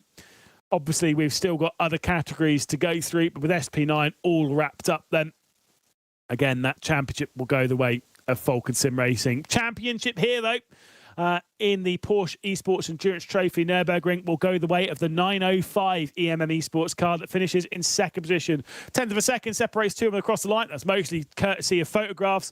It is an EMM 1-2. The 914 up there in the race victory. It's their first victory of the season, but a 4th consecutive victory for EMM as an outfit will promote the 914 up to 3rd in the championship. Frozen Speed Grid and Go, they end up finishing in 3rd position, and we're able to just get ahead of Coander Esports on the run to the line, with Dur Esports finishing in 5th. The lead of the AM category will be Smirless Racing. We saw them across the line with Tim Matska Racing. I think Nicholas Last, they did start from the rear of the field. They didn't set a time in qualifying, still managed to finish up in 6th position in the lead of that AM category. Kalar and the Sherritt Esports Cup car, the first of theirs, will finish in 8th position. The second will finish directly behind in 9th. Unfortunately, not a great race from the 917 Coanda Esports car, finishing a lap down overall, of course, that being on the SP9 leader. The Avia WNS Esport e-motorsport car will finish in 11th, with the Fototech by WMS, GHD Motorsports and the H&L 25 car rounding out the field. Remember that GHD did spin round on the opening lap. I think they managed to get back up to battling for about 6th position as well. So some good drives in all of that, Peter, and still a couple more categories left to go through. Yeah, 992, brilliant to see the domination of EMM against. There was some really hot competition in that category, and particularly that first hour of the race, just absolutely superb action with those first 5 or 6 cars. Is our penultimate category, the SP10s. Obviously, it was the Falcon Sim Racing SP10 Cup that was able to take victory, meaning that Falcon Sim Racing win 2 of the categories in this afternoon's proceedings, and of course become the 3rd different winner from 4 races in this category. Sim RC, they will take the title 10 seconds behind Falcon Sim Racing, but they did exactly what you were saying, Peter, before the broadcast. What they needed to do, keep it out of trouble, park the bus, do what you need to do, finish in 2nd position. Williams F1 Team Gaming will settle their way into 3rd position ahead of the 2 Lion GP cars, the 166 ahead of the 167. SSE Commerce Esport would have to start from the pit lane and were still able to work their way through into 6th ahead of the AC Oberhausen RR car and the Nürburgring Esports 187. Eiffel Racing GTU, saw them involved in a few bits of drama. They would end up finishing in 9th position, and what would end up being the last finisher across the line, TSR Racing, would end up crossing the line in 10th. We turn our attention to the M2 Cup, and of course it's BS competition. 4 from 4 for Ruben Bonga and for Niels Koch. A brilliant drive from them this race to seal the title even before a lap of the race had been turned. Sherritt Esports in 2nd position with the Smilia Esports Red. Venari we saw embroiled in a great fight with that Smilia Esports car, and plenty of side-by-side and some very brave moments indeed. Nürburgring Esports 285 will finish in 5th with the Adopt Don't Shop. They end up in 6th position. NG Court and the Race Lounge number 288. They were backwards at turn number 1 and were still able to get through into 8th place. The final finishes in this category will be the Thomas Enger Sim Racing, Smilia Esports Green, and the Wolf Motorsport Sim Racing, who we saw having a bit of drama there on the run into the line. Did get told, by the way, they weren't the only ones that had a bit of drama into the line. The Coanda Esports 918 of Elliot Veyron also had a crash coming down into Tiergarten on that final time. So plenty of drama that even we didn't see. That's how it always goes in these seasons, isn't it, Peter? We always have that drama that's hovering around such a dramatic circuit. Exactly, yeah. And when you've got so many cars out on the track as well, and how they all intertwine with one another, there's always plenty of stories to tell, even within just 3 hours of racing. Imagine what it's like for 24. Yeah, I mean, yeah, the 3 hours of racing here in the 3-hour BILSTEIN 3-hour race, the 12 hours of racing throughout the season, say double the entire season's length and then do it in one big race. It's always hugely dramatic, one that I hope one day I'll might even be able to say, maybe we're going to have to team up on that one, Peter. Good idea. Oh, I think it's a horrible idea. We'll both definitely crash. Or at least I will. The car will not come back in one piece, I'm sure. Well, it's been a fantastic race and a fantastic season. Of course, major thanks to everyone that's pieced together this broadcast, all of the drivers that has brought us this show, all the team personnel behind that have pushed their drivers to the very limit, to obviously the commentators that have come before us, Peter. I know you and O'Leary was supposed to be here for this race, but unfortunately is unwell, so hopefully he'll get better soon. From myself as we go, from Peter Mackay, thank you so much for joining us. Thank you to all of our champions in each of the categories. In the M2s, it is BS competition. In the SP10s, it's Sim RC. In the Porsche Esports Endurance Trophy Nürburgring, it is EMM's 905. And after a great title fight for Falcon Sim Racing, they are the SP9 DNLS champions. We will see you again later in the year when we do this once more. I'm sure we'll be returning for Season 8 in the near future. Until then, though, thank you very much for joining us. Have a very warm goodbye.